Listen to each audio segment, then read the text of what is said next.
Hello guys, welcome back to the channel. This is the story about what if Naruto came back to Earth as the ultimate six-paths sage. Before I start the video, please subscribe the channel for more fanfiction video and please share this video with your friends. This story was written by Lemon Painter 92. With any more interruption, let's start the video. Ophis, my dear and old friend, I am sorry, but I can't help you with the issue you're having with Great Red. Came the sad and sincere voice from a floating figure within a sea of endless black. Asura Otsutsuki was a 39-year-old celestial being, human hybrid male who had short, spiky brown hair with 2 locks of it wrapped in bandages framing either side of his face. He possessed stern facial features with a pronounced jawline and short goatee. He wore bandages around his forehead, along with a light-colored kimono with magatama adorned around the collar, sleeve cuffs, and the rim of his robe. The kimono was held closed by a dark-colored sash. Underneath, he wore a black full-body suit. Under the man's folded legs were 9 pitch black spheres known as truth-seeking balls in a ring formation. The incredibly destructive objects in a safe standby mode were being used to levitate the son of the Sage of the Six Paths. The objects in question being capable of turning anything, be it energy or physical matter, into nothingness. Even destroying the soul of the person too. With the only weaknesses to the powerful balls being senjutsu and the enhanced Six Paths senjutsu. The other person floating in a comfortable fashion within the abyss, along with the male, looked to the crook of Asura's neck to hide her displeasure, but soon her eyes glare back into the black eyes of the male. Ophis was a human-shaped dragon who looked like a young girl with long black hair down to her hips and gray, black eyes. Her ears differ from a normal human's as they had pointed tips, although her long black hair made the feature difficult to notice. Her outfit was that of a gothic Lolita with short white bottoms, a long-sleeved black top, and with pink and purple ribbons. Her attire featured an exposed chest with black X-shaped coverings over her nipples. "Why can't you help me reclaim my home and silence?" she calmly asked of her dear and worthwhile companion, the one person who she could say was a near equal to her in raw power, excluding his usage of truth-seeking balls in Asura mode, and her going all out. "As much as I would love to help you regain your home, I can't come with you to sort it out. My brother, Indra, has been sighted moving towards the land of ancestors." Fully intent on destroying Ninshu and myself with his more weaponized variant known as ninjutsu, Asura confessed with a heavy sigh as he ran his hand through his hair. Still heartbroken that his older brother had taken the root of darkness, all because of the choice their father made decades ago to anoint Asura to be the successor due to his belief that love and understanding was the key to peace, not power and force like Indra believed. Asura's sigh was also heavy due to the fact that his father passed away a few years ago too, something that still played on his mind. However, he was extraordinarily tired for another and more serious reason. Frowning for a moment, Ophis continued to look at Asura as a flicker of emotion blurred in her normally monotone eyes. "I could kill Indra for you," she inquired as a negative feeling built within her stomach. A horrible thought of Asura dying screamed through her mind for a moment before she casted it aside. But the thought didn't go away. She felt the urge to tear through the barrier between Earth and Gaia, all to protect Asura. Shaking his head at the suggestion, Asura smiled at his dear friend before he answered the genderless dragon in the form of a young girl. "No, it's my problem, plus I want to try and save my brother. While he may be my enemy, I love and respect him. I want to end the feud with him. Return him to Father's philosophy and teachings. To help him understand that you can accept love and people's help to bring about a peaceful future. Not the force of power to maintain order and rebuffing help from others," he expressed firmly and with conviction. However, hiding the truth, since he knew that Indra had perfected an ability that Asura too had now managed to finalize. But also he didn't want Ophis to be caught in the crossfire, as he cared greatly for the dragon. Momentarily looking away from Asura's eyes to gaze at his chest, Ophis turned her eyes back to the man's ocular orbs. The human dragon's core filled with curiosity and worry for a moment before pushing away the strange emotions. While Asura was helping her understand and portray emotions, the emotionless being born from the dimensional gap still struggled and found them uncomfortable at times. Why would you go so far for someone who hates you?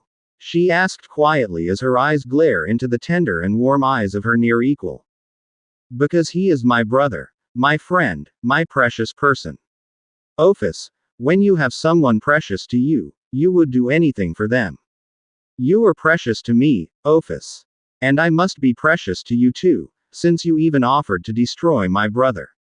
The son of the sage of the six paths said sagely before ending with a gentle smile and chuckle, since he had picked up on the sharpness of Ophis' words from earlier.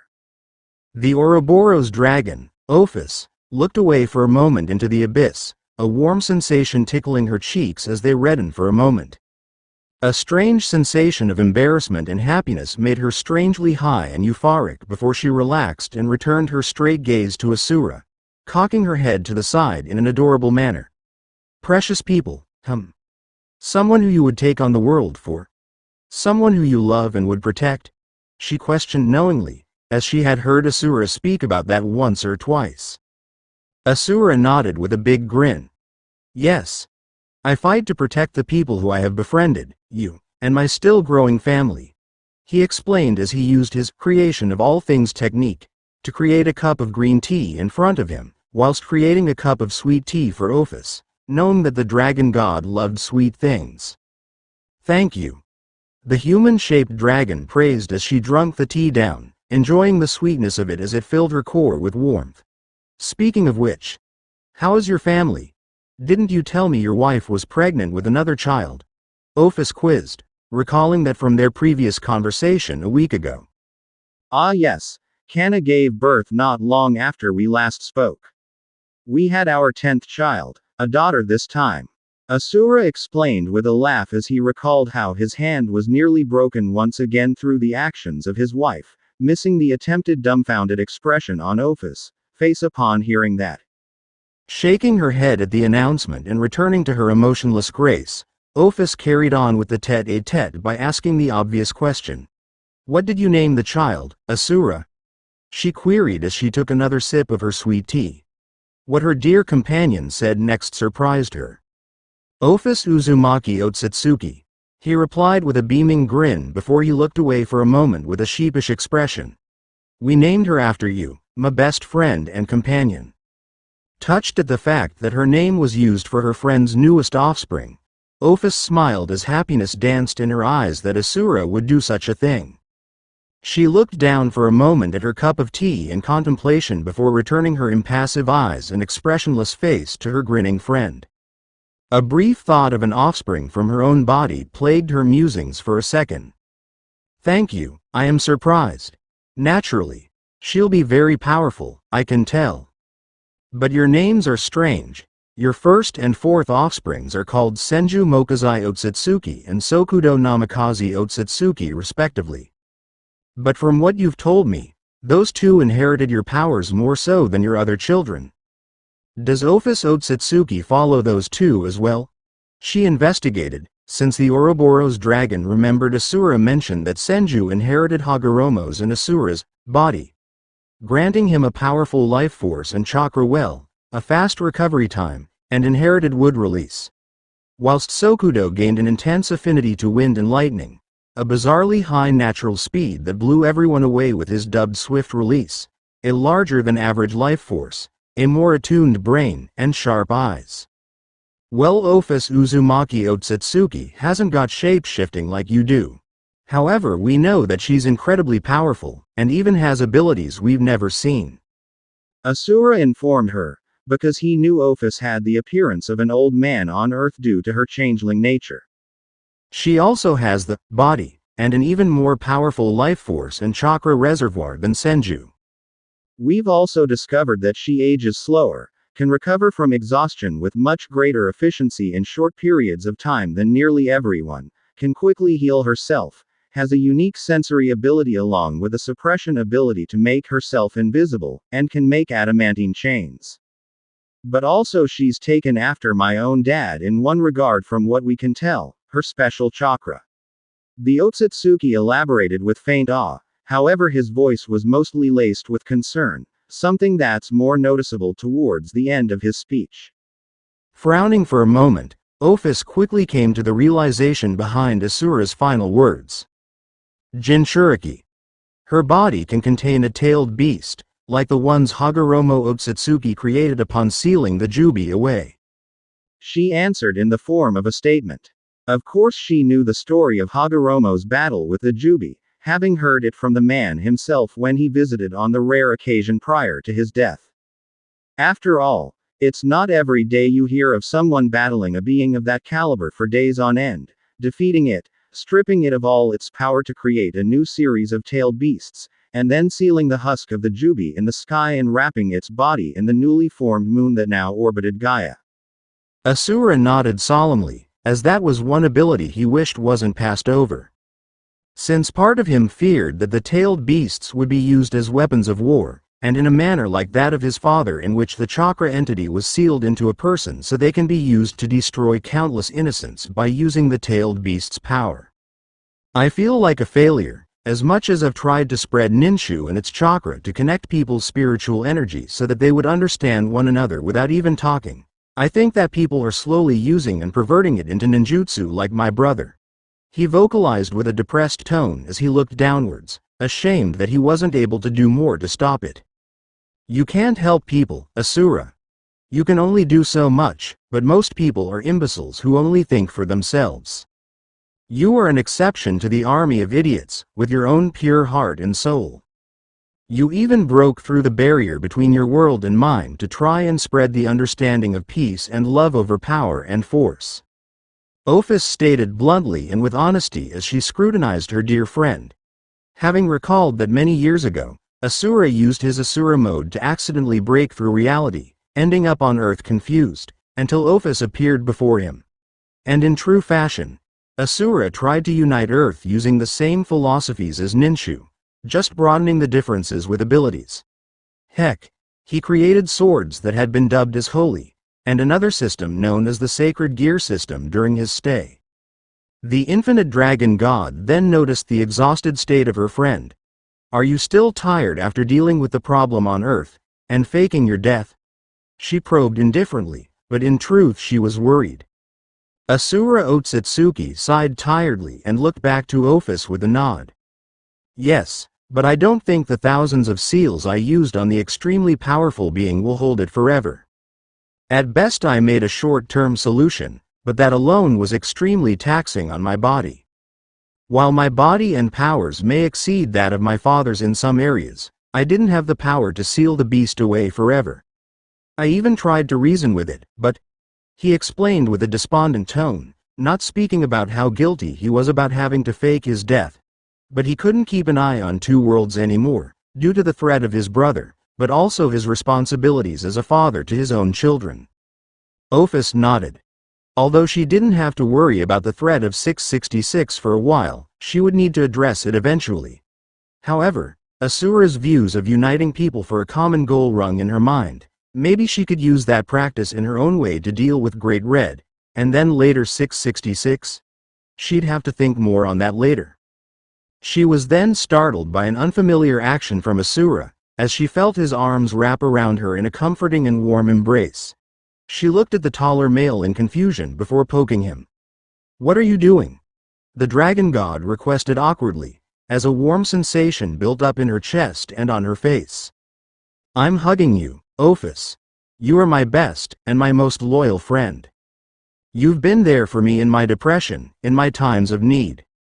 I know you find it tricky to interact with people for prolonged periods, but I am thankful that you try your best in the unfamiliar situation. I've enjoyed our meetings and chats. You have been a brilliant companion to me. I'm glad you're my friend, and I shall always be your friend," he confessed to her strongly as he continued to hold her in the hug. Asura then felt Ophis unsurely hug him in return. He smiled at her trying to break through the countless years of emotionless solitude, just to hug him back. "You are my first friend, Asura," the infinite dragon god admitted wholeheartedly in return as the two floated in the embraced position for a long while.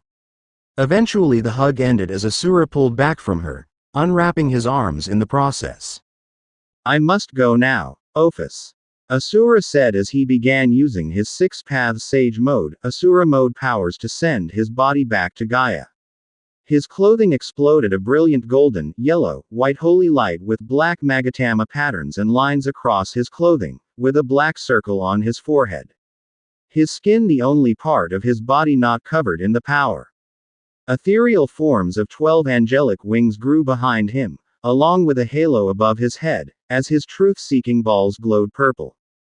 I understand, Asura. I will see you next time. Ophis returned with a small smile as she looked to her friend. Pausing for a moment, Asura grinned in response, but it was a sad smirk. Goodbye, Ophis. And remember, don't let hatred and despair grip you in the coming days. I wish you luck. The successor to the Sage of the Six Paths declared before he flickered away into dust, leaving the micro-dimension he created. That was the last time Ophis ever saw Asura, in that form anyway. Centuries later in a wooded, small and cozy park, on Earth, a group of people were watching their kids play in a fountain within the paved grounds on a late summer evening. The kids were playing one last game together before they were separated due to varying issues with two of the families involved.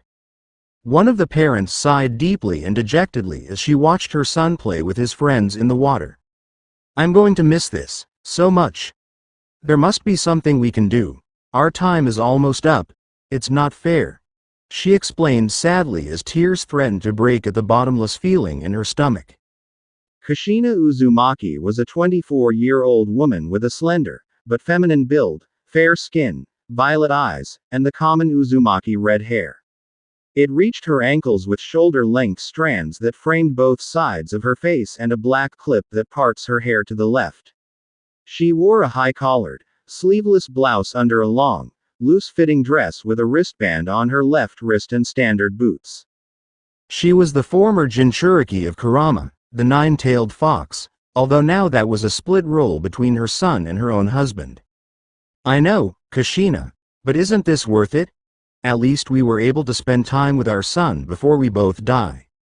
I know it isn't favorable, but the Shinigami I summoned using the dead demon-consuming seal allowed us to spend so many years with our son in the nearby realm of Earth. Something we might not have been able to do on Gaia due to the shinobi way of life. Our Shinigami is already breaking Kami's rules by letting us live when I'm supposed to be in his stomach, and you in the Pure Land. He reminded, equally as down and agitated as his wife, but he had come to accept it. Anything to see his precious son before he was forced to spend eternity suffering inside the Shinigami. Minato Namikaze was a 24-year-old male with bright blue eyes, and spiky blonde hair with jaw-length bangs framing either side of his face. He wore the standard blue Konoha uniform with two bands on both of his sleeves, a green flak jacket, blue forehead protector, and blue boots, over which is a short-sleeved long white haori, closed in the front by a thin, orange rope. The haori was decorated by red flame-like motifs on the edges, with the kanji for fourth Hokage written vertically down the back.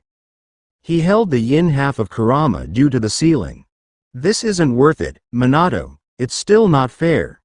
We've spent 8 years here with our son, and our new friends.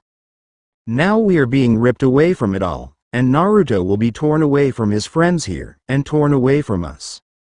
Kushina snapped back angrily as her hair threatened to lift up and part into 9 different strands, but she calmed down as to not startle the kids not far from her, and the parent of one of them. Her tone, however, ended on a sour note, as she knew all too well the treatment given to Jinchuriki. Even when it's the people who make them, they seek to abuse and upset their own creations. Pathetic. The life of a Jinchuriki. If it's any consolation, my own family is having to leave too. We're moving over to England, so sadly a separation was going to come about anyway. I will pray for you two and your son on your separate travels, so that God will continue to guide and watch over you three. Came a soothing and well-mannered voice from the left of the husband and wife. Toji Shido was a 45-year-old man with shoulder-length light brown hair, sharp green eyes. He wore the standard priest's clothing, consisting of a white shirt with a black line down the front, white pants, and black shoes. Over this he featured a black long-sleeved jacket with golden accessories along the front and sleeve cuffs. He also had a cross necklace, along with a Bible in his hand, with holy water kept under his jacket. Looking over at the exorcist for a moment, Kushina smiled hollowly at him and frowns. "Thank you. But my son will need more than God's hand to help him when we return to Gaia," she admitted softly. Whilst Kushina wasn't a religious person, preferring more good people in the world than a deity, she was still touched by her friend's words. Of course both the wife and husband had told Toji the truth of their being here, and also what they are. During one of their many exchanges, the exorcist had seen Kushina use her chakra chains to stop her son from tripping over. Needless to say, the discussion following that wasn't about ramen and how it was the food of the gods. And it also didn't help that Naruto himself had shown off his ability to walk on water to Toji's daughter and her daughter's friend. Something that the two kids quickly promised to not reveal to anything or anyone else. But the exorcist still welcomed the family with welcome arms, and allowed them to not hide their true selves whilst in his presence. And although he was put off with the shinobi world due to the violence and constant hurt of people being used as weapons, he came to respect Kushina and Minato due to their more peaceful and respectful methods and ideology. Heck, they would have made brilliant exorcists. He was in awe of the powers the humans of Gaia could use, though, chakra, and not just one version of it. Their ability to use elements, manipulate energy, and move at hyper speeds left him dumbfounded, and that was passed with Minato's space-time ninjutsu. However, Toji did admit that he felt something holy coming from their son, but he couldn't figure out why it was there. Something that Naruto's own parents couldn't answer. But the church in Italy was able to answer it on the first of many trips the Namikaze, Uzumaki went on due to Naruto meeting someone there during their first visit, but the church nor the family told Toji everything of what came of it. Only thing that Toji knew the church did was give Naruto a gift. "He'll always be there for you and him, Kushina, Minato. Trust in him, and he'll help your son be the best person that he can be. He'll protect your son from the evil of your world, and God will return him to his cherished place." Toji continued with the same honest and passionate tone, hiding his own grief for something he had to do lately regarding his late subordinate. Glancing over to his friend with the corner of his eye, Minato spotted the grief and remorse filling Toji's own eyes. "Are you okay? Do you regret what you've done?" he asked, having seen that look from many shinobi from missions involving death and/or betrayal. Staying silent for a moment, Toji's green eyes met the yellow flash's own blue ones and he sighed gravely. "I'm not happy with it. He was my subordinate, my friend. I regret what I did, but it needed to be done. I have already prayed for forgiveness, but I can't forget his face when I..." The exorcist muttered as he returned his gaze forward to look at the fountain where the kids are still playing. "I might give up being an exorcist," he continued. "I know what you mean. I have been in that place before. I too have dealt with such missions and situations. It, sadly, comes with the job. You never know who will be your enemy next. It's never easy. I have lost many friends too," Minato said grimly as he looked along the same path as Toji, barely seeing the nod Kushina gave him, along with the one from Toji, only seeing them due to his gifted eyes. "You're right. I hope I don't become your enemy," Toji joked with a small chuckle as he remembered the time. "Looks like I must part. My family needs to make it to the plane in time. Irina," he lowly muttered before shouting the name of his daughter, catching the attention of the three kids. "Naruto, it's time to go," Kushina also shouted. The trio of kids ran up to the three, all with sad and distraught faces. "Is it time, Dad?" came the young and depressed voice of Irina. She was a light-skinned 8-year-old tomboy with a short mop of chestnut-colored hair, along with violet eyes. She wore a blue and yellow vest, with tan shorts, and blue trainers. "It is, Irina," Toji replied softly, hinting that he too didn't want to separate the trio of friends, especially with how close his daughter was with one of them. "I don't want to leave them behind. They're my friends," Naruto shouts as tears threaten to leak from his eyes. He was an 8-year-old tan-skinned male with cerulean blue eyes, spiky blonde hair, and 3 whisker marks on either cheek. He was decked with an orange t-shirt, black shorts, and orange trainers. The three met each other in this exact park years ago. Although Naruto befriended Irina first, due to her more bubbly nature, soon after the two became friends with Ichiei. The trio often pranked others, or hung out at each other's homes. The three of them pranked many places together, since they were all troublemakers. The church across town was never the same again after the trio pranked it. Nor was the school nearby that only suited to females. The three friends had pranked the 2 locations thoroughly, and they were never caught. I know you don't, Naruto. This is hard for everyone here. But we need to go home, and the Shido family has to go to England too. Kushina comfortingly said as she held her son, maybe for the last time due to what was about to happen upon their return to Gaia. It'll be much harder on you, without me and your dad. I'm so sorry, Ichiei and Naruto. Irina cried out as she couldn't hold back her own tears anymore. Promise me that we'll meet again in the future? The Three Musketeers must continue? I don't want to lose my best friends. I don't want to be alone again. Came the voice of the other boy of the group as he pouted childishly. Heartbreak filled his eyes. Issei Hyodo was an 8-year-old boy with fair skin, short and uneven messy brown hair, and light brown eyes. He wore a white and red t-shirt, blue pants, and blue trainers. Everyone there chuckled at his response and plea, if just to help somewhat ease the anguish that the 3 kids were going through. I promise, Issei, Irina, that I will come back and find you. We will be reunited again. Naruto declared firmly as he smacked a fist into his open palm. He wouldn't let his precious people go. Oh, I forgot something. I wanted to give you 2 a gift. He slapped his head as he turned to his dad, since the 4th Hokage had the items on his person. Here you go, son. Minato said with a smile as he handed Naruto the items, hiding them from the 2 recipients in question. Thank you, Naruto voiced as he turned to face his 2 friends. Close your eyes, he requested with a kind smile. Upon seeing their eyes shut, he wrapped a metallic bracelet with a green gem around Issei's right arm, before putting a beautiful silver and baptized cross necklace around Irina's neck. Okay, you can open them. Both kids opened their eyes and looked at the gifts that Naruto had made for them. Issei gasped in shock at the awesome bracelet. He soon hugged Naruto tightly, not wanting to let him go, but also to thank the blonde-haired boy for the present. Upon pulling back to stand next to Irina, the tomboy moved forward. Irina took everyone by surprise though by kissing Naruto on his lips shyly before embracing him.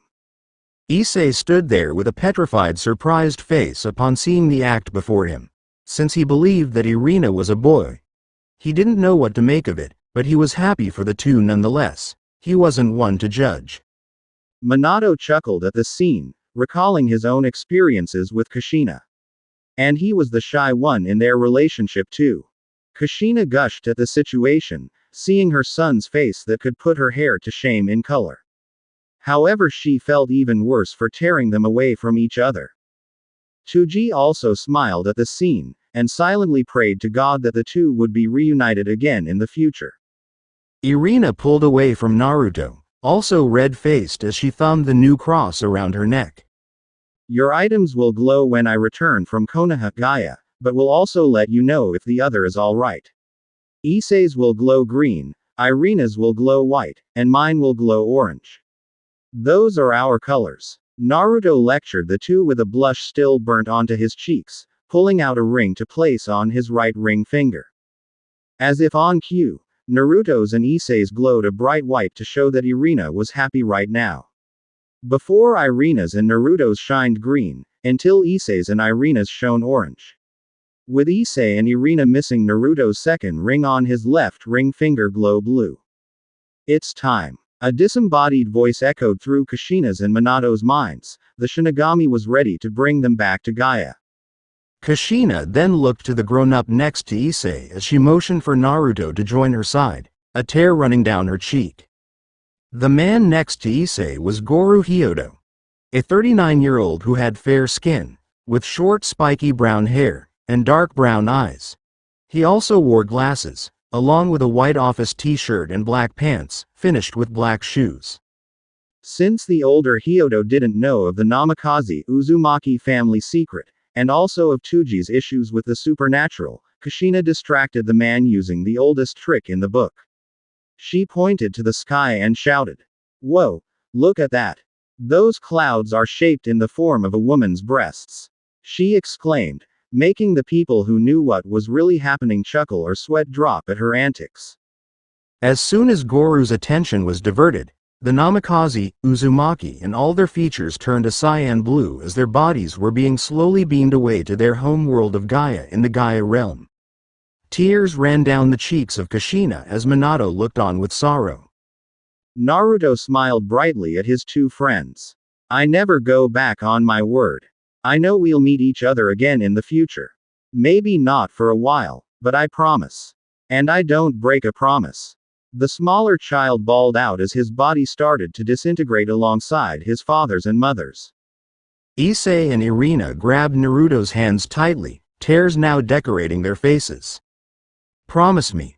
For better or worse, we will still be friends," Issei declared strongly, as his hand inched to Irina's own spare one and clasped it. "Yeah," Irina agreed as she looked on, firmly gripping Issei's hand. Naruto smiled a wide and foxy smile, a true smile. "We will," he chimed. "And I promise to find you again, Blue. I know our goodbye was rough, but we made a promise. And I will keep my end of it." Then the family of Namikaze, Uzumaki flickered away into small balls of light, leaving the solemn group behind in the park, before they too dispersed and went on their separate treks. Years later, in the micro-dimension between Gaia and Earth, a grown-up Naruto Namikaze Uzumaki floats unblinking in the abyss, seemingly unconscious. The wounded 16-year-old has long and shaggy red hair with jaw-length bangs framing either side of his face, similar to his father's, and still has the whisker marks along with the brilliant blue eyes. He wears a ruined black and orange slim jacket, with a long black headband for his forehead protector, black pants, along with black ankle-reaching boots that have red leather straps. In addition, he wears fingerless black gloves wrapped in red leather straps. On the back of his jacket is the Uzumaki clan symbol. He wears mesh armor underneath his jacket, and he still wears the rings. He is beyond tired, hungry, thirsty. He just finished battling his friend, Sasuke Uchiha, for the final time, finally bringing his friend from the darkness and ending the cycle of hatred. He groans painfully, the aches and cries of his body hurting him as his body continues to fix itself with his healing abilities. Naruto had ended the Fourth Shinobi World War. He battled the undead army Obito and Orochimaru, Kabuto created. He had engaged the Jubi. He had attacked the resurrected Madara Uchiha. He had redeemed Obito Uchiha and saved him from darkness. He fought and sealed away his demon ancestor in the form of Kagaya Otsutsuki, and finally ended it all with pulling Sasuke back to the light. With finishing the Fourth Shinobi World War by ending the infinite Tsukuyomi illusion that had been cast on Gaia by Madara being his final action before he was pulled here. The young hero had ended the feud between Asura and Indra, and brought peace to the world of Gaia. The reincarnation of Asura blinks as he looks around the vast sea of blackness, wondering personally if he died in the battle against his friend. Am I dead? Is this my afterlife? Naruto speaks tiredly, not moving an inch so his body can continue repairing itself, and so that his chakra can regenerate. The Uzumaki, Namikaze, Senju hybrid, since Minato was a mix between a Namikaze and Senju, thinks back on his life for a moment. "I lived a great life, I guess. I mean, I should be older, since I spent 8 years on Earth with my parents before were forced back to Gaia and I was reverted to a baby, and then had to live 16 years without the love of a family. In the cold village of Konoha where I was either ignored, bullied, or pressured into being a weapon, I saved my world, redeemed and saved many people from the path of darkness, yet even though I could have, I never broke a promise, and I never hurt the innocent, and I never became something that I wasn't. I never let those three out of my mind. I still remember my closest and truest friends. Ichiei, Irina, Blue. I hope you three are still well, wherever you are. I just wish I could have seen you three one last time before moving on to the Pure Land. He thinks to himself heavily as he sighs, partly wishing to take his last breath so he can move on and maybe reunite with Ichiei, Irina, Blue, and his parents in the next life. Naruto, can you move? Booms the familiar deep voice from within Naruto's mind, the voice of his oldest companion. Young Kurama, he mentally questions back to the tailed beast within him. Although not the only one now, as he can feel the presence of the others too, and he still senses the other two that moved in with him midway through the Fourth Shinobi World War. Are all you guys alright? We're all fine, a little dazed though. Yin Kurama articulates for everyone within Naruto's body with its own deep voice. Answering for Zero Tails, Shukaku, Matabi, Isobu, Son Goku, Kokuo, Seiken, Chome, Gyuki, Young Kurama, itself, and the Kurama clone. 1 minute most of us were stuck in the planetary devastations your friend trapped us in. The next we were all pulled into you as your body was yanked through a vortex. And well, here we are, in this micro-dimension that Asura created by accident years ago. It continues with a yawn, wishing to fall asleep so it can regain the power it lost during the battles against all the impure world reincarnation forms. The controlled Jinchuriki and their tailed beasts, Obito, Jubi, Madara, Kagaya, and Sasuke. Something that all the tailed beasts, and Naruto, also want to do. So, Asura made this. Can we leave? I don't feel like floating in an abyss for the rest of my long life, you know. It'll get really boring, since I might end up living forever with how potent my stupendous life force is, and I age much slower too. Plus with the regeneration. Naruto comments out loud to himself. He can't be bothered to use the creation of all things technique to build everything for him. He doesn't want to be the god of some place. Plus he might go a bit crazy if the only people he talks with are the voices in his head. Even if they are good company. Ah, thank you for that. Sounds the more female and sultry voice of Matabi, the fiery two-tailed Bakaneko, Nekomata, Nekosho mix. Glad that her new Jinchuriki is content with all of the tailed beasts within his body, although the ones made by Hagoromo will have to get used to the Kurama clone, the strange fox, dragon, Hydra hybrid created by Kabuto that was fused with the Spear of Heaven and Sazori to complete it. How do we get out of this place? Naruto nearly demands as he flips his body into a standing form instead of floating on his back. Figuring out the positions of both Earth and Gaia within the micro-dimension, young Kurama looks towards the closest point of Earth. Seeing how he heard Naruto's pleas to return to that place once again. Turn right, then use your 6 paths sage mode. You won't need your Asura mode to open the bridge to the near realm, as you're much more powerful than Asura was. Even without us in your body, Naruto. The lighter-furred Nine-Tails orders, before complimenting its host with pride and honesty. Having watched Naruto grow into a wonderful person, and with the largest heart it has seen, even larger than Asura's and Hagoromo's own, and that's saying a lot. Naruto nods with a beaming smile upon hearing Yang's words of inspiration, blushing faintly at the praise. Reflecting on his universal understanding of chakra and all its abilities, he soon finds the ability to open pathways. He then opens his right palm to show a pure white circle, the 6 paths yang power. His eyes turn yellow and his pupils take on a cross-like shape. His body now bolstered with the 6 paths sage mode, the form before his Asura mode, Naruto uses what chakra he gained back, and some from the tailed beasts, to open a doorway to the world beyond. However, due to his exhausted state, he falls out of his 6 paths sage mode form and pants heavily. The door remains open but soon starts to pull back on itself. Move! Bellows the more reptilian and distorted voice of clone Kurama.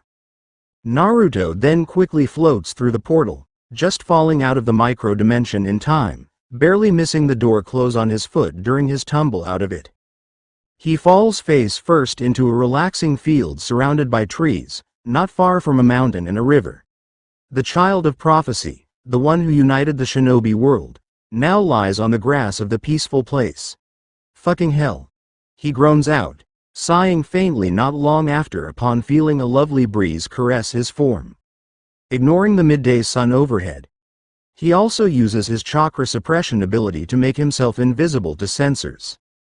About 60 minutes later, Naruto cracks his back, releasing a pent-out moan of pleasure at the relief it gives him. Now without his battle wounds due to his healing abilities, he uses his creation of all things technique to rebuild his clothing, so that they look like they just came out of the dryer. His body is also refreshed, having cleaned himself in the river nearby, before he dried himself using his boil release carefully to remove the water. I guess I should figure out where in Kami's name I am, or is it God's name? Naruto ponders to himself before shrugging his shoulders and leaping into the air, landing on a tree branch before he continues his act of jumping to find some civilization. After a moment of tree hopping, Naruto stands on a tall tree to look at something incredible. Before him is a massive town, beautiful and pleasing to look at. Buildings of old and new, and all of it surrounded by nature. For a moment though he questions the location, since he hasn't seen anything like it on Gaia. Well sort of, but this blows all of those places out of the water. Upon closer inspection though, a faint memory rears its head in, as some of the buildings look oddly familiar to him. The Uzumaki hybrid then gasps loudly as the name of the place now reveals itself, a place he wanted to get back to years ago. Kuo Town? I'm back on Earth. That means I can visit my old friends again? Issei, Irina, I will find you both. I promised you years ago that we would meet up again. He looks down to his ring, seeing it flash green and white in surprise almost at his sudden arrival. I hope I will see you too, Blue. He mutters longingly as the ring on his left ring finger glows a vibrant blue. However, then Naruto realizes something. He technically has been missing for 8 years from this place, give or take.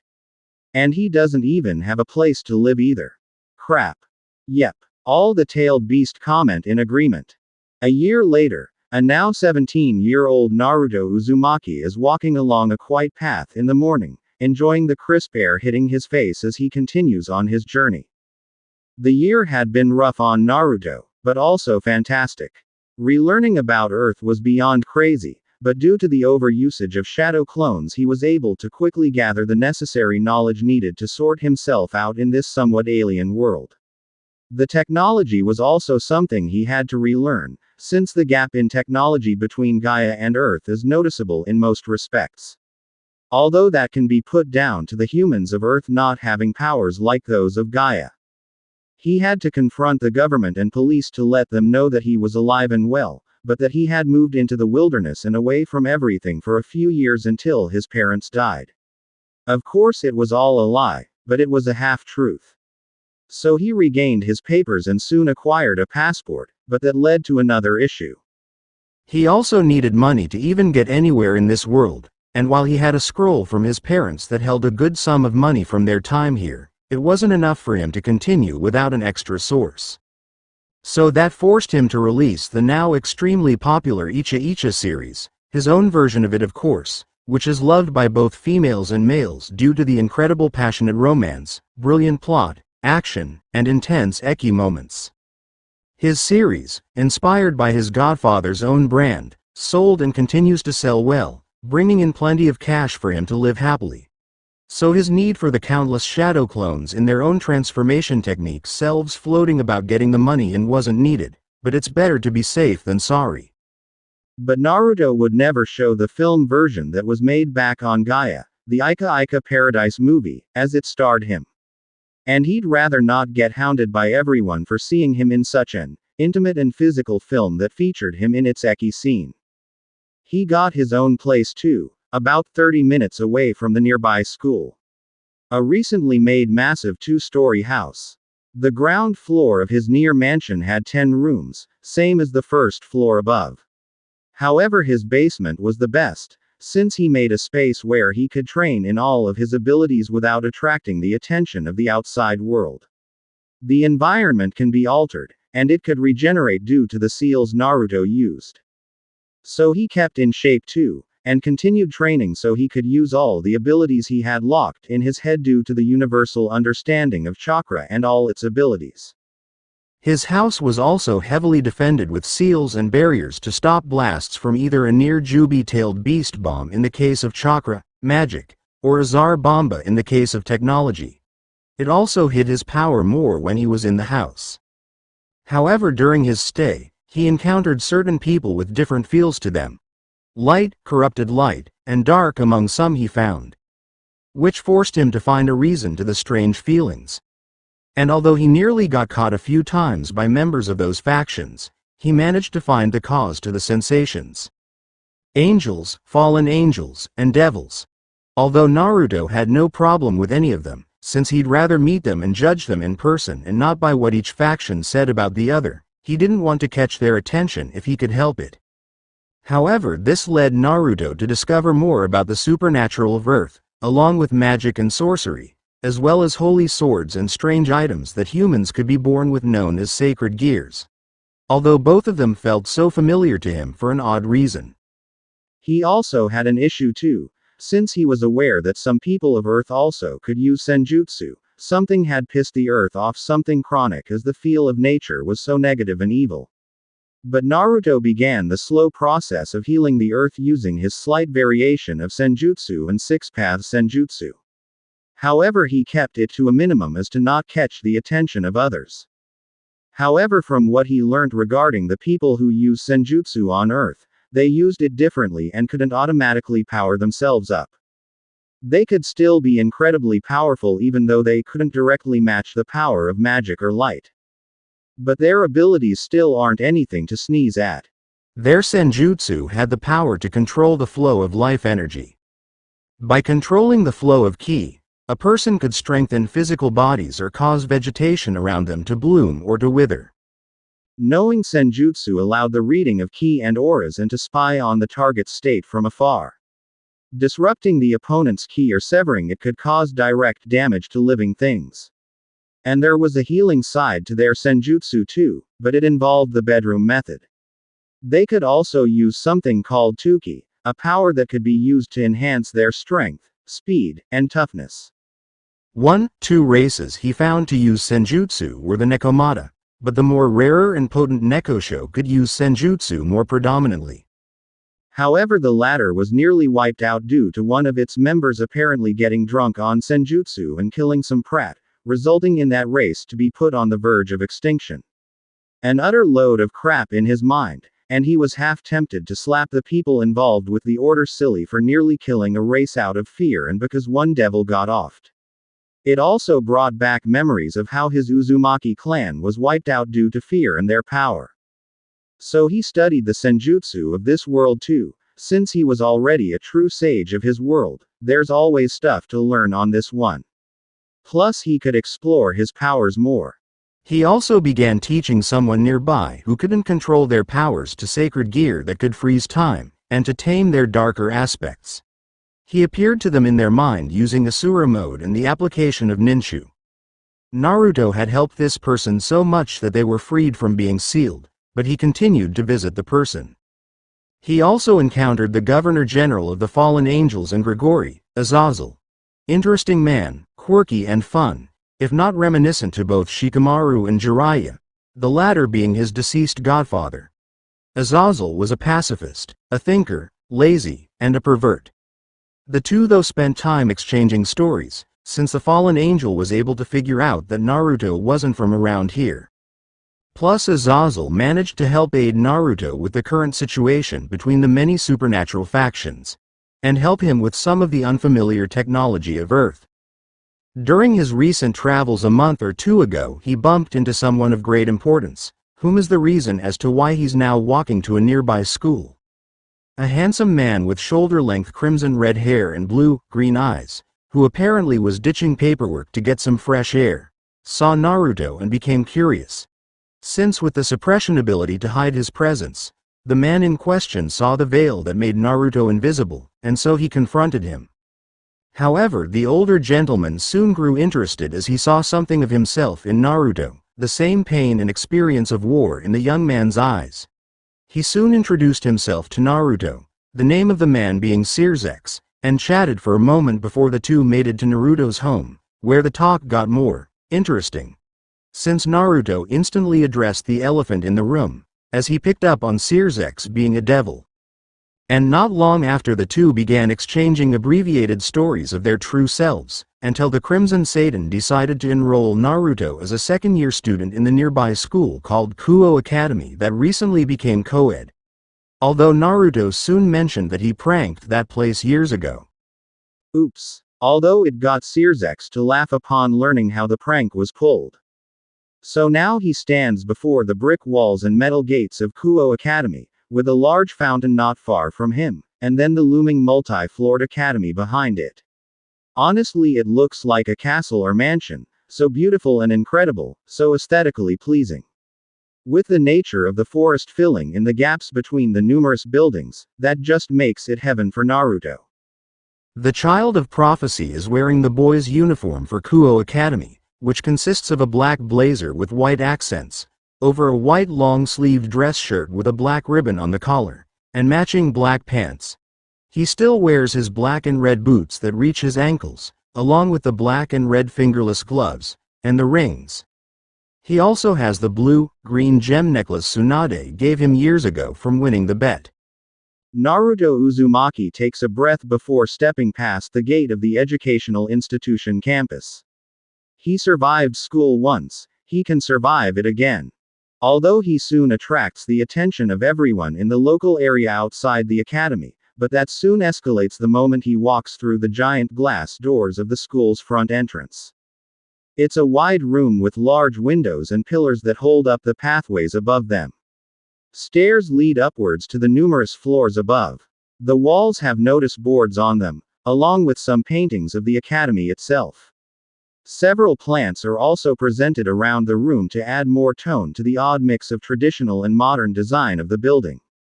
Naruto looks around for a moment along some of the hallways in the front entrance room that'll lead to the classrooms or offices.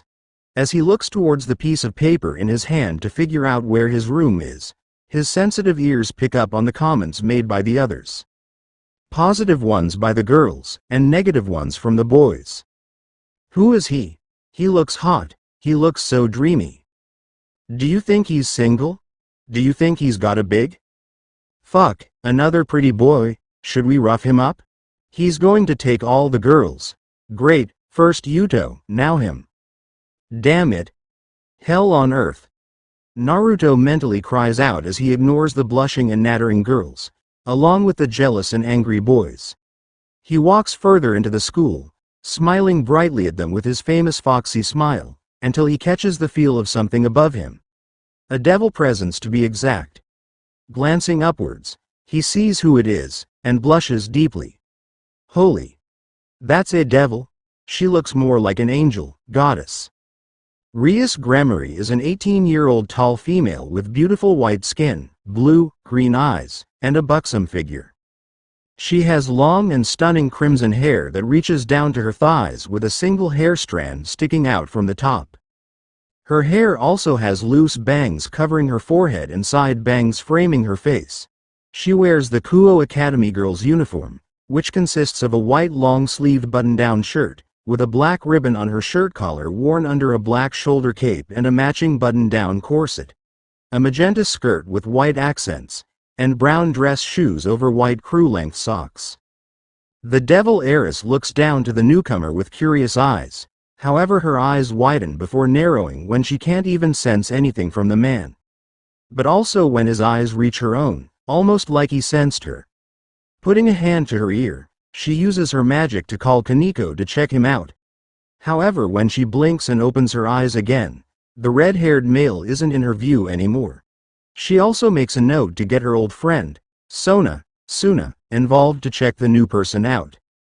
During his walk down the well-kept corridors bustling with life of both organic and nature, Naruto stops still upon picking up on another devil ahead of him, one that has the scent of a Neko and a Senjutsu user. Narrowing his blue eyes, he stops still in front of a closed classroom door labeled 2B. He blushes at seeing the female not far from him. He hums faintly too in respect. Wow, she's beautiful. And her hair is like snow or marshmallow. Kaneko Tuju is a 16-year-old petite girl with white hair and hazel eyes. The front of her hair has two long bangs going past her shoulders and several loose bangs hanging over her forehead, while the back has a short bob cut. She also wears a black cat-shaped hair clip on both sides of her hair, one of which contains something that Naruto picks up on. She wears the Kuo Academy girl's uniform like Rias, just without the shoulder cape. Her cold eyes instantly lock onto Naruto's own as she uses her enhanced sensory ability to scan the body of the new student. However, those soft eyes of her target show nothing but loss and pain, yet still with untold amount of love and warmth. But what catches Kaneko's surprise is when Naruto opens himself up, allowing her to see the ocean that is his chakra and senjutsu, but the warmth of all of them nearly makes her lose control and expose her Neko features. Upon steeling herself though, she sees ethereal heads of several creatures behind the red-haired boy, a leech with a mask and hair strands, a tanuki with dark patterns and four-pointed star eyes, a fiery Bakeneko Nekomata, Nekosho monster, a crab turtle with the left eye open, a monkey with horns and elongated fangs, a dolphin horse with four horns, a slug, a rhinoceros beetle with heavy knight-like armor, the next being an ushi oni, two foxes with different ear lengths, and the last one being a mix between a fox and dragon. However, the scene soon ends when Naruto winks at her with a warm and inviting smile before he knocks on the door. His power fully hidden once more. Kaneko blushes at the wink before she calms down and turns around, aiming to take this controversial information to President Rias. But also she makes a note to figure out the red-haired male more due to that intense chakra she felt. Come in. A rough voice sounds from the other side. Within the dull and gray classroom, which is filled with wooden desks in rows for the students all facing the front where the teacher's own is placed just before a whiteboard filled with math equations. There are windows that look out to the rear of the academy, as low lights dangle from the ceiling. The person who answers the knock on the door is a middle-aged male with wild brown and gray hair and black eyes. He wears a gray smart suit with black shoes. He is called Grant Bridges. He looks to his near full class of students and smiles. Class, we have a new transfer student. Please welcome him as you would. The door towards the back opens to reveal Naruto Uzumaki with a kind smile. Thank you. He sounds out as he closes the door. However, one noticeable student next to a window looks at him with surprise at the whisker marks on the new male's face. You're welcome. Come to the front and introduce yourself. The teacher, Grant, returns before requesting the young man politely. Walking through the desks in a quick fashion, Naruto soon makes it to the front and stands before the class. He gives off a dazzling smile as an aura of cheerfulness emanates from him. Hello. My name is Naruto Namikaze Uzumaki, and I look forward to being friends with all of you. Please treat me well, he exclaims as he sticks his thumb out. Just as the class is about to shout out in awe at his looks and merry personality, a surprised gasp echoes from the person next to the window. Naruto? Is that really you? Why, you came back after all? Like you promised? The male says with wide eyes as he steps out of his chair and slowly walks to the red-haired male, trembling as he now stands in front of Naruto, his hair covering his eyes. The now 17-year-old Issei Hyodo has spiky brown hair with two short locks of hair behind his head, and light brown eyes. He wears the Kuo Academy boy's uniform, which consists of an opened blazer with white accents, over an opened white long-sleeved dress shirt with black highlights and a black ribbon on the collar, over a red t-shirt, matching black pants, and blue and white sneakers. He also has the same green crystal bracelet around his wrist. It had been a rough week for Issei. He had a girlfriend who ended up randomly stabbing him out of the blue with a light spear after an amazing few weeks' worth of dates, died, somehow survived only to be stabbed again, then nearly died only to wake up next to a naked Rias in his bed. Everyone thought he was going crazy since nobody apparently heard of his girlfriend. However, Issei believes that she was forced to do it, but that's a gut feeling. Or that could still be the tingle of light affecting him from being skewered twice within 24 hours. It also didn't help that he couldn't talk much to Aika Kiryu and Kiyom Abe, since they were away or ill. But he got the same responses from them regarding the missing girlfriend of his when he called them. He also had strange dreams too, but they felt like memories more than anything. Instead of being himself, he's his girlfriend in places he'd never seen before, experiencing things he had never personally experienced. And now his old best friend, the one who he saw vanish before his eyes, is now standing in front of him, taller than him and now with red hair. But he can easily see that Naruto had been through a rough time lately too. The orange glow of his bracelet in response to the ring of Naruto's glowing green shows that it is indeed his old friend. I never go back on my word. I know we'll meet each other again in the future. Maybe not for a while, but I promise. And I don't break a promise. I believe I said those words to you before I left you so long ago. After all, the three musketeers must reunite again, right? Naruto replies with a chuckle, reciting the words he said just before he vanished years ago. It seems you changed plenty since we last spoke, Issei. Issei then hugs Naruto tightly, only amplified by his recent powers and strength due to being resurrected as a devil 2 days ago. However, the hug doesn't bother the whiskered male. You did come back. Naruto returns the embrace and pats his back.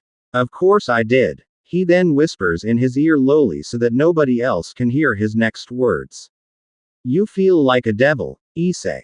His words are answered by the shocked look on Issei's face.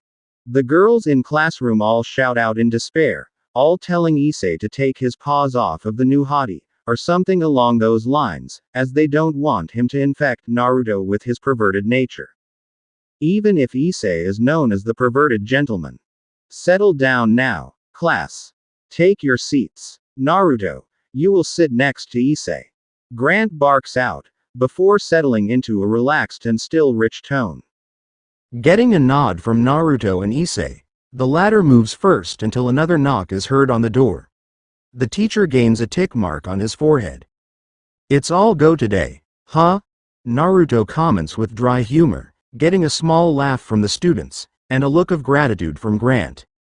The door soon opens to reveal another teenager, to which a loud choir of screams from the females of the room assault as the form of a perfect male greets them in a gentlemanly fashion. Yuto Kiba is a 17 handsome young man with short blonde hair, blue-gray eyes, and a mole underneath his left eye. He wears the Kuo Academy boys uniform, which consists of a black blazer with white accents over a white, long-sleeved dress shirt with a black ribbon on the collar, matching black pants, and brown dress shoes. Hey there. Good afternoon. He greets kindly to the females of the room before he spots Issei next to the newest student. Please excuse me for a moment. Yuto says before making his way to Grant, using a silent spell on the teacher so that he can go about his business without issues. He then tries it on Naruto, but to his surprise the spell doesn't even work against the redhead. So Yuto, filling that information for later, smiles and greets Issei. Hello, Issei Hyodo. What do you want? Issei sharply returns, not liking Yuto Kiba too much due to his good looks and popularity with the girls. I'm here on behalf of Rias Gremory. Would you kindly follow me? Yuto requests Issei with the same handsome smile on his face. However, the girls don't like this development at all. Although some are happy and let their thoughts run away at the thought of the gentleman of Kuo and the perverted gentleman being in a relationship. He'll corrupt you, Yuto, I will never accept them. Oh, God, they make the perfect pair. I want both of them. How about Yuto, Issei, and Naruto? Picking up his suitcase, Issei soon makes a remark to the eccentric fangirls around them. I won't drain him of his juices. Stop spouting nonsense. He mutters before turning to look at Naruto. We'll meet after. Issei quizzes with a smile, hoping to catch up for lost time with his former best friend. Hoping that the two will be best friends once again. Sure thing. Although you could have worded what you said to the girls better, honestly. Drain him of his juices. Naruto replies with a foxy smile as he watches Issei leave the classroom with Yuto. He soon takes his seat and the session continues where it left off prior to all the interruptions. Since he studied plenty in his free time during his recent escapades across the town and parts of the world, using his shadow clones to learn, he knows that this will be a breeze. But he still mentally groans at one important fact. He is at school, again. Yay school. Maybe he should have ignored Searsex. With Issei and Yuto though, the two are now standing in an older 3-story building hidden within the campus of Kuo Academy, a location better known as the Occult Research Club. The club room interior, which was a cleared-out classroom, is a wood-paneled room with Victorian-style couches and chairs along the walls. One side is set up to be able to be used as a bath, and a large Grimoire family magic circle is also there to allow teleportation to and from clients. There are chalkboards on 2 of the walls, and 2 notice boards. Also following the occult motif are tables with skulls and candles on them, odd runes on the chalkboard, and Gothic paintings. There are some plants in the room too. Kaneko is sitting on the settee eating sweets, having just finished telling the currently standing and focused Rias what she felt and saw from Naruto, whom leans back on the desk behind her in contemplation. There are 2 other people sat on the opposite sofa to Kaneko. Akano Himejima is an 18-year-old beautiful young woman with a voluptuous figure, very long black hair and violet eyes. Her hair is tied in a long ponytail, reaching all the way down to her legs with 2 strands sticking out from the top and sloping backward, with an orange ribbon keeping it in place. She wears the customary Kuo Academy girl's uniform, but with black calf-length socks. The other is the nervous Gasper Vladdy, a 16-year-old androgynous-looking male with platinum blonde hair and pinkish-violet eyes. His hair is styled in short bob cut with several small fringes over his forehead, and he has pointed ears. He oddly enough wears the Kuo Academy girls' school uniform with thigh-high socks. Rias, upon noticing Issei and Yuto, smiles warmly before welcoming them back to the club. Well, everyone's here now. She then gestures to the couch, silently asking for the 2 arrivals to sit down. Upon seeing the 2 take their seats, the red-haired president of the ORC continues from where she left off. We welcome you to the Occult Research Club. But in truth this is a mere facade. Nothing but a hobby. I'll be frank with you, Issei, everyone around you are devils. Startled at the blunt explanation, Issei feels his heart stop for a moment before blinking and retorts with a small stutter and sarcasm. That was indeed very frank. The black-winged man you saw yesterday, and your girlfriend from the day before, Yuma, are fallen angels. Once serving God among the angels in heaven, they were cast down to earth in the underworld for wickedness and sin of varying shades.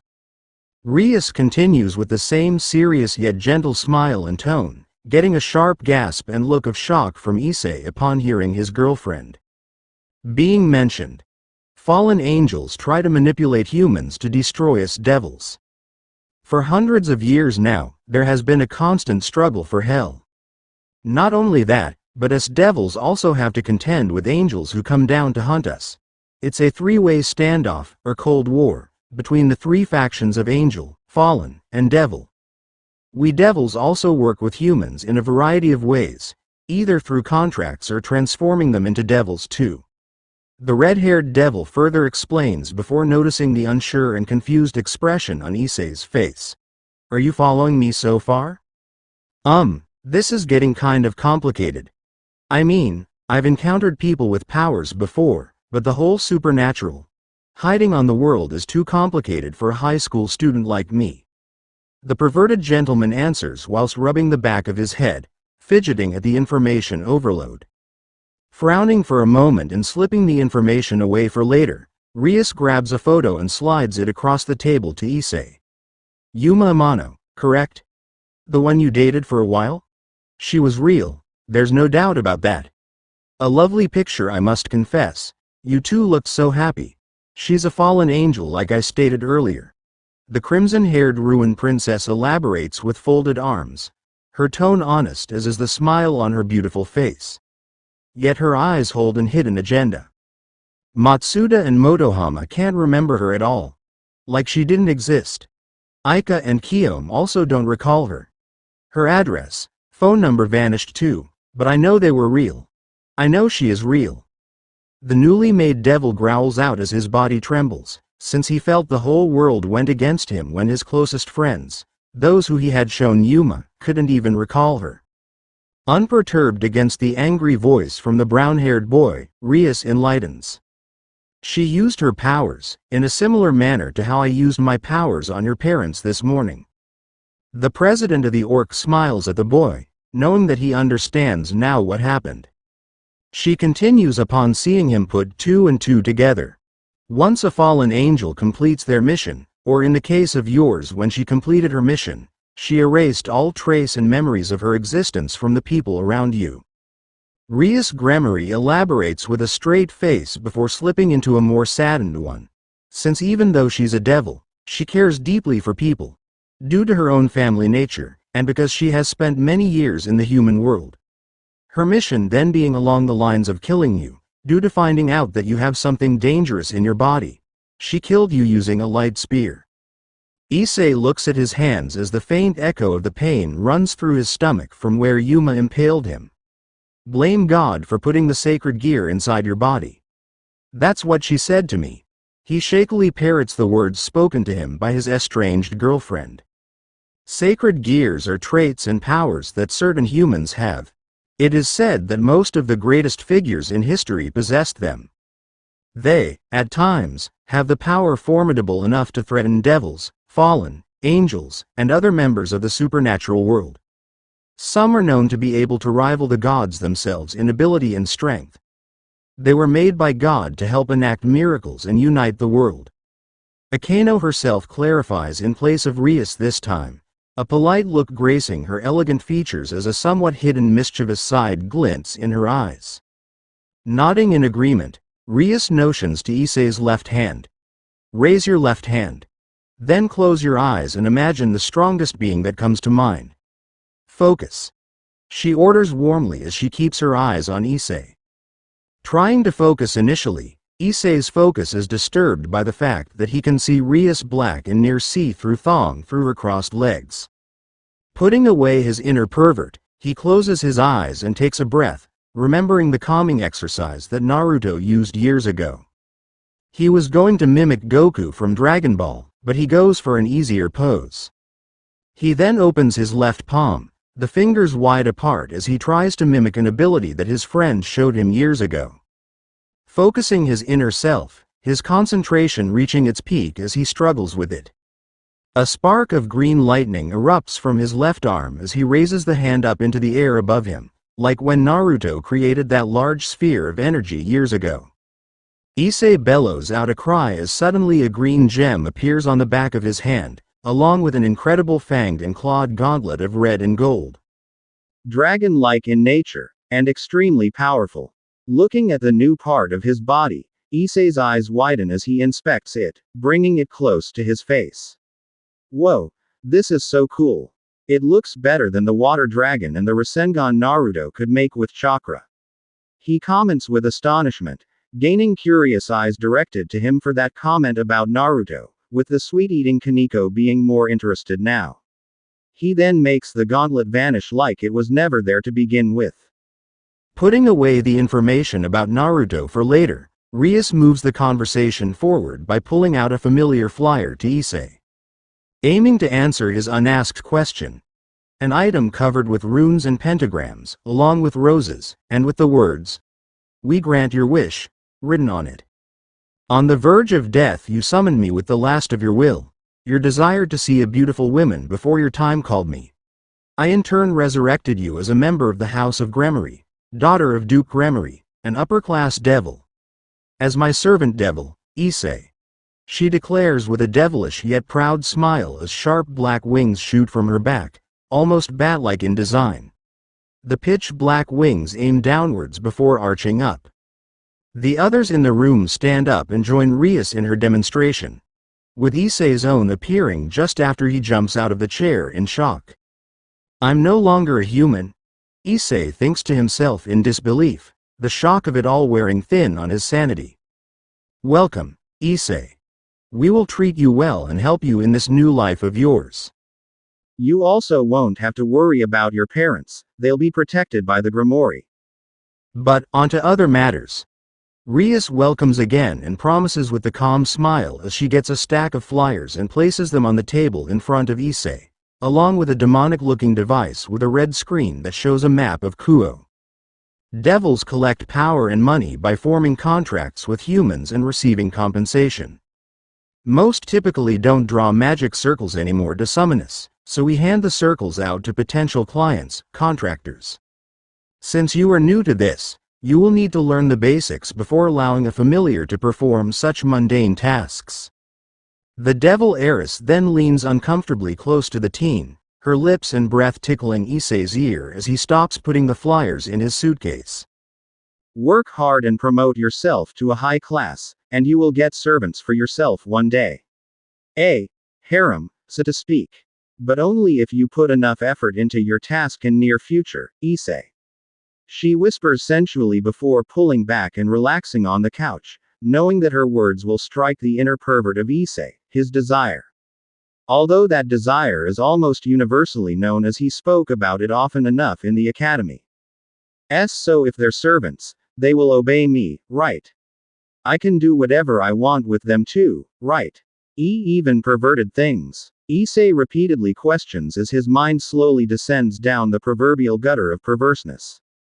Closing her eyes and forcing a smile at the antics of Ichiei, Rias quickly replies to the onslaught of questions. Yes, if they're your servants. She then thinks to herself. We'll teach you how to use a magic circle later, but first you must do 2 summoning requests. They were Kaniko's, but I think a crash course into this life will make you understand this early life for you, correct? Thank you. Kaniko finally says, glancing at Ichiei for a moment before returning to her sweets and thinking about the newest student and his intoxicating chakra. And with that senjutsu, how has he not gone insane, like she did? No, I should be thanking you. Ichiei returns with a bow. He then looks back to Rias. So does that mean I'm getting a contract? Rias smiles and grabs Issei's hand before using her magic to draw a symbol on his left palm. This is a card seal, proof that you're a member of the Grimoire House. Are you ready to do this? Stealing his nerves due to the rush of everything, Ichiei responds. Not really, but no time like the present, he admits with an easy and unsure smile. Glad to hear it. Best be quick on that bike. Also, I request 2 things of you. You must call me president during formal settings, and the other being the issue of Naruto. Bring him in when you can. Rias says sweetly before putting her hands on her hips. Since now the devils have an issue in the form of the unknown Naruto. Naruto? Sure, I'll bring him in. The brunette answers with a distraught frown, worried for his recently returned friend. I best be going then. Ichiei adds as he leaves with a spring in his step. He then leaps out the door in excitement. Yes. I'm one step closer to my dream of being the perverted gentleman harem king. He exclaims in bliss from outside the orc. Looking at the door for a moment, the group within sweat drops at the boisterous words of their newest member. Well, our newest brother seems enthusiastic. Akano mutters, trying to find the right words to describe Ichiei. Although she chuckles at him. I'm sure he'll fit in nicely.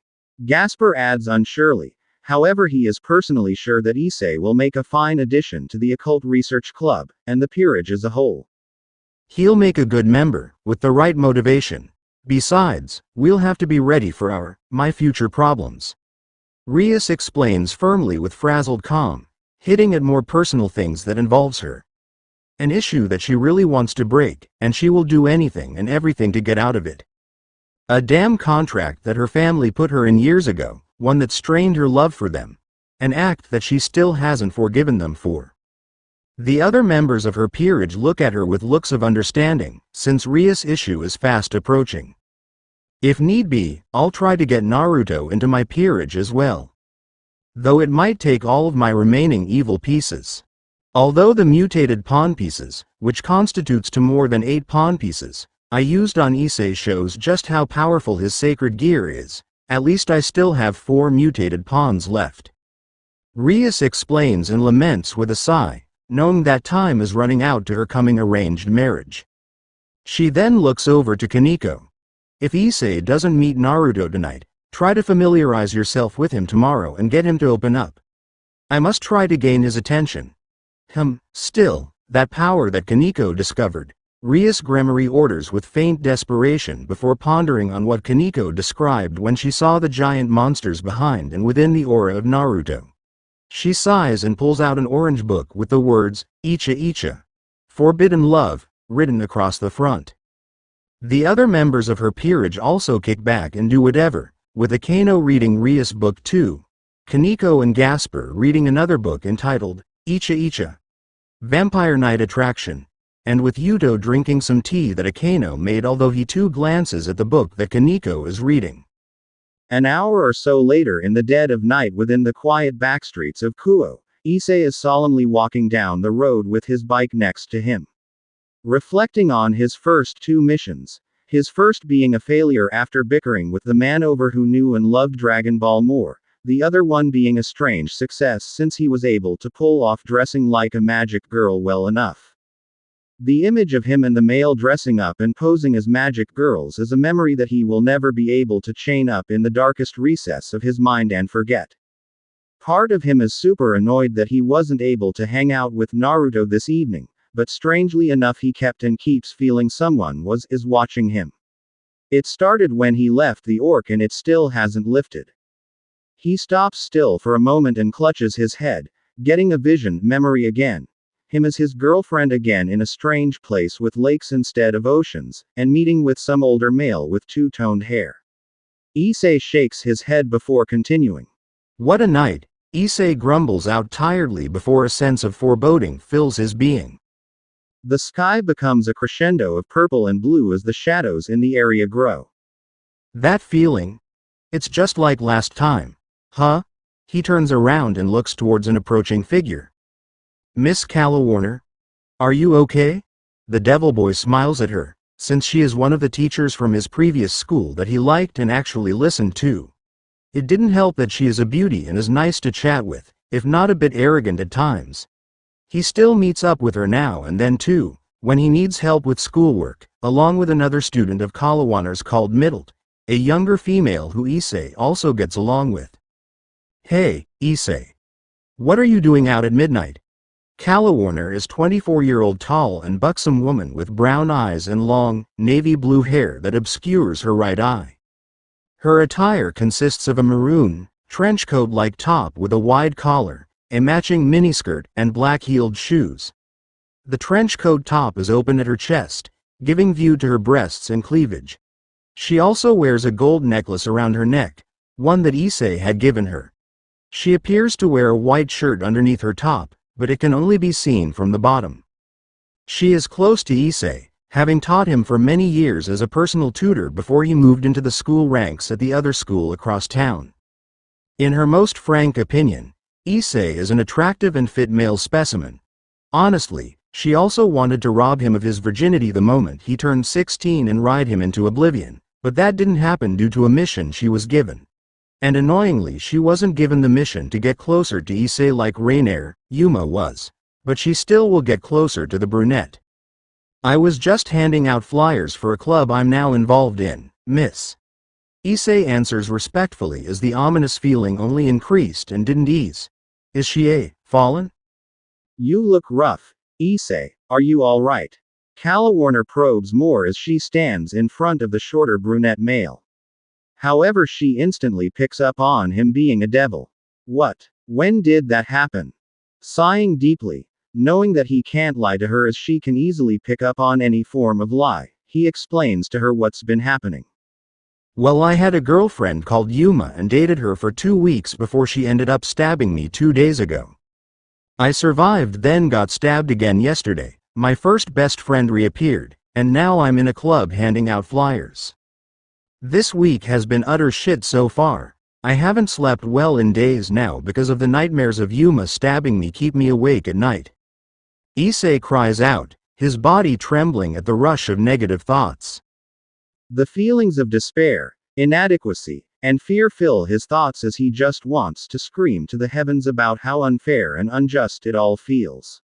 He is then brought into a tight embrace by Calawarner, his head ending up between her generous assets, causing an immediate reaction throughout his body, 2 places on his body more so. However, he instantly picks up on her tensing bizarrely, almost like Yuma did when he held her hand. Issei, you need get away, now. Calawarner shouts as she pushes the boy back, screaming out as her eyes glow red and dim almost like she's being hypnotized. Suddenly 2 large black wings, almost angelic-like in appearance, shoot from her back. Her eyes remain red, however they're dim and empty, hollow even. A shell of her former self. Calawarner's eyes lock on Issei's own as she hastily creates a golden light spear and chucks it towards the even more heartbroken and depressed boy.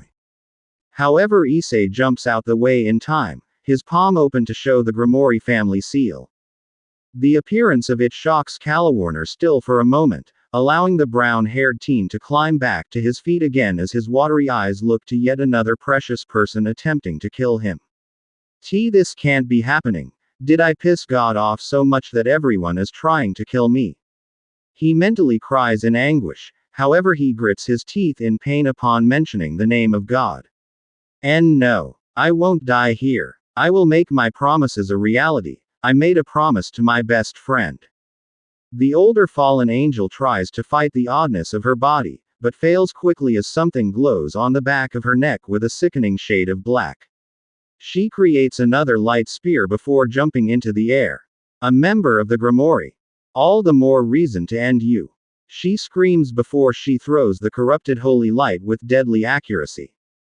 Sorry, Issei. Refusing to die here now and cross into the next life, Issei screams out as green light explodes from his left hand, the familiar gauntlet appearing once more in conjunction with his devil wings. He then fires an omnipotent beam of green light towards his now twisted ex-teacher, destroying the light spear and hitting Calawarner in the process. But the beam doesn't hurt the fallen angel, instead it destroys her clothing in an almost dazzling display, showing Calawarner's birthday suit for the realm of night to see. The gauntlet wielder looks down in awe at the weapon, before looking to his now nude ex-teacher, only to bleed from his nose at the incredible sight. Sacred gear. I must end you now. Calawarner yells. She primes another light spear, only for a voice to stop her. I wouldn't do that, you flying sack of feathers. Comes the voice from above. Standing on the streetlight is Naruto himself, his eyes sharp as his right hand is outstretched with a green-blue swirling sphere of intense energy hovering over the palm, the sphere being orbited by 3 smaller ones. Try it, and you'll see just what a planetary Rasengan can do. I don't have time for this. I should notify him before coming back to kill you, devil. Then I will kill you, human. The fallen angel snarls out before she quickly blasts away at high speeds out of the area. Thank you. The bubbling sky and sicking feeling vanishing too. The only evidence of her being there are the pieces of shredded clothing. However, the red-haired child of prophecy notices a black seal on the base of Calawarner's neck, causing his eyes to narrow in suspicion. Naruto then banishes his violently rotating chakra spheres before suddenly appearing next to the tense but happy Issei. You keep finding yourself in all sorts of situations, don't you? And I thought my luck was bad when it came to people hunting my ass. Naruto jokes as he pats the similar-sized teen's back, before removing a fragment Calawarner's broken bra from Issei's shoulder, chuckling at the blush on Issei's face because of that. Hello to you too. Issei returns sarcastically with a smile. He then drops his mood and hugs the redhead, quivering in distress. What's going on with everyone I care about, and Naruto? First my girlfriend kills me, and then my former teacher tries to do the same. Did I do something wrong in my life? He shouts, tears welling up in his eyes, but he tries to keep a strong front for his friend. Don't be silly, Issei. Naruto says soothingly as he holds him softly. You didn't do anything wrong.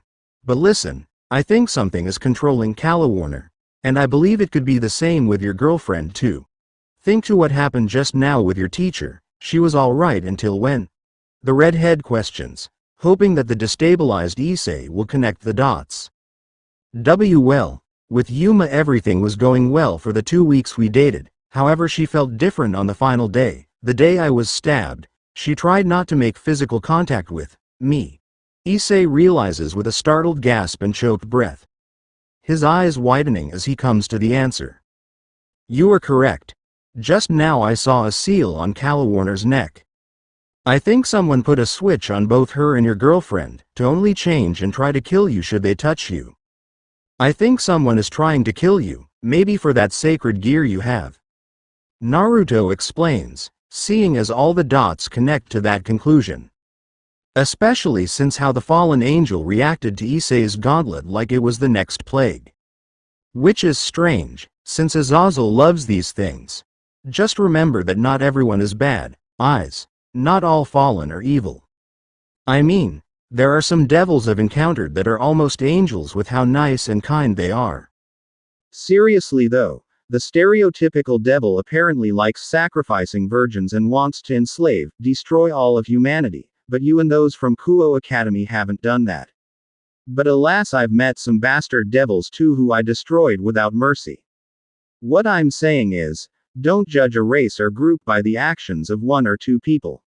Your girlfriend and teacher still love and care for you, and we will save them. I promise. Naruto declares to him with intense passion and conviction. Staying still for a moment and digesting the words of the now red-haired friend of his, Issei soon pulls away from Naruto as he realizes their close proximity, an embarrassed blush burning across his face. Sorry for hugging you, and thank you so much. He clears his throat before remembering something. Naruto, listen, I was asked to take you to see Rias when I encountered you next. So, can you follow me to the Orc?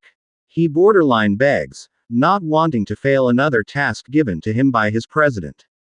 Since he's failed one and now pissed off the fallen again. Sensing something behind him, Naruto smirks and shakes his head. No need, since the party is here.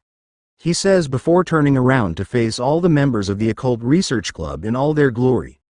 Naruto then waves cheerfully at them. Hello. Although he blushes faintly at seeing Akeno there. I swear to God. Most of the peerage sweat drop at the casual response, with Akeno giggling at the cheerful innocence of the red-haired boy. Before Rias can greet the strange male, Gasper quickly runs and jumps towards Naruto. Sage Naru. He shouts before hugging the redhead tightly.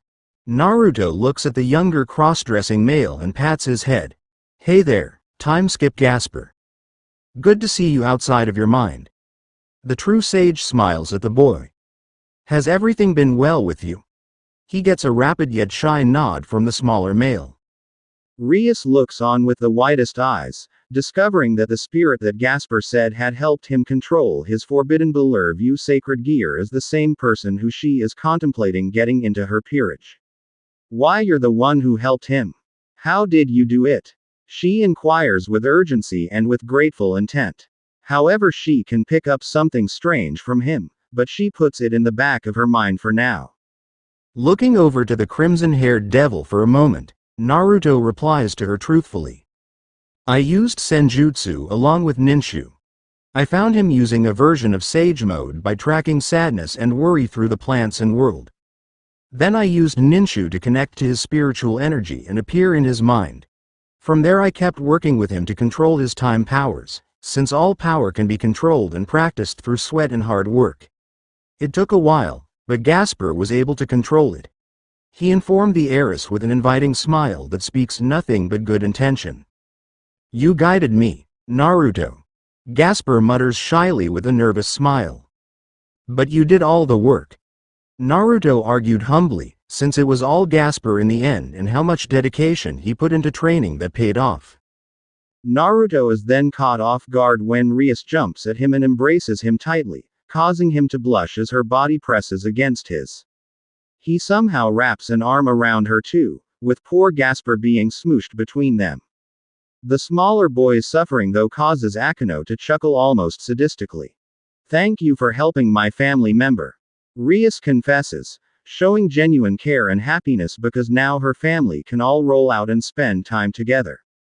She then pulls back and coughs into her hand with a faint blush. I can't tell if I should be proud or jealous of you, Naruto. Issei comments with an annoyed tone of voice as he tries to figure out his feelings about the matter. The white-haired female of the group then addresses him. Pervert. Kaneko says coldly as she turns her attention back to Naruto. Since he mentioned something about a sage mode. Ignoring the remark, for the most part, Rias cocks her head to the side. Sage mode. Closing his eyes for a moment and taking a short and relaxing breath, Naruto quickly gathers senjutsu as an orange pigmentation appears around his eyes and on his eyelids. His signature mixes with that of nature around them as he takes in the natural energies around them, making him seem even more invisible to their senses. He then flares some of his senjutsu power in surprise to the others, with some shuddering and in awe of his power. His wave of power sends a shockwave through nature too. He then opens his eyes to show his light orange ocular orbs with toad-like pupils, displaying nothing but incredible power. This is Sage Mode, well, one form of it anyway. Nature around them seems to vibrate and sing in response. Rias shudders at the power being released, and being so close to it. But also because how warm the chakra, senjutsu, feels. However, she notices his eyes. Grave eyes, pained eyes. They're like my brother's own when he thinks back to the Great War and the Devil Civil War. What happened to you? Issei can't help but be jealous of his friend's incredible power. But he knows that something must have happened for Naruto to have gained such power in the first place, and it makes him worried. What did you go through? I can see the horrors of something terrible in your eyes. Gasper is used to it, but it's still a surprise as he just wants to fold in on himself. Yuto has some sweat running down his head at the sensation of Naruto's power, even though it feels protective. Akano, however, rubs her thighs together and licks her lips at the incredible show of power, pure dominating power. Kaneko, though, reveals her Neko features to the world, her white cat ears and tail revealing themselves as she purrs contently with wide eyes. Elsewhere, though, on top of short building, a black cat with golden eyes overlooking a fish shop freezes upon sensing someone use senjutsu, and a slightly different variation to her own. The feline looks up, its future meal now forgotten, as tries to track the senjutsu origin. Senjutsu? But who can use so much of it, nya? And is that chakra too? I must find who you are. I hope you're cute and a hunk, nya. Just before she can take off, though, a magic circle that looks like an infinity symbol opens up under her and teleports her away, nya. Back with the others, Kaneko realizes something. Naruto mentioned it was one form of it. One form of it? She barely breathes out as she eyes him inquisitively with sharp eyes. How can you stop the negative feeling? Kaneko also asks tightly, as she can't feel anything bad coming from the boy. If anything, she's a little jealous, because when she tapped into it years ago she felt nothing but rage and hatred. Yet here's this human using senjutsu and not succumbing to the earth's darkness. Looking at the Neko tenderly, knowing that she must have gone through something to make her scared of using it. He can tell she has the power to use it, but it hasn't been tapped in a long time. I have a higher form of senjutsu above this one. My current one was taught to me by toad sages back home. But with the negative feeling, it's more than one answer. You see, I conquered my darkness and accepted it. I become one with nature itself and not abuse it, whereas most people on this world just take it without care, and I am calm when I balance the senjutsu with my chakra. It picks on your emotional state too, trust me.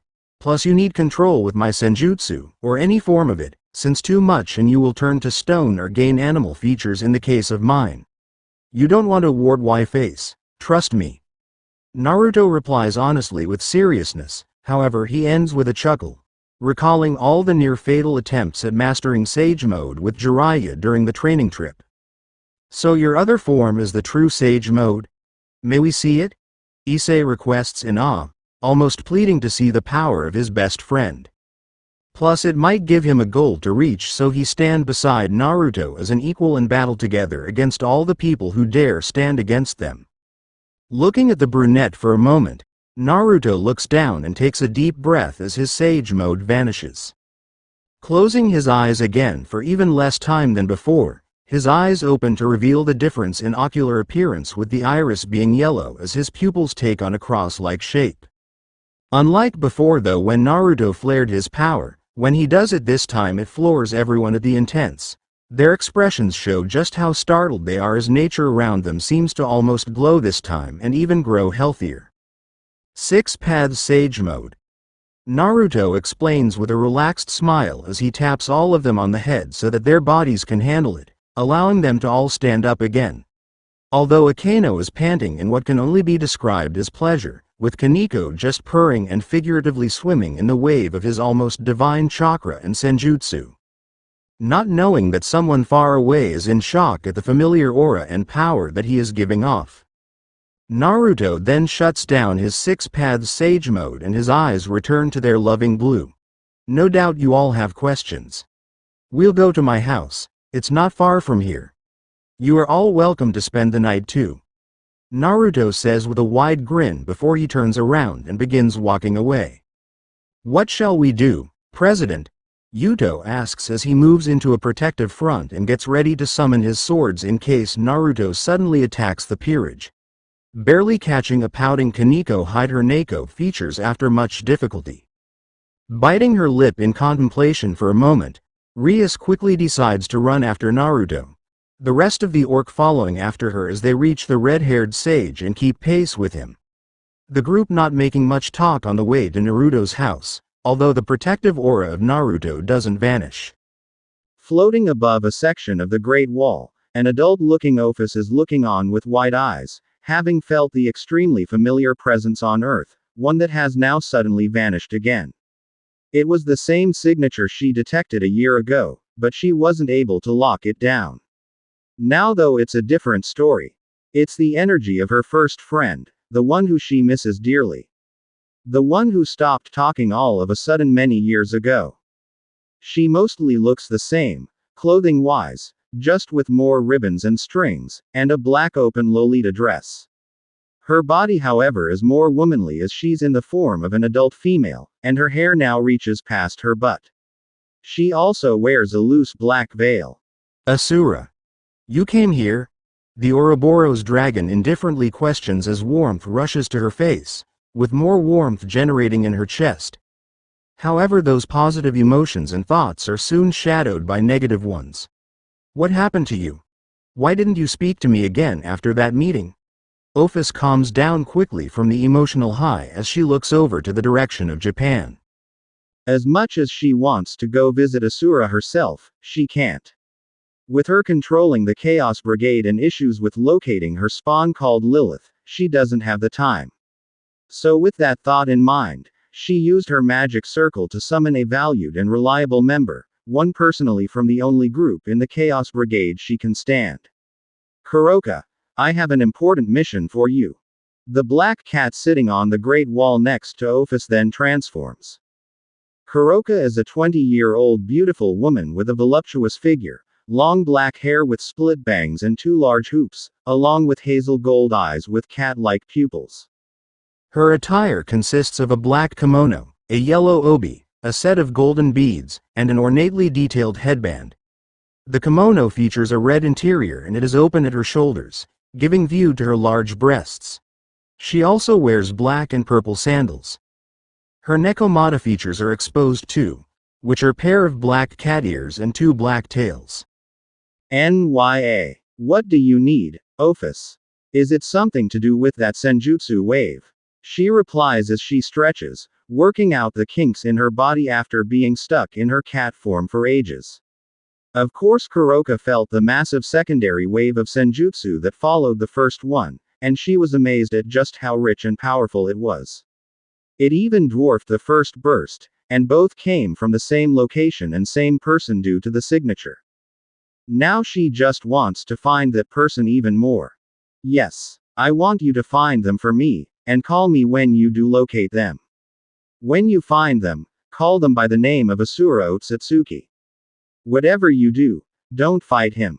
The infinite dragon god further says apathetically, However, she ends sharply and with warning in her monotone voice. Although Ophis knows for a fact that Kuroka will test Asura anyway. Poor Kuroka. Sure thing. NYA. Can I check on Sharon too whilst I'm there? The Nekosho asks as she opens her vibrant purple magic circle to leave.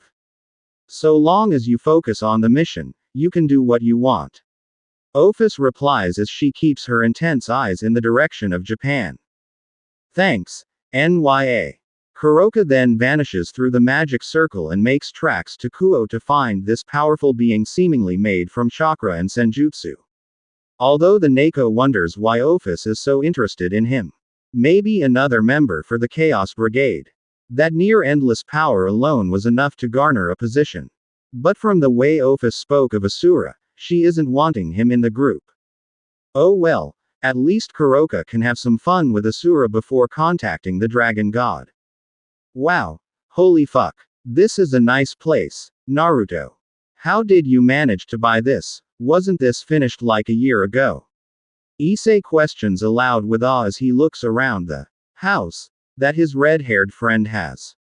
I have to bring up why he has red hair, since he should be blonde. He mentally tells himself. The living room, the first room you step into, is a mixture of traditional and modern. Dark wooden floors with concrete walls, and a wooden ceiling. The lights are simple half-spheres on the upper half of the walls. The living room has a massive TV, comfortable chairs and glass tables, along with a large settee which half-circles a round table towards the back. The living room is so tall that it has a half-second floor towards the back that isn't accessible by normal methods, which holds shelves and bookcases full of traditional reading materials. There are also some plants dotted about, shinobi weapons on the walls, scroll racks on the walls, and many pictures paintings of places the orc have never seen, but Issei had heard of some of them from the Namikaze Uzumaki family before. All the 5 doorways contain sliding doors. From what Naruto said, the other 4 entryways lead to a downstairs bathroom, staircase to the upstairs rooms, a hallway to the other rooms downstairs and to the outside, and a kitchen. The 5th door being the exit. Naruto even mentioned that there is a single-story guest house in the large garden behind the house, along with a small temple that's dear to the Uzumaki clan. Akeno is looking at the hundreds of books on the upper floor with appreciation. Yuto is regarding the shinobi weapons, specifically the custom-made ones, wondering if he should ask their host for a duel at a later date due to spotting some incredible swords. Gasper checks out the writing on the doors, mostly checking on the closed threshold to the hallway, which reads, Gym, Dojo, Meeting Area, Storage Room, Library, 2 bedrooms, Basement Entrance, and Outside. Kaneko is sitting down on the cozy settee waiting for their host, currently thinking about the person's thick and strange chakra, along with his variations of senjutsu. Rias though is looking at the photos curiously, picking up the fact that they're too detailed, and that they feel like real locations. She also eyes up photos of various people, all strange and quirky, but they seem nice. This place is quite nice. HMHM, very homely and peaceful. Shame he lives alone though, so much room for one person. I wonder what he does with it all. Akeno comments pleasantly as she drops down from the upper floor of the living room, landing gracefully next to Rias. Having quickly studied his selection of books up top, only to find 2 books that pleased her to no end. One about masochism, and the other about sadism. She was personally tempted to borrow them, but left them be for the moment so she can exchange notes and ask nicely later. It's dope. Kaneko says blandly with a hint of interest before she turns her head to the door leading upstairs, as she hears movement. Well, I'm glad you all love this place. Naruto replies to them with a smile, appearing behind the chair where Kaneko is using his swift release.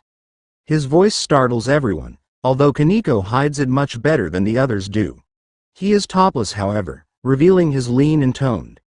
A body built for combat, yet it isn't over-the-top muscle, compact and athletic. Akeno licks her lips in appreciation at the view, as Rias shamelessly ogles it, and Kaneko having to look elsewhere with a faint blush. Naruto smiles and faintly blushes at the girl's responses, although the blush is due to Akino's reaction and what he can see in her eyes. The certain look of lust and naughtiness, however, he can see it's a mask which causes him to mentally frown. She wears a mask like I did. However, what catches their collective attention are two features on his body. One being a spiral black tattoo with patterns around it, and the other being a scar over where his heart is. The scar being mirrored on his back. The scar, though, causes a few of the people to go green in the face. It isn't a disfiguring one, but the fact that something blasted through his body, an injury that should have killed him, makes them wonder what the hell he had been through. Although Rias curiously eyes up the seal on his stomach, with Issei knowing what it is. But all the rooms do have items in. I do wish for some company, but I can wait on that. You all came here to ask me questions, since you are the representatives of your faction around here and you don't want an unchecked power floating around. Right? Naruto laments sadly before moving on to the serious business, taking a seat on the arched couch across from Kaneko. The other people now taking their own seats on the settee that the Neko is on, and the one Naruto is on. But first, do any of you want something to eat, drink? Smiling at their host's good nature, Rias decides to bite. I'll have some tea, please. She answers, with Akino and Yuto also following their president and king. Gaspar also asks for tea, but in a more withdrawn voice, due to his own fears of being outside for prolonged periods still. I'd like some orange juice, Naruto. Issei follows on after Gaspar as he relaxes into the chair. May I have some sweets? Kaneko requests with her monotone voice, however she continues to look at Naruto and can't help but want to bask in his chakra. She personally wants to learn more about his chakra, or rub herself against his chakra core. Sure thing. Naruto then shows off and uses his creation of all things technique to make the desired items for Rias and her peerage, shocking them all when the drinks, food appears before their requested people. The glow and flames of red and blue vanishing from his hands upon the completion of his power. What was that? How did you do that? Rias questions with surprise, her voice stern however as she wants to find answers to the stranger before her. The recent display of power just forcing the issue more. Kaneko however takes a curious bite of the sweets that was created, since her sweet tooth demands to taste the basket of treats in front of her. Taking a bite and running her tongue and taste buds along the cookie, her eyes widen as she then borderline dives into her food and digs in. These are nice. Naruto sweat drops at the actions of the petite female, although he does chuckle at her. The beautiful Neko with marshmallow hair seems pretty content there. But with regards to you, Rias, I used a yin-yang release ability that involves the administration of imagination, and the spiritual energy which forms the basis of yin chakra to create physical forms from nothingness. Then, through the application of vitality, and the physical energy that forms the basis of yang chakra, I can breathe life into the resulting creations. The creation of all things technique is the name. Naruto explains with a shrug, in a manner one would use to discuss the weather. Said Neko blushes at being called beautiful, since she honestly isn't used to it. Because she is often remarked as being cute or adorable whilst her queen and king are considered beautiful and sexy. So it makes her feel happy that he complimented her. Although him referring to her hair as marshmallow-like just makes her cheeks turn a deeper red. So you can create anything from your imagination, from nothingness. Rias clarifies as she quickly understands the ability, but also she wonders what the drawback is to such a potent power. After all, nothing like that comes cheap. Sounds useful. She doesn't need to ask how Naruto knows about Kaneko's Neko nature, since she revealed it in public earlier. But she does mentally chuckle at Kaneko's expression, even though she's a bit envious of all the attention the Rook is getting. You can create life too using that power. Akino, Rias' queen, continues after taking a sip of the tea in front of her, pleasantly surprised at how refreshing and tasty it is. She might have a rival now concerning tea making. Oh my. And he looks like he can take some punishment too. She thinks to herself sadistically as she eyes up Naruto's body. Glancing to the Princess of Destruction and the Yamato Nadeshiko before nodding to their words, he smiles. Sort of. While I can create life, it's taxing on the body and consumes too much chakra to do so. That's the drawback. The simpler the better, as it were. I know how to create life using creation of all things, but it's something I won't do. Why? Do you want me to create someone? Naruto inquires as he sits back and raises a brow. Honestly curious if they will ask him to create someone. He notices the sadistic look in Akino's eyes. She's a sadist, isn't she? Not bad, I guess. Thinking about it for a moment, Rias shakes her head. No, that's all right, she says before taking a sip of the joyous tea, impressed that it tastes good. Do you use your power to make food for yourself all the time? No, I didn't want to waste time making stuff for everyone. I can cook well, as I've had to take care of myself for a long time now. Naruto explains with a heavy sigh, noticing Issei looking at him suspiciously. Before Rias can respond to the other redhead, Issei confronts his old friend. You were blonde before, Naruto. Why have you got red hair now? His words draw questioning looks from the others, not knowing the history between the two. You two know each other. Gasper ponders aloud. My Uzumaki heritage became dominant. I had blonde hair until I was 12 or so, and then the red bled through. By the time I was 15, I was a natural red. Naruto enlightens, pausing in sorrow when he mentions 15 for an unknown reason. However, Rias recognizes the look, a look of horror and violent change. Something that her brother has at times. And yes, I met Issei years ago. When we were kids. He replies to Gasper. Nodding in understanding, Issei then also addresses the elephant in the room that everyone may have on their mind. And that scar. He sighs softly and touches the mark without a twitch to his form due to being so familiar with it now. My friend stabbed me with a lightning fist 3 times when he went rogue, because I got in the way of him wanting power. Naruto bitterly says with a chuckle, only to receive a mortified gasp from Issei and wide eyes from the rest. Rias' eyes sharpen quickly at that thought, since she believes firmly in connections with friends and family, so the thought of one betraying someone and nearly killing them ticks her off. But also to someone nice like Naruto, who even she can tell is extremely lovely from their limited time together. He tried to kill you. What kind of friend does that, Naruto? I don't know how friends work on your world of Gaia, but know that I wouldn't do a thing like that to you. Issei barks out in indignation as he thunders up from his seat next to his childhood friend, unknowingly blurting out that Naruto is in fact from another place.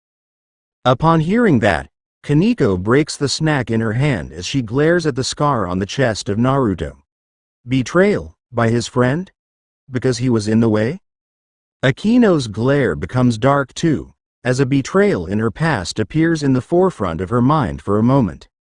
Yuto's fist clenches also as negative thoughts of his past bubble up to the surface.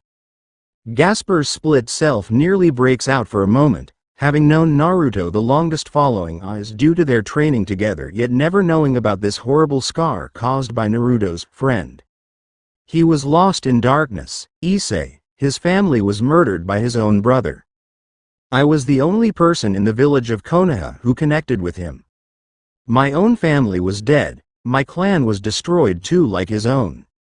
We were alike, yet we were reflections. I strived to bring light and unity whereas he walked in the darkness. But I wouldn't and didn't let him drown in despair and the curse of hatred. It took a while, but I saved him. People who break the rules are trash, but people who abandon their comrades are worse than trash. For any of my friends, Issei, I'll do anything to save them, because my friends are my precious people. Just like I promised you that I would save your girlfriend and teacher, because you are in pain, and you are my precious friend. Naruto tells him with a hard and passionate voice. His eyes glare back at the brown-haired boy's own. His negative emotion sensing notices the feelings from all of the peerage. His words making the brunette's eyes wide as tears threaten to spill due to how far his friend will go to help him. His words shock everyone as they now discover the type of person Naruto is. Someone who values family and love above all these. The type of person who will always be there for them in their time of need, and someone who will save anyone no matter how deep in their hatred and darkness they are. Gasper, Yuto, Akano, and Kaneko all feel as if Naruto is reaching out to them oddly enough. His energy, protective aura, his words, they all feel like he's trying to talk to them unknowingly.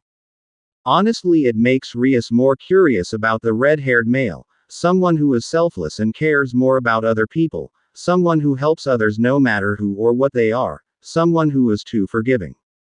However, it makes her wonder if he can help her family members and their own dark pasts. If the pure devil is honest with herself, she finds it upsetting that her peerage members all have their own weights that she cannot fix, and she desperately wants to. Rias at times wanted to pull her hair out in defeat, but now maybe she can get Naruto to help her friends, and maybe even with her own problem. You are very forthcoming with information, Naruto. She comments unsurely with an elegantly raised brow, getting a look from Naruto in response. If we're going to be friends or something, trust needs to be built, right? I don't mind sharing stuff with you, as you all seem like good people, devils at heart. The shinobi replies honestly with a harmless shrug. Rias smiles at him and nods in agreement, knowing where he is coming from. Plus, if she wants him in her peerage, she'll need to return that trust. The pure devil then reflects on the conversation until she picks out something Ichiei revealed earlier. Another world called Gaia, she asks carefully, making sure she heard correctly.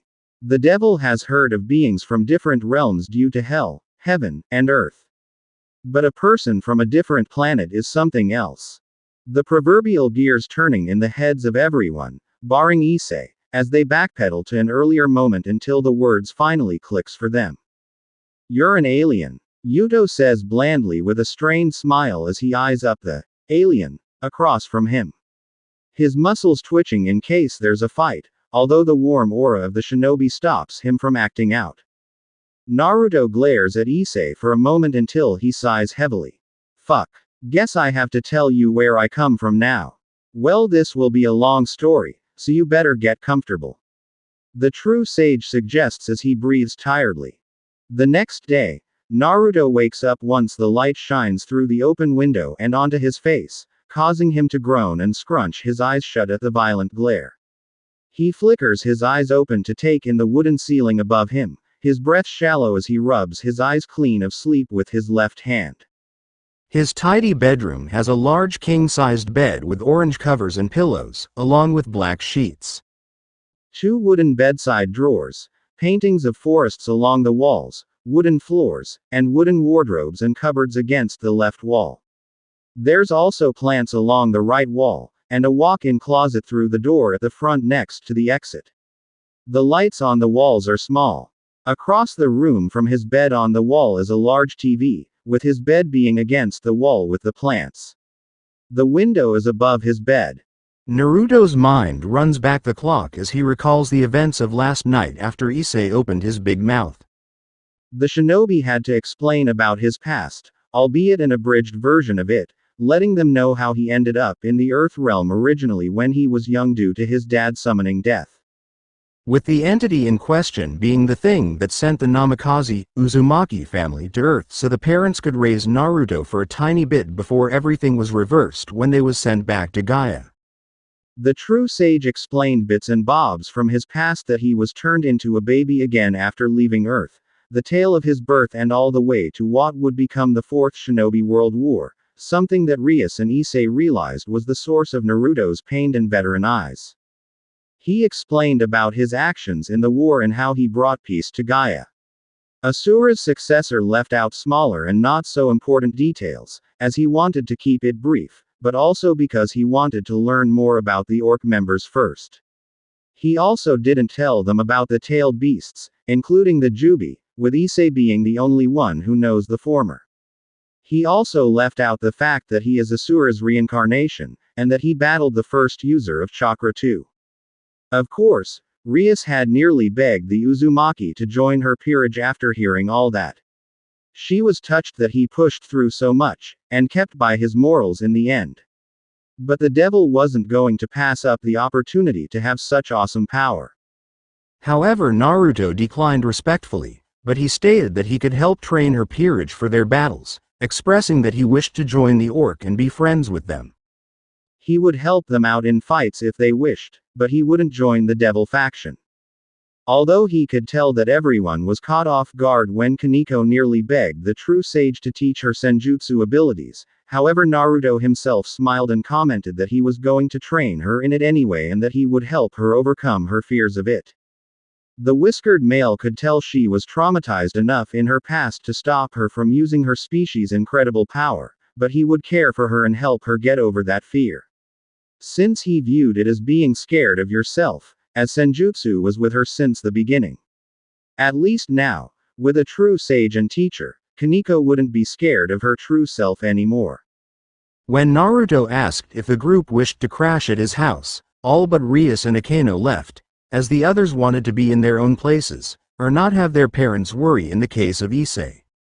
The three chatted for a few more hours, trying to gain a grasp as to where all the peerage were, or in terms of abilities, so that Naruto wasn't going in blind.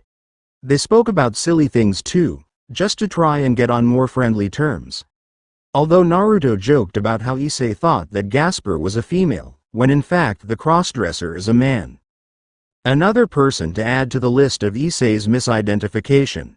The unpredictable ninja groans again and tries to sit up, but an unknown weight on his right side stops him, as something squeezes his arm in a warm and yet soft manner.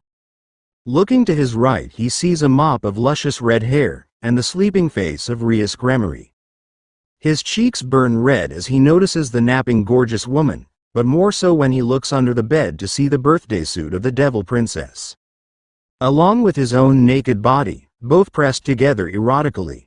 He slowly puts the cover back down and looks back up, hiding her nude form from the world, blinking as he processes what's going on. I knew my sleeping in the nude would get me in trouble. This is new. I have no idea what to do with this, never had anything like this happen to me. He then calms his blush down, since he got enough training from his perverted godfather on how to deal with situations like this and everything to do with the female body. So trying to ignore the body of the insanely hot devil, Naruto uses the body replacement technique with a pillow to leave the adorable Rias to snooze in peace. You should tap that devil ass, Naruto. Yon Kurama barks out, getting a nod of agreement from Yin Kurama. Yeah. You should wear her ass out. Yin Kurama continues on from its other half with a foxy grin. Yes. We want some nieces and nephews to spoil. Zero Tails echoes out, using its shadow arms to create a smiley face in Naruto's mind. Reenact what you did with that Koyuki woman in that beautiful movie back on Gaia. The one you have a copy of somewhere. Matabi perversely comments, vividly remembering all the positions and actions from the delicious Eki scene. You aren't helping. Naruto cries out as he cuts them off so he can make breakfast in peace. 40 minutes later, Rias' nose twitches upon smelling something incredible coming from outside the bedroom. Her eyes flicker open too as she yawns cutely upon reaching a sitting position, momentarily curious as to the location of her temporary shinobi body pillow. Her large breasts and perky nipples uncovered as the door opens to reveal Naruto looking in and wearing his academy clothing. However, she is surprised by the fact he isn't gawking at her breasts and naked figure. The crimson-haired ruined princess isn't sure if she should be impressed or upset really, since she knows that she can turn the heads of men, and some women, fully clothed. Yet here's this man just keeping contact with either her eyes or hair. Good morning. She greets with an inviting smile. Returning it with a foxy smile, Naruto says, "Good morning to you, Rias. I made traditional Japanese breakfast." Spurred on by the sound and smell of food, Rias climbs out of bed, with Naruto covering his eyes so he doesn't see her exposed flesh anymore.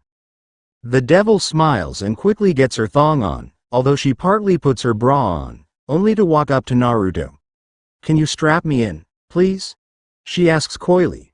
"I'm surprised. You're not wishing to see me naked? Am I ugly to your eyes?" Rias suggests with a mock sob at the end. keeping the fact that he nestled in her bosom throughout the night a secret for now. He was extremely cuddly in bed, as well as clingy. Something to bring up in a conversation with Akano later, maybe even Kaneko. Shaking his head at the teasing tone, Naruto uncovers his eyes and spots the strap under her beautiful strands and locks of hair. Moving the crimson hair, he soon connects the bra and retorts to her teasing. It's not proper to look at a lady like that, Rias. And while you're enchanting and beautiful, I don't want to invade and gaze upon your nude figure since we aren't in that type of relationship. Plus I hardly know you. He explains to the president of the Occult Research Club evenly and with a smile as he looks away from her. The underwear-clad Rias smiles with a mighty blush and nods in respect to his wishes, understanding where he's coming from. A gentleman by the sounds of it. Or he was taught well to respect women. Have you seen naked women before? She inquires as she starts to put her uniform on, honestly curious about the past of Naruto since he didn't speak much about himself personally last night to the group. Mostly talked about events that were going off on Gaia that he was involved with. Yes. Plenty of times really. One of my skills is to turn into a naked female. Plus my godfather, Jiraiya, the legendary super pervert, taught me plenty about women on our training trip.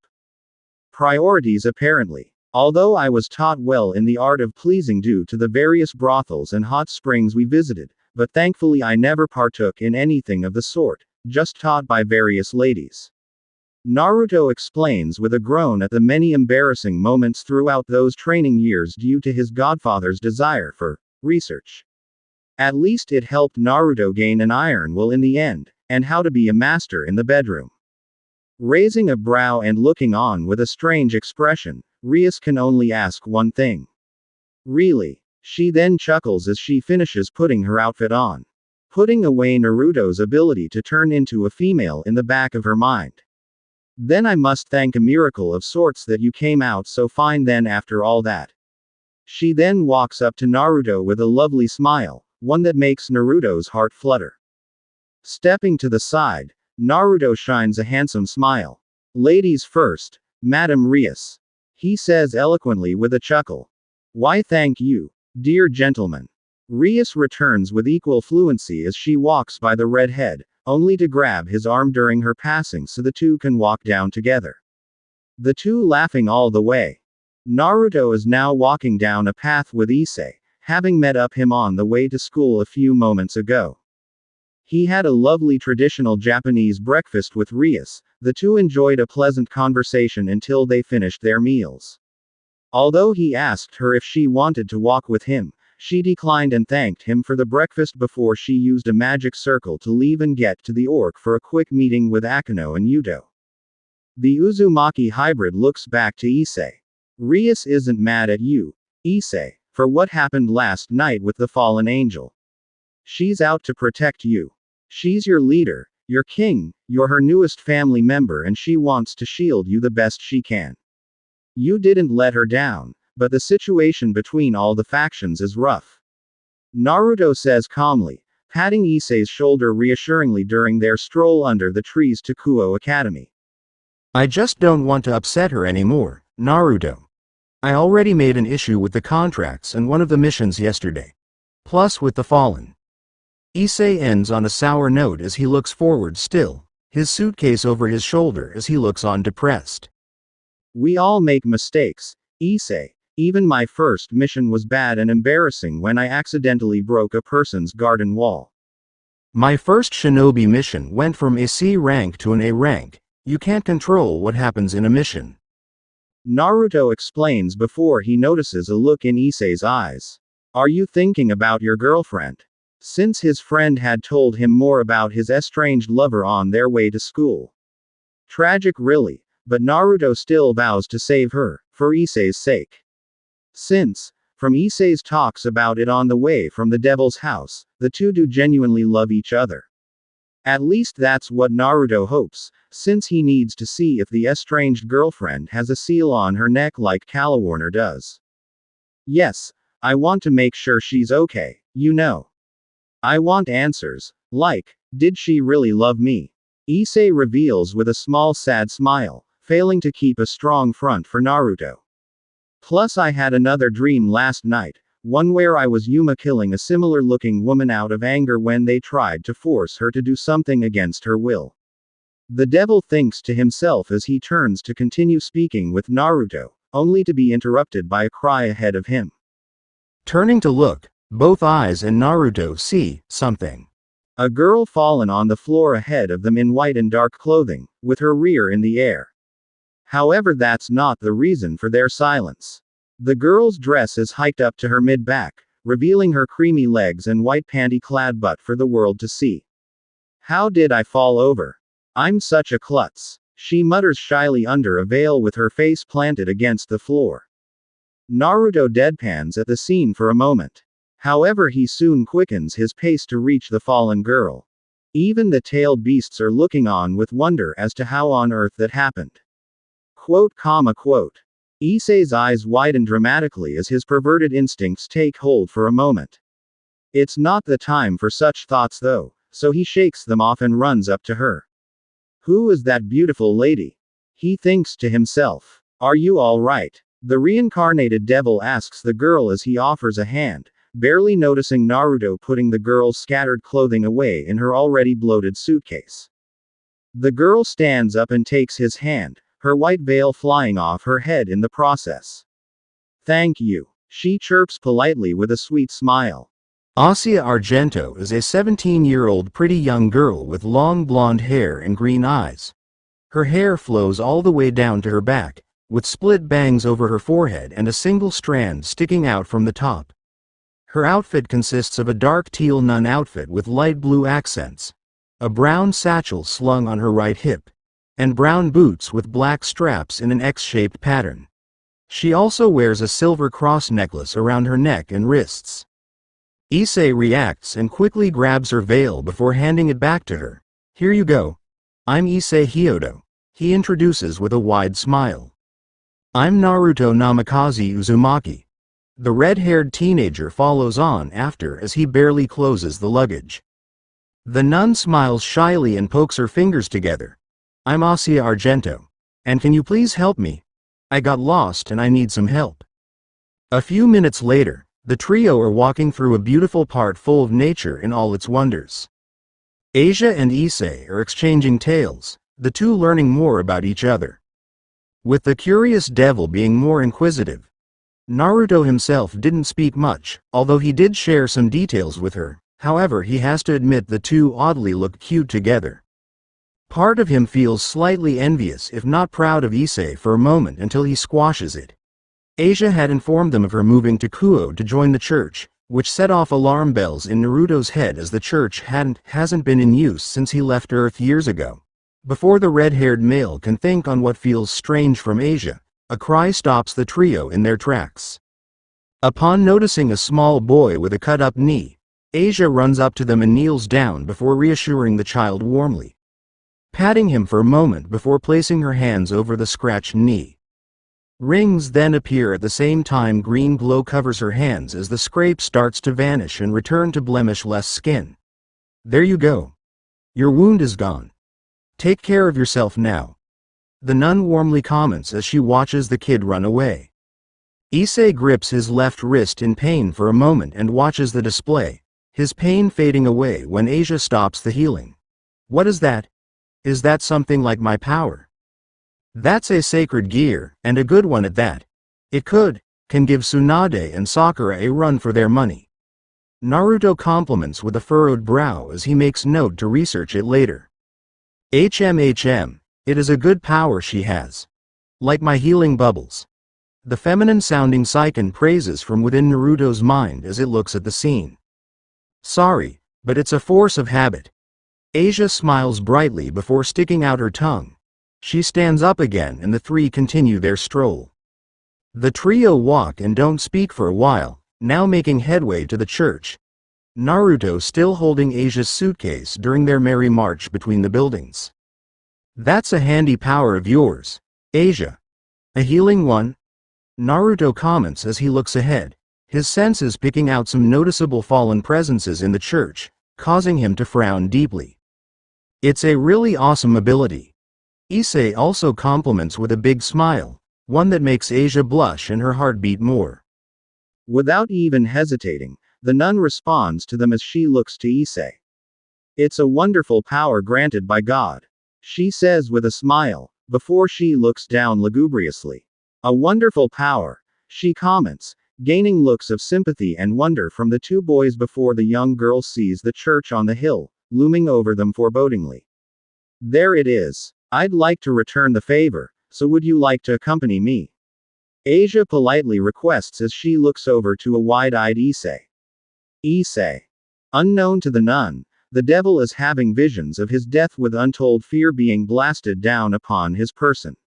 He is shaken out of when Asia places a warm hand on his shoulder. What? Oh no, I'm sorry. I've got to get to school. Issei explains sadly, which is mirrored by Asia's dejected expression. Oh. Okay, I understand. Asia answers lowly before she feels a hand on her head, causing her to look up to see Issei smiling at her. Don't be sad, Asia. We can always meet up again, right? I can show you all the fun spots around here, if you want. Issei says with a wide grin, with Naruto nodding with his own smile. Blushing brightly at the two cheerful men in front of her, Asia nods and returns with equal enthusiasm. I look forward to it, thank you. I'm so happy to have met such kind people so quickly after arriving in Japan. Please visit the church when you find the time. Promise me. Sure thing. Issei and Naruto both say simultaneously. I'll carry this with you to the church, I'm free for a while. Naruto steps in with the massive suitcase still in his grip as he nods with a polite smile to Issei, since he knows the devil can't go near the church. He gets an appreciative and yet worried nod from the perverted gentleman, with the devil being concerned for his old friend and new one. Okay then, Naruto. Goodbye, Asia. I hope we meet soon. Issei articulates with a large smile as he looks at her angelic face. She's really nice. Giving a warm smile in return, Asia waves Issei off as she speaks. I hope so too, Issei. She then watches Issei walk off down the path in the opposite direction to her destination. Asia and Naruto soon head off to the church, making small talk along the way and getting to know each other. Though the exchange doesn't last long as they soon make it to the church. As they part ways, the two promise to meet up later on, although Naruto does tease the nun that Issei asked her out first, getting a radiant blush and stutter from her. Soon parting ways, Naruto uses his swift release to make it on time for class, even beating Issei there.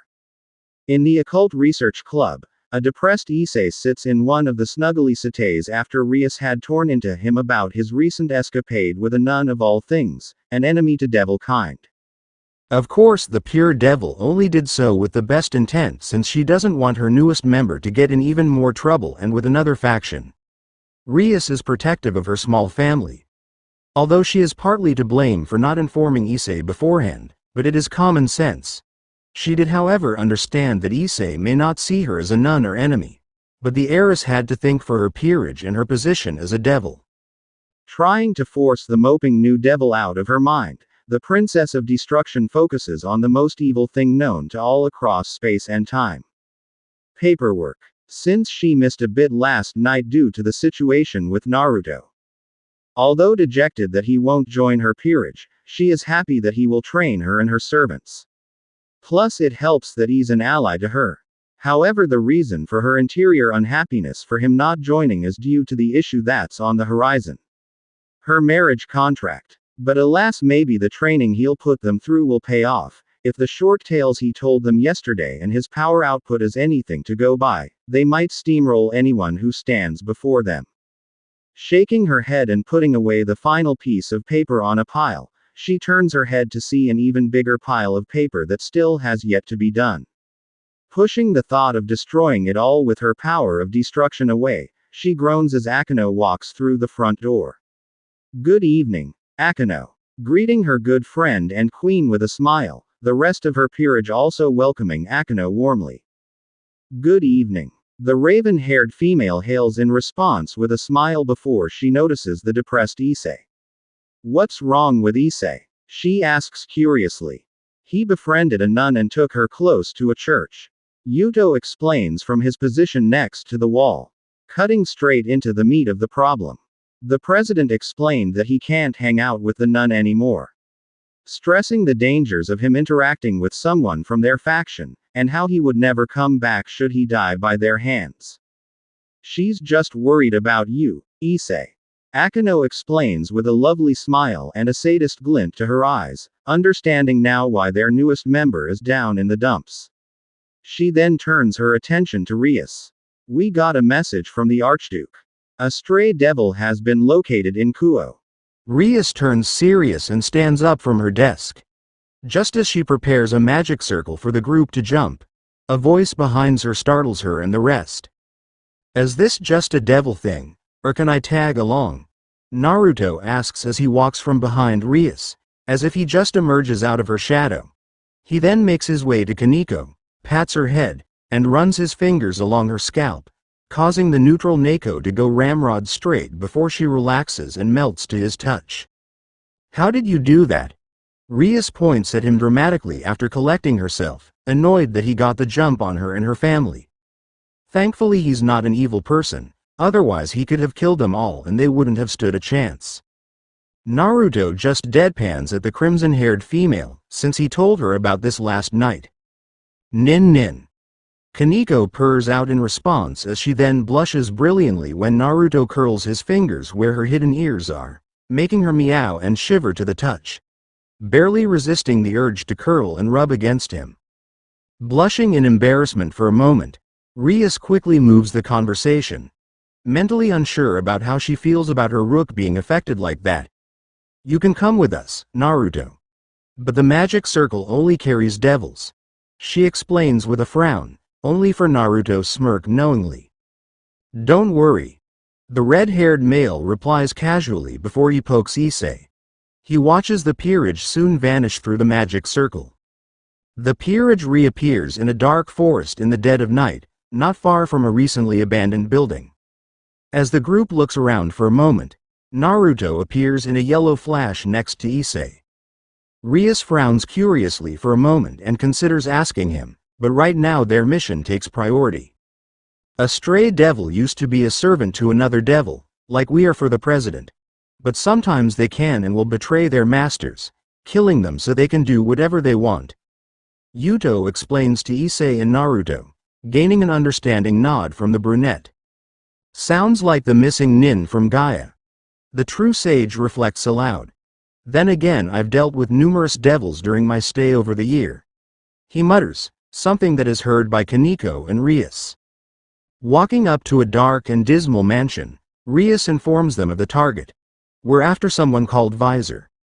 A very active devil that's using the mansion to lure people in and eat them.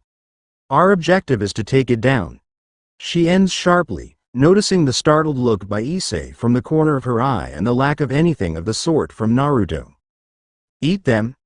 Issei cries out with wide eyes, feeling sick at the thought of such a vile creature. Usually they don't care about anything or anyone, and their look will reflect the monster that they have become. A monstrosity through abuse of magic and its lack of control. Yuto continues from his earlier words. As the group opens the large double doors to view the dull wide room with large windows and columns, Rias asks Issei and Naruto something that's important to the devil culture. Have you played chess? As she takes note of the numerous broken objects also decorate the room, and the veins of nature creeping along the walls. I played it once or twice, but I sucked at it. Why do you ask? Issei answers unsurely, not sure why it really matters. It's like shogi, right? Naruto asks in return, since he played shogi a lot with Shikamaru during the quiet days of the year-long war, and in their youth. Sort of. I am king, the master of the peerage and army. The queen follows next, 2 knights, 2 rooks, 2 bishops, and finally 8 pawns. Each of the pieces have their own traits, which gives the servant devil unique and different abilities depending on what piece they are given by their king. Rias explains calmly as the group stops still, with Naruto resting on the wall and watching the group do their job. This is known as the evil piece system. I used evil pieces to reincarnate you as a devil, Ichiei. She continues as something starts to move in the darkness ahead of them. Something that Kaneko and Naruto smelt upon their arrival here. Ichiei, I want you to observe closely tonight. You'll see how we devils fight our battles. The heiress finishes before turning her head to the side. I smell something bad. And yet I smell something absolutely delicious. Will it be tasty, I wonder? Or bitter? Comes the grisly and feminine voice from the shadows, before the owner soon emerges from the night of light. I also smell something divine and light. Visor is a 23-year-old woman with a voluptuous figure with long white hair and gray eyes. However, her centaur lower body is gigantic and beastly, with the front two of the four-clawed legs featuring humanoid hands with red claws, and a snake as a tail. Her stomach features a cavity with teeth. She wields 2 spears. She's probably smelling herself, Naruto remarks as he eyes up the vile form of the stray devil. Someone with the ugliest trunk he has ever seen, and he's seen plenty of wild things over the years. His joke brings a smirk from Kaneko, a laugh from Akino, a shake of the head from Yuto and Gasper, and a giggle from Rias. Boobs. Ichiei cries out as he notices the large breasts of the creature. Naruto groans out in disbelief though, causing him to wince. Kaneko also gives him a withering glare. For all the nefarious crimes you've committed, Visor, you will face judgment. We will kick your ass. Rias shouts out as she points at the stray devil with pure authoritative power. Reminds me of someone. Yonkarama taunts its vessel with a toothy grin, getting an eye roll from the shinobi. Oh, do shut up, you insolent little slut. I will paint the walls red with your blood. The stray laughs out dementedly as she charges towards them, aiming to wipe the group out with her spears. Yuto. Rias barks out as the group breaks apart, herself dragging Ichiei away as Naruto just continues resting lazily against the wall. In response to his king, Yuto takes out his sword and blurs at high speed, making it look like he vanishes to Ichiei. He swiftly disarms Visor, literally, with his expertly timed swings and swordsmanship, removing her arms from play with a clean stroke with the arms dropping to the ground. He vanished. Ichiei exclaims, his untrained eyes not perceiving the fact that the blonde-haired person used pure speed. Impressive. Naruto praises, however in doing so he's studying weaknesses in the peerage so that he can train them appropriately. He was able to keep up with Yuto's speed, having seen faster and traveled faster in his life. Yuto is a knight. His trait is speed, and the sword is his greatest weapon. Knights gain increased speed and mobility, enabling them to perform high-speed attacks and maneuvers. Rias explains as she hears the pained cries of Visor as blood squirts from the newly made wounds. Without batting an eyelash, Rias looks to Kaneko. Your turn, Kaneko. The Neko steps forward after Yuto retreats to his king, barely acknowledging Visor transforming to have pointed ears, piranha-like teeth, black hair, and clear eyes. The white-haired female watches on without care as the charging stray opens its stomach mouth and swallows her whole in a vice-like grip. However, they soon part open with Kaneko boredly looking on as she holds the jaws open effortlessly. You're boring. Be gone. She says coldly as she spins around and delivers a mean punch to the stray, breaking all its teeth and sending it across the room. Kaneko is a rook. She gains tremendous strength and durability. Such a weak being won't even touch her. The Princess of Destruction clarifies as Visor smashes through a pillar and destroys it, dust and debris being thrown everywhere in the process. Gasper. I must never fight Kaneko, Ichiei mutters to himself. Visor then fires out breast acid from her downed position towards the platinum blonde. However, using his forbidden blur view, Gasper freezes one of them before using a magic spell to reflect the other back to the stray, burning a nasty hole in her torso and removing one of Visor's limbs. He cancels his sacred gear and the first spray of toxic breast milk drops to the floor and scolds it. You did a good job training him, Naruto. You should be proud. The Kurama clone praises as it watches on with the other tailed beasts. Ignoring the pained cries and roars from Visor, the pure devil explains Gasper's position. He is my bishop. Like you, he has a sacred gear. Bishops gain enhanced magical abilities which they can use to conjure up a multitude of spells. Rias says with a smile, seeing a thumbs up and a nod from Naruto towards Gasper, who blushes and smiles back. Akeno. Yes, President. The beautiful and bustier queen replies before walking to her prey with a graceful and pleased expression before it switches to a sadistic look. Whatever should I do? I think you deserve to be punished for trying to harm my president and friends. Her eyes shine maliciously as lightning magic generates around her. She then unleashes the fury of the heavens down upon Visor in a sickening display, blushing all the while as the stray cries out in pain. She's the queen. The almighty vice commander combining the traits and powers of all the others, making them the most balanced piece as well as the most powerful. Rias explains, finished listing off the members of her peerage to her two watchers today as Akeno continues to play with Visor's downed form by raining beautiful lightning down and inflicting more damage.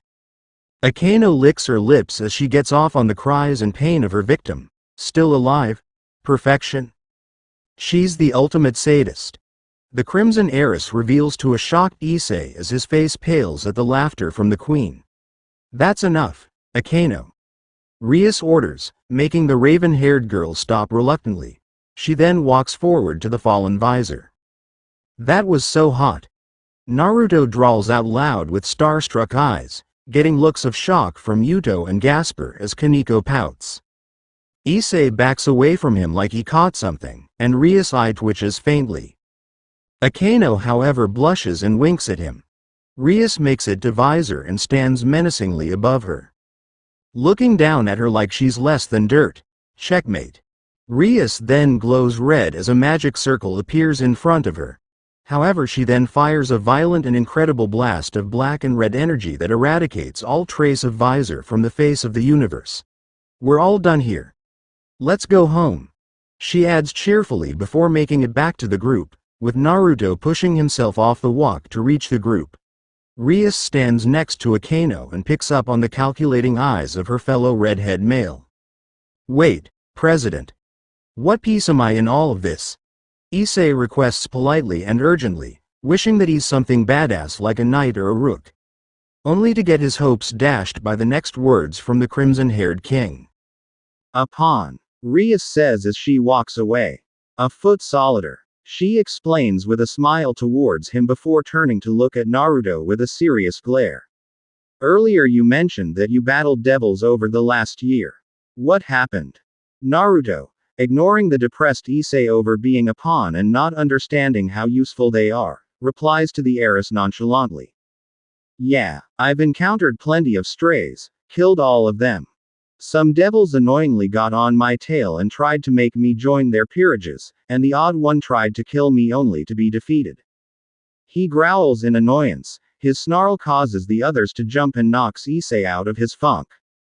The true sage sighs and quickly apologizes. I'm sorry. Now I have an idea of what you are all capable of. Some more than others, but at least I have a starting point. I also figured out some of your weaknesses, but I'll need to check those out more when I train you in few days' time. His cerulean blue eyes glint with something that freaks everyone out, but turns Akeno on more, who instead giggles into her hand with a hot flush. Can I take it back? Rias asks nervously with hope, personally not wanting to experience what the shinobi has in mind for her and her peerage. Looking at her flatly for a moment, Naruto grins again. No. He then clicks his fingers. By the way, if you want, I could put a seal on you all so that I can teleport to you should you be in trouble. Like how I did with Ichiei earlier. Contemplating it for a moment and considering the pros and cons, Rias nods with a smile and offers her hand. She watches him place his hand on the back of hers. His warm and strong hand against her delicate and strong ones causes her to blush for a moment. Upon the removal of his hand, the crimson-haired ruined princess notices a whirlpool pattern now decorating it. These act like flares. You didn't put one on Issei earlier. Rias asks as she watches Naruto give the other members the same symbol on their hands. I just put a piece of my chakra in Issei to track you earlier. This is a marker that'll allow me to flash to you. Known as the Flying Thunder God technique, it was created by the second Hokage. But made famous by my dad during the Third Shinobi World War, who enhanced and perfected it. I altered it to my own designs of course, and I have my own variations. Just flare your magic into this seal and it'll alert me to you.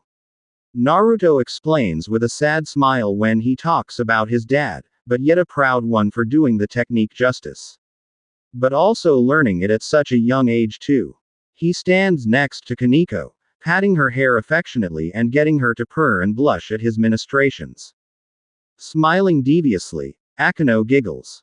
Oh my, are you sure this isn't a mate mark, Naruto? She throws out suggestively with bedroom eyes, getting a stutter from Yuto and a green face from Issei. Gasper however curls up into a ball and turns red. Kaneko rolls her eyes, but she has a deeper blush decorating her face, as does Rias who glares at her queen. No, Naruto yells out in embarrassment, not wanting it to come across as him marking all of them as his mates.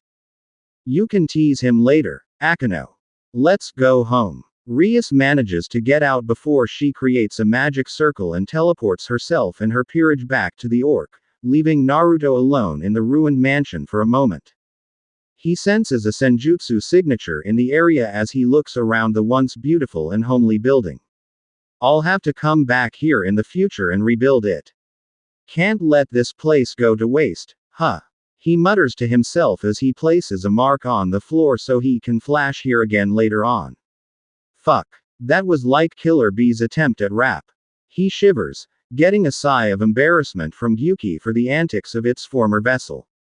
Upon looking at the spot where the senjutsu signature is, he notices slitted hazel eyes watching from the window and a cat-like grin etched onto the shadow's features. Waving to the shadow and winking at it playfully, he soon teleports away in a flash of yellow. The next day, a disguised Naruto is sat on a metallic pillar arch around a beautiful circular lake. Surrounded by a cobbled path and healthy trees. The park is out of the way, thankfully, and nobody else is occupying the many seats with the exception of the two people the true sage has been following all day.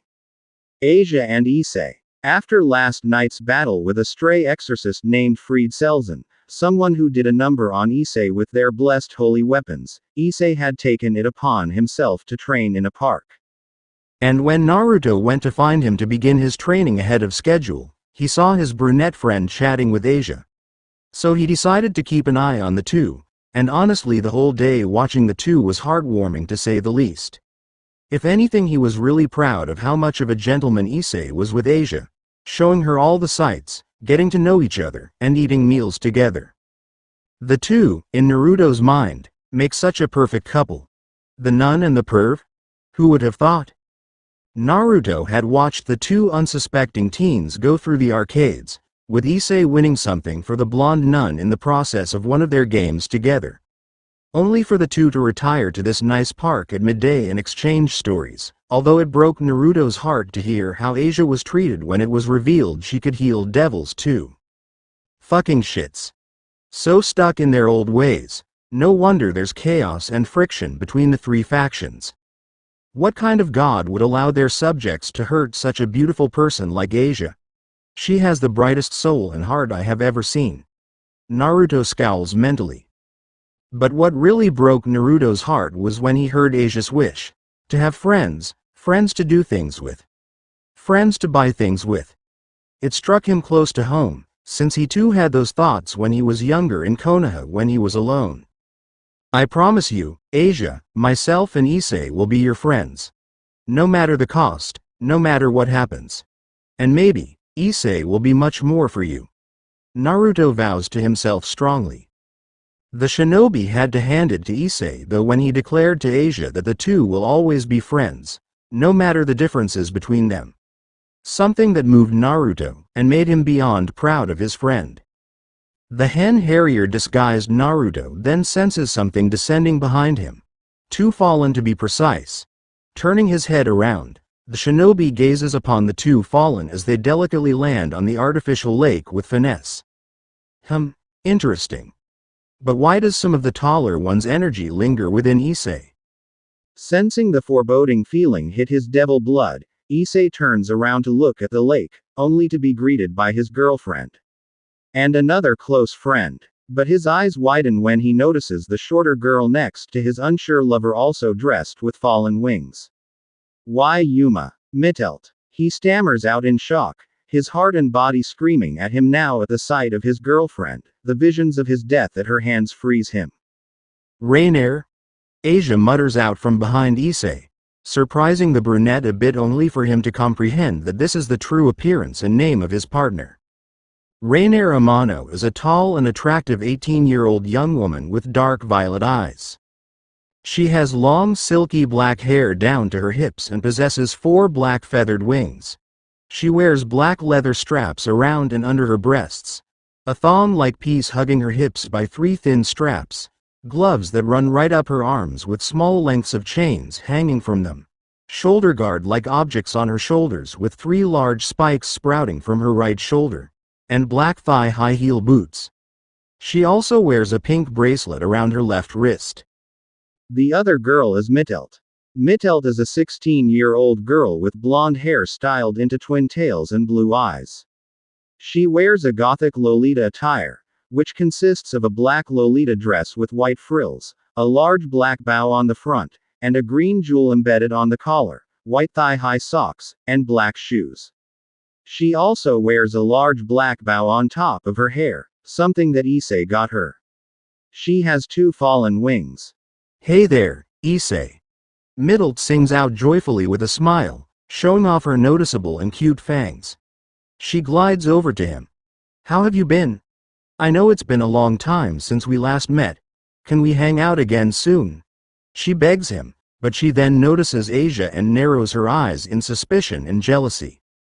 Rainier spots Ichiei and her eyes widen in surprise as she slowly glides over to him, shielding her eyes from him. Why you, Ichiei? She stops in front of him, standing a bit taller than he does as her eyes glare bloody murder at him. You bastard! She screams out, making Asia and Ichiei stumble back due to it. You didn't call me? It's been a few days? You didn't let me know you survived? Exclamation mark. Do you know how worried I was about you, how I spent hours upon hours hoping that you were alive and safe? Exclamation mark. That you survived what I accidentally did to you. Exclamation mark quote. Tears then start to well up in her eyes as she trembles with frustration. How I wanted to run away with you, away from everything. You don't know how much I love you, Ichiei. I know you're a devil now, but I don't care about any of that. Being with you was the best few weeks of my 500 years of life. I don't want that to go. Rainier mutters out tiredly with passion and honesty as she slumps forward, instinctively rubbing the bracelet he gave her wistfully. Does that mean Rainier is a cradle-robbing perv? Well, that impossibly risque outfit shows how little she cares about social taboos and all that. Naruto thinks to himself as he watches the exchange below him, examining the fallen girls curiously. He does note that the nun seems happy to see them, safe almost. Ichiei, now feeling full of regret at his unforeseen actions against his estranged lover, moves to hug her tightly and help ease the pain. Forgetting that his touch changes them due to the seal, and pushing away the fact that she did kill him. Rainier, he starts. However, an explosion of smoke on the metal pillar above him stops all movements. Stop. Naruto's voice barks out from the smoke, his body in a lazy resting position on it. Naruto. When did you get here? The new devil exclaims in surprise. Wait, did you use the transformation technique? Have you been following me all day? Ichiei snaps out with an irritated glare and displeased face. What surprises Ichiei though is that Mittelt and Rainier both jump in front of him and create pink and violet light spears, using their bodies to shield him from Naruto. Naruto? Asia stutters out with a blush, embarrassed that he had been watching over them. He didn't mean it in a bad way, Ichiei. He's a protective older brother. He was watching out for us in case anything bad happened. Ignoring the insinuation and aggression in Issei's tone, before nodding to the innocent and nice Asia, Naruto reminds his friend of his forgetfulness. You can't touch them, remember. The two of them have seals on them that will change their personalities, like what happened with that Calawarner woman. I know you want to hold your Rainer and play tonsil hockey with her, but you can't. Plus you don't want to hurt your other lovers, right? He teases at the end with a foxy grin. His words draw large blushes from Asia and Mittelt. Although both of them don't refute his words. Blushing deeply at his words, Issei finally speaks after regaining the ability to. Although the thought of all the girls being girlfriends with him sticks to his mind. Don't hurt him. He's my best friend. Upon finishing his words, the fallen angels banish their corrupted light spears as Naruto lands in front of them with a warm smile. Issei then finally spots the seals on the necks of his girlfriend and Mittelt. He also told me he could remove the seals on you. Seals? Asia asks cutely with a tilted head as she steps out from behind Issei, following his eyesight to the base of Mittelt's neck. The same situation with Rainer. She then releases a mortified breath. Mittelt that stops her foot and screams out. Yes. Finally. Please help us. We've tried everything to remove them. We never wanted to hurt Issei, but these seals were placed on us and we haven't been able to remove them. It wasn't our mission to hurt him, but only to watch over him. She reveals with tears threatening to break, her teeth gritting together. Watch over me, Issei asks with a horrible feeling in his stomach. Frowning sadly and crossing her eyes, Rainer sighs before explaining the truth. The three of us were ordered to watch over you, Issei, by the fallen angel Governor General. Azazel wished for us to keep an eye on you and protect you. It also fell to Asia when we was told she'd be appearing. But then Donasek informed us that we were to kill you. Calawarner, Mittelt, and me said no to this, since we all grew attached to you and I was in a relationship with you at the time. But then he put the seal on us, and we couldn't remove it. The black-haired fallen explains with truth and emotional eyes, her rage spiking towards the end since she knows what it'll lead up to. And then our final date happened. After that our next order was to capture Asia and steal her sacred gear. Both Asia and Issei gasp in shock. The fallen angels were meant to watch over them and protect them because of their unique gifts. But sadly it seems not everyone went along with that plan. The nun however is more frightened as someone is planning to take her gift from her, as she knows the outcome of such an event. Death. I'm so sorry, Issei. I never meant to hurt you. When I realized what I did, I tried to use my powers to save you, but nothing worked. Then that flyer of yours activated and I had to leave. Rainer apologizes and explains softly with emotional eyes and tone. Using his emotion sensing, Naruto can tell she's being honest. She is his first lover, isn't she? Just as he is her first true love. He looks down for a moment, mentally sighing before he steps next to Issei and looks at the two fallen females. It's okay, Rainer. I was haunted by you though. I kept having nightmares of you killing me and using me. Issei shakily gets out with a shiver, looking down with clenched fists. His eyes glistening with anger and broken love. He ignores the pained eyes of Mittelt, the gasps from Asia and Rainer, and the narrowed eyes from Naruto. But I know it wasn't you who killed me. It wasn't Calawarner who tried to kill me a few days ago too. I know you three too well enough to know that you wouldn't hurt me like that. But right now we need to help you. I want to help you. Same with you, Asia. Come back with us. I'm sure my president will be able to help too. He declares passionately with a large smile, determined to do everything and anything to fix this problem. However, before anyone can move, the seals on the back of the fallen activate all on their own, causing them to jerk as their eyes turn red and their shine vanishes. Naruto, noticing this change in them, quickly grabs Issei, but isn't able to grab Asia in time. Fuck, sorry, Asia. He internally cries out during his flash to the center of the pond as he watches the controlled Middle and Rainier wrap their wings around the frozen Asia. Having caught on as to what's going on, Ichiei shouts over to them. Wait! Don't let them control you, don't take Asia. Don't go through with this. He cries out in agony at seeing his close friend, girlfriend, and brand new friend vanish in a blur of black feathers. Ichiei drops to his knees and glares into the lake with a smoldering scowl, tears dripping from his eyes as he releases shaky breaths.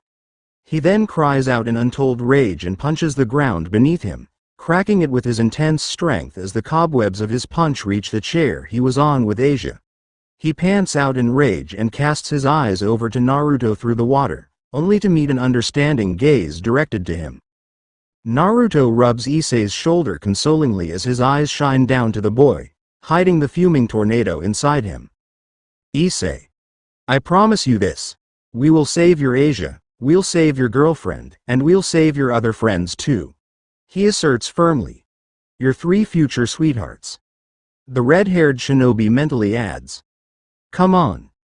We have to plan and act quickly. They won't take long to steal Asia's sacred gear.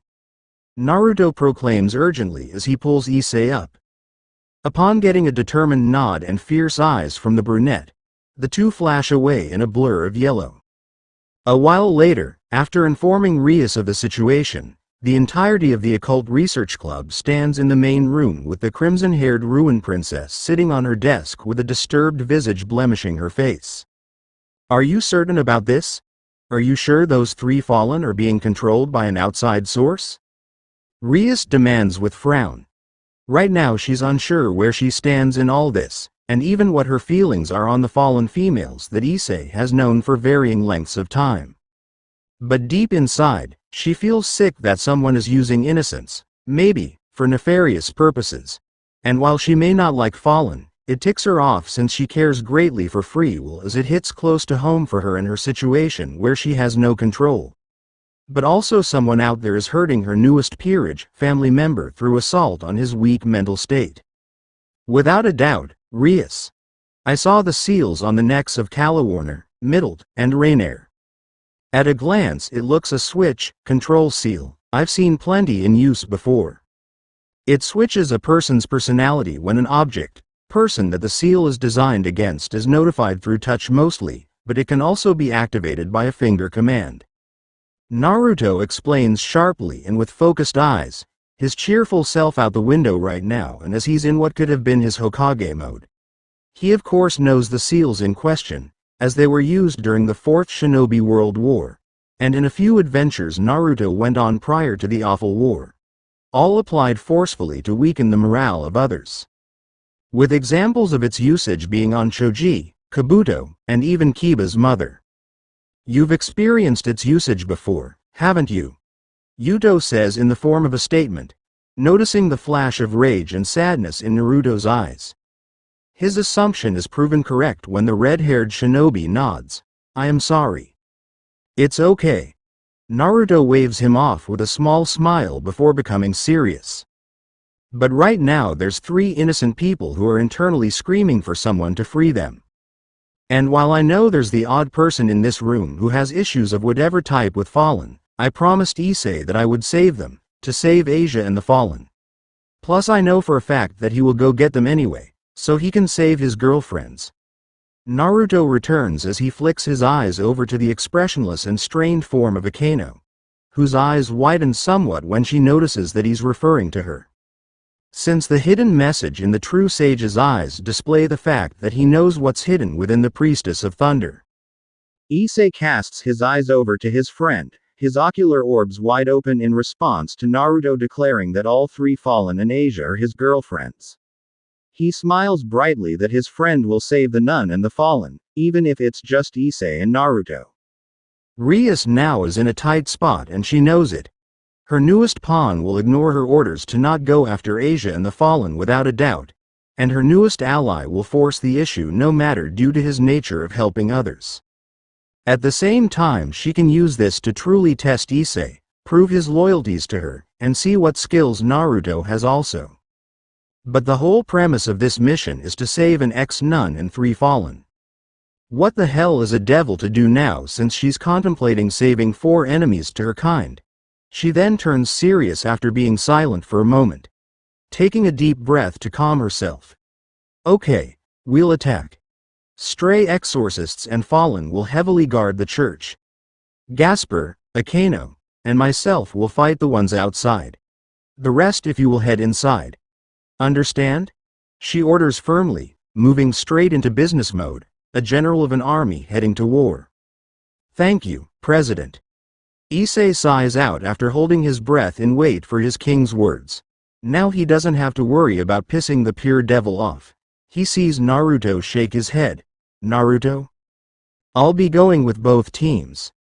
Shadow Clone Jutsu. Naruto informs them as another identical Naruto appears next to the real one in a cloud of smoke, with everyone looking on in shock. Akano, being Akano, looks at the 2 Narutos leeringly as ideas run rampant in her mind now knowing that the shinobi can clone himself. Oh my, oh my. Can these clones of yours take punishment? She asks as an avalanche of perverse and sadist thoughts become more apparent in her lovely eyes. Shrugging his shoulders, the shinobi replies. Yeah, depending on how much chakra I pump into one. He then also smirks teasingly towards the kinky woman. I can also make thousands too, and I experience and learn everything they do. Yuto can't help but grumble at that, since by the sounds of it Naruto can train in anything using his darn clones. Whereas he, and everyone else, are stuck with having to huff it by themselves. Akano licks her lips as her thoughts take a turn for the worst at what she can do with all of them Narutos. A blush engulfing her entire face dominates the room due to its glow. Kaniko's eyes widen as her mind also conjures up the thoughts of 1,000 Narutos.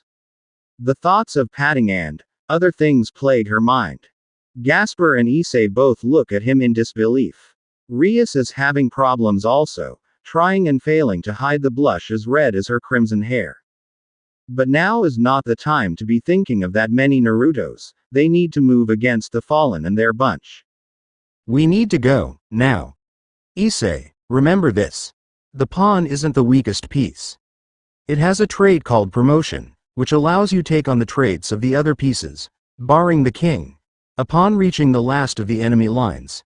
Since the church is enemy territory, you'll be able to promote yourself. Rias explains seriously as she then watches Issei, Yuto, and Kaniko vanish through a quickly made magic circle, with the clone Naruto teleporting away in a flash of yellow. Herself, Akano, and Gasper also quickly leave through a magic circle, with Naruto using his seal on Rias to yank him over in a small explosion of light. Appearing in the tree line in front of the church, Issei, clone Naruto, Yuto, and Kaniko hide within the shrubbery and nature, looking at the tall and tainted religious structure housing their targets. The massive windows blacker than the night in stark contrast to the pure walls of white. What murderous intent! Issei mutters in awe as nervous sweat runs down his cheek.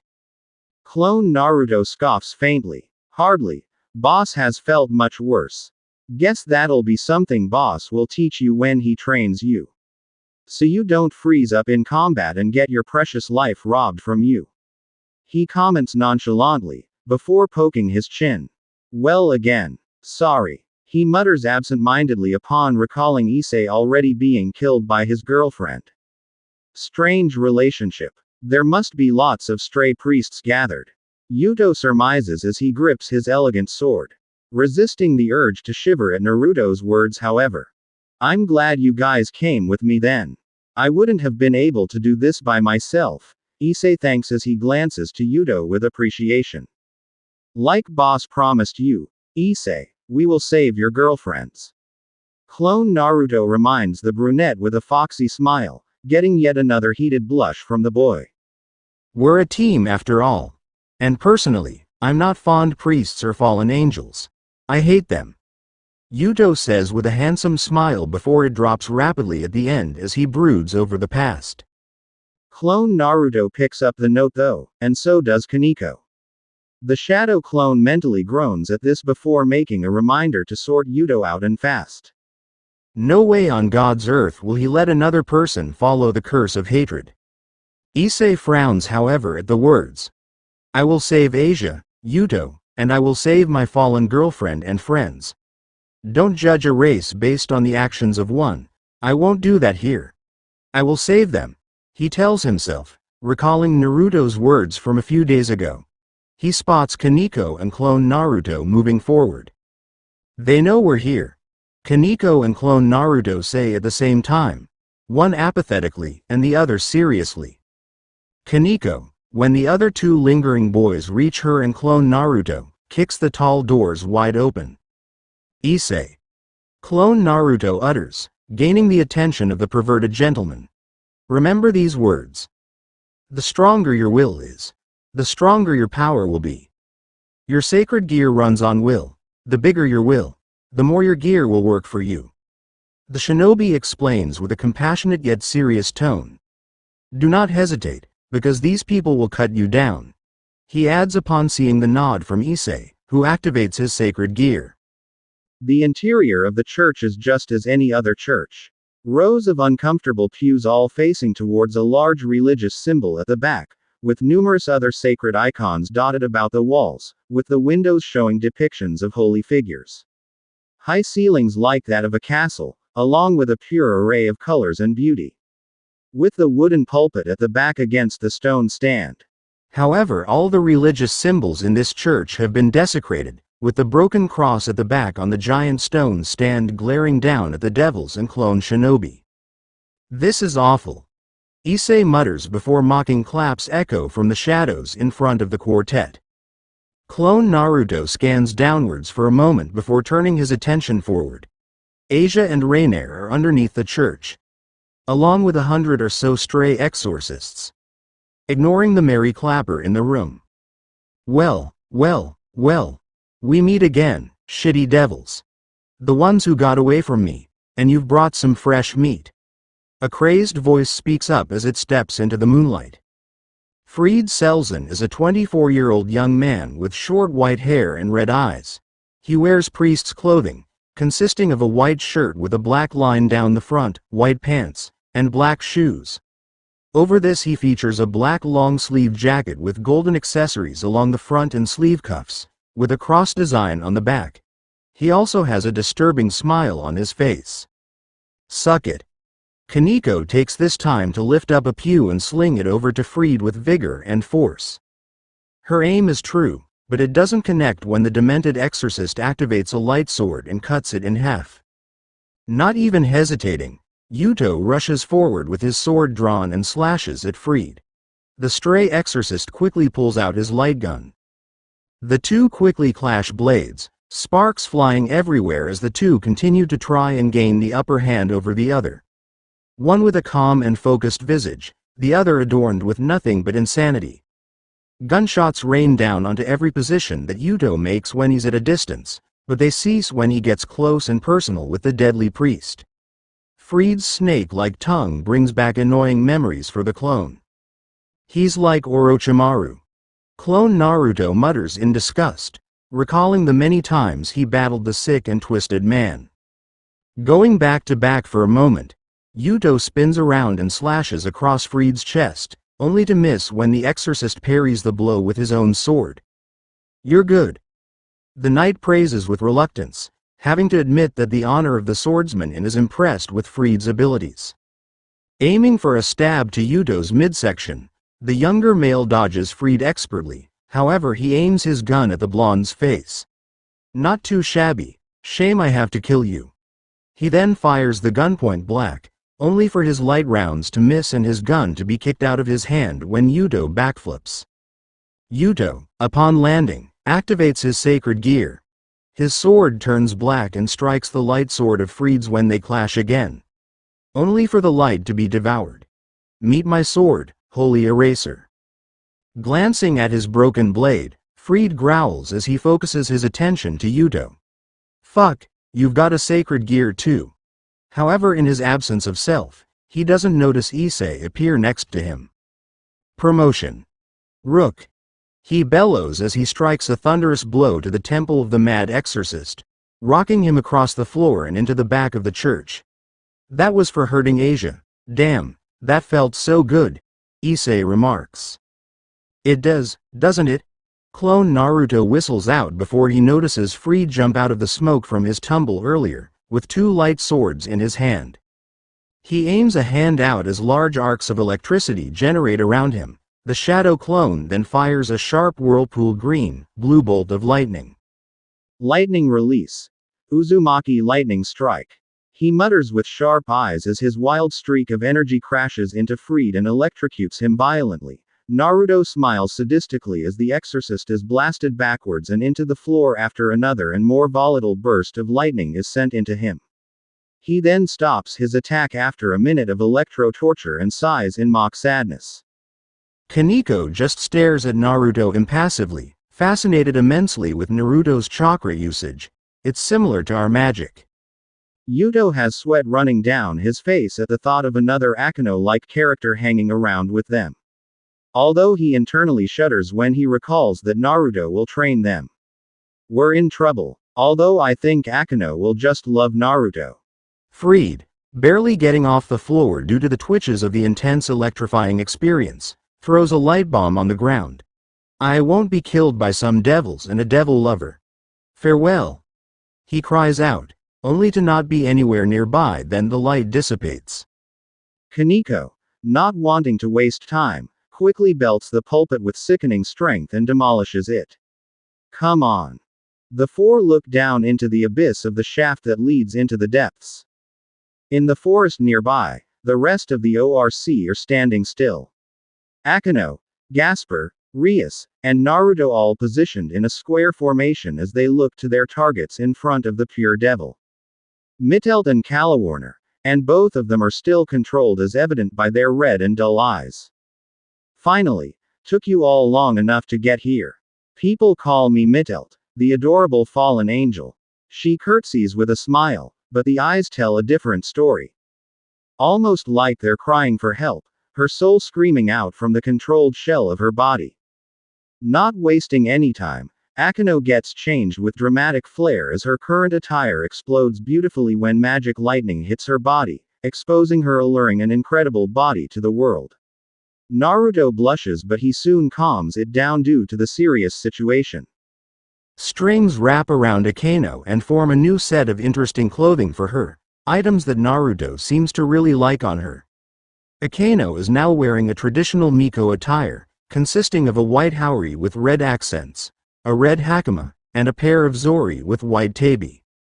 Mittelt and Kalawarner then create pink and yellow light spears and prepare to jump into the air and battle Rias Peerage. However, the taller and older woman is frozen still by Gasper's sacred gear, leaving Mittelt by herself.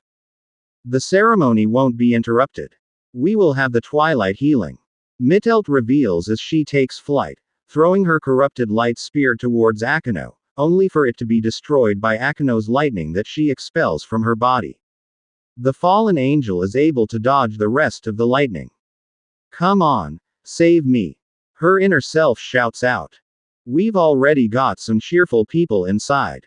Issei is leading the charge.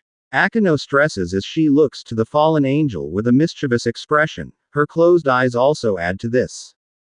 Mittelt's eyes gain their shine and original color back for a moment upon hearing Issei's name, something that also happens with the frozen Kalawarner. However, the small fallen angel grips her head in pain as the seal assumes control again from an outside source. But she gasps faintly when she notices something heading towards Akeno. Nonetheless, Mittelt isn't able to say anything. Naruto then jumps behind Akeno and expertly grabs the blue light spear, aiming for her heart and spine, surprising the queen and the others. The shinobi holds it still and examines it curiously, poking it with his free hand as he ignores the strange looks from everyone. He then glances up to the person who threw the corrupted light spear. Danasik. Rias mutters sharply as she looks towards the man in question. Danasik is a 47-year-old man with short black hair and dark blue eyes. His attire consists of a pale gray trench coat over a white dress shirt with a matching ascot, black pants and shoes, a pair of black gloves, and a black fedora. He has 2 fallen wings. Ah. Donut Man. Fancy seeing you here of all places. Naruto remarks with an evil smile. recalling their meeting a few months ago. His words shock everyone, although Rias, Akano, Middled, and Gasper all chuckle. Calawarner would laugh too, but she's frozen. You. The older fallen angel growls out. Don't tell me you're a devil. He demands as he preps another light spear. You've met him before. Gasper questions nervously, shocked that his teacher had encountered this fallen angel before. Yep, met the old man in Canada 2 months ago. Tried to fight me, only for him to lose spectacularly. Then I tore 4 of his wings out and beat him with them. Ah, such good memories. Naruto explains with a sadistic Akano-esque expression, his sadistic nature being something he inherited from Anko due to how close they were. He remembers when he ripped those feathered limbs from Donaseek's body in the middle of that river, dyeing it with the fallen's blood after Naruto saw the man kill an innocent child. Maybe Naruto shouldn't have spared him. Remind me to not have Akano and Naruto spend too much time together. Rias deadpans with a mental shiver, her words being directed to the timid Gasper, who nods. The pure devil does not want those two to exist together in any sort of form. The universe might not handle Sadist Chan and Sadist Kun together. Or maybe Rias is a bit annoyed at the fact that her shinobi body pillow might attract Akano more. Akano, blushing and licking her lips at the expression on Naruto's face and how he beat Donaseek, then creates a magic barrier around all of them, the red runes floating around them in an oval to lock everyone. The magic seals of the barrier cackle with electricity. You can't get out of this cage, I'm afraid. You will not leave this forest, she explains before licking her fingers erotically. It's a barrier. Donaseek barks out, however he jerks in shock as a horrible pain erupts in his chest. Looking down, he sees his own light spear through his torso, thrown at him by Naruto himself. Looks like you tripped on your light dildo, Donut Man. For shame, it's not meant to go there, Naruto mocks before turning away from the skewered man, insulting Donaseek one last time by showing him his back. The shinobi then glances at Rias with his rich eyes, before he flashes over to Calawarner just as Gasper cancels his forbidden Balor view. Naruto knocks out the fallen female before he looks over to Middled. He then uses a power from Kurama, a fox genjutsu, to knock her out cold. Although the fallen girl blasts off with a massive nosebleed into a tree to knock her out some more, since he used Ichiei, in a perverted way, to put her to sleep. That was juicy, Naruto. Matabi purrs out as she eyes up the handiwork of her vessel. However, she notices a miserable and envious sensation run through the red-haired boy. Thank you. Although I have to admit that I'm a bit envious of Ichiei for having so many people that love him. Guess that might be the only thing I lust for. Naruto replies despondently as he creates another shadow clone to carry Middled whilst he picks up Calawarner. There's nothing wrong with wanting love and affection, Naruto. You lived a life lacking love of most sorts, sadly, but don't think it's a bad thing. We know that you'll find your love soon. Son Goku gruffly comments with tenderness, having heard the story of its host from young Kurama. A story that mentally made the giant monkey detest the shinobi and humans of Konoha. Until Naruto convinced him to forgive them for what awful things they did to the child of prophecy. I hope I find love one day. The true sage thinks back with a soft tone. We know you will. Shomei responds motherly, her tones soothing and gentle. Donaseek however laughs as he makes the impaled light spear vanish from his torso, creating another beside him in short order. Devil-loving filth. So like that idiot who fell in love with those fallen sluts, ha. A devil-loving fallen. Are you hanging out with the devils to find a lover? Such jokes. He snarls out with roaring laughter, finding it amusing that such a pathetic human, such as Naruto, would befriend such creatures of lust and selfishness. Also similar with Issei's attachment with the fallen girls and the nun. No longer amused by the fallen male in front of her, and further infuriated that he insulted Naruto and her newest family member in the form of Issei, Rias activates her power of destruction. Her form glows red as a magic circle appears in under her. Her long locks of hair thrusts into the air as her eyes shine a demonic red. Naruto can't help but be mesmerized by the incredible beauty of it all. You made fun of my pawn. You insulted my newest ally. Drop dead. Pathetic fallen angel. The Princess of Destruction says emotionlessly as she then fires her violent and incredible blast of black and red energy at Danasek. Her eyes glaring up at his shocked form before it is reduced to nothingness in the wind. Calming down from her power high, Rias returns to normal and turns to look at the two Narutos who are carrying the two fallen females. Rias then addresses the rest of her peerage who stand next to her. We'll head to the church now, she orders as the magic barrier drops. The party of devils and shinobi soon begin their slow walk to the tainted religious structure. Asia. Rainer. Issei bellows out from his position at the end of the staircase that leads back up to the church floor. Within the deep basement of the church, Team Issei are now in a wide stone room with numerous support pillars along the walls. Towards the back there's a staircase that leads to a platform where there's a stone cross. Chained to the cross is a pale and white dress-clad Asia, in a position reminiscent to the sun at the end of his life. Veins of green appear on the cross suddenly as the small army of priests turn to face the intruders. Issei. Asia mutters as she looks with wide eyes at her first friend, her eyes shining brightly as she attempts a smile. However, green lightning then explodes around her as she hisses in discomfort for a moment before it becomes a cry of untold pain. Like her very soul and blood are on fire. Sorry for the dramatic reunion, devils, but the ritual is over. Rainer explains with a cruel grin, her hypnotic and hypnotized eyes glaring down at the devils and clone with smugness. The controlled fallen girlfriend of Issei laughs at the cries of pain from Asia. Issei. Please. Please don't do this, Rainer.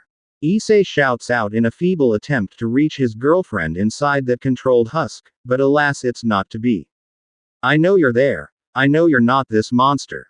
Asia will die, Yuto lugubriously explains as he prepares to fight the stray exorcists. Get ready to move on my mark. Pulling a horse hand seal to his mouth, clone Naruto calls on an attack that will clear the majority of the room. Fire release. Great fire annihilation. He shouts as he then fires a literal sea of blue and black chakra fire into the fleet of priests, flames so hot that even the distressed Asia and controlled Rainer can feel them. On cue and pushing away their equally shocked and disturbed expressions, thoughts, Kaneko and Yuto charge the remaining exorcists, bobbing and weaving from the strikes of their enemy as they either punch or cut down the evildoers with gusto and finesse. Also ignoring the smell of burning human due to the shadow clone's attack. Issei then notices a green sphere being roughly pulled from the chest of Asia and lifted into the hands of his sealed girlfriend. His eyes widen when the nun's eyes become dull and her head slumps forward. The life rings of her power, that sadly was also her life force, are now in the hands on the fallen angel. Asia. He cries out in anguish as he charges through some of the priests with his dragon gauntlet, barely noticing that Rainer is now pulling the twilight healing into her body.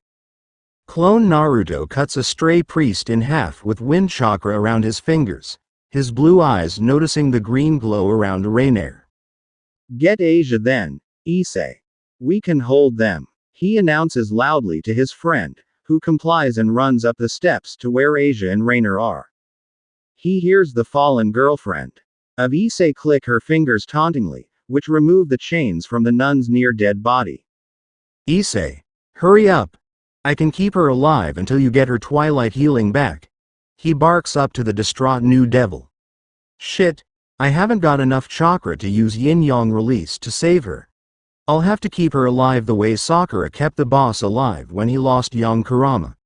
The redhead mentally scowls to himself as he jumps into the air, kicking off the head of a stray priest that tries to hit him from behind. Issei picks up Asia bridal style and reassures her that he'll help her. I'm right here, Asia. I promise. He gives Rainer a dirty yet determined look. You're my first girlfriend, Rainer. The one I put my absolute trust and faith in. He looks downwards, his hair preventing Rainer from seeing his broken ocular orbs and soul. The one I truly loved. I loved you so much.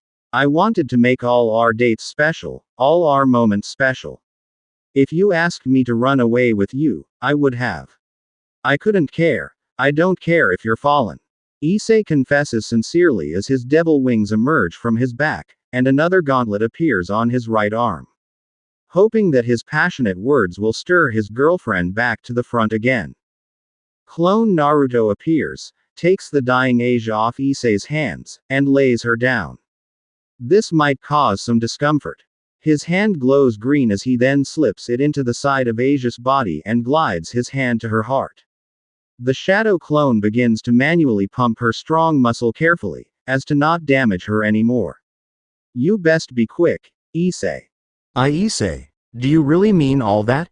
Do you really love me? The trapped essence of Rainier cries out with tears threatening to spill, but she cannot be heard. Look at you, Issei. Oh, so innocent you are, and so weak. Oh, how it was so wonderful to string you along, and so delicious it was when I crushed your heart into pieces. That final date of ours, no, all of those dates were so boring. The controlled Rainier mocks with a hearty laugh, her vicious vindictive side showing. No, that's not true. I love you, Issei, please hear me. She strolls to the front of Issei, her back to the stairs as she continues destroying the fragile mind of her boyfriend. But then you survived, became a filthy devil, and made this nun your new lover. How mean, hurting your girlfriend like that. Did you take her on a dull date too? Then again, with how sheltered the ditzy bumpkin blonde is, it would have worked. She says with mock hurt before her grin becomes psychotic, her red controlled eyes glowing much brighter now. Now, Issei, will you die for me? She creates a powerful corrupted light spear and prepares to destroy her boyfriend and the shallow-breathing nun. I'm so sorry, Issei. Then something flips inside Issei. Those words, those very words have haunted him for days now, kept him awake at night, and destroyed what was left of his fragile mind. He knows his girlfriend is in there, and he knows that the words spoken by the controlled form are not real, however right now he's lost. The devil's eyes dull over as tears run down his cheeks, and his body finally responds in a violent way. Boost, boost, boost, boost. He bellows out with a mighty war cry as his eyes glow green. Issei quickly spears his girlfriend into the air, the two spinning around until the shocked Rainier controls it and sends them through the staircase that leads upstairs to the church. The corridor being destroyed by them fighting as the basement shakes. Clone Naruto keeps his eyes on the dying nun as he keeps pumping her heart. Don't worry, Asia. Issei will save you, he's a caring and loving person. A bit perverted, but he has a good heart and equally good intentions. He promised to take you everywhere, to see the world with your two eyes, all those amusement parks and restaurants. Issei will spoil you so much, treat you right, and be the best friend for you, I should know. He explains fondly with a sincere smile. You still have plenty of life to live. You're my sister, Asia, and I will be there for you like the big brother you wanted when we spoke during our walk days ago. Do not leave us, Asia. He boldly declares tenderly to her as he watches the nun barely cling on to life, with the dying Asia smiling and shedding tears at the warmth and passion that Issei and Naruto are showing for her in their own ways. The world around them becoming silent as Yuto and Kaneko walk up the stairs after ending the stray priests. Asia's dull eyes lock on the clone's emotional ones as tears run down her cheeks.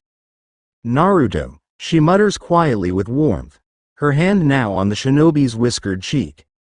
You are the best older brother, even though it was only for a day. She admits with the most beautiful smile, her eyes staring into Naruto's own as she gasps faintly upon seeing something familiar in his eyes. A look that she has in her own. Your eyes, they're like mine, the nun says sadly as she can see his soul is like hers. That he had been used before, and that his eyes cry out for friendship. Since as a healer and a nun, she can easily spot when someone is in distress and pain. Something akin to how devils can read the souls and the eyes of humans that they prey on. Since the eyes are the gateways to the soul.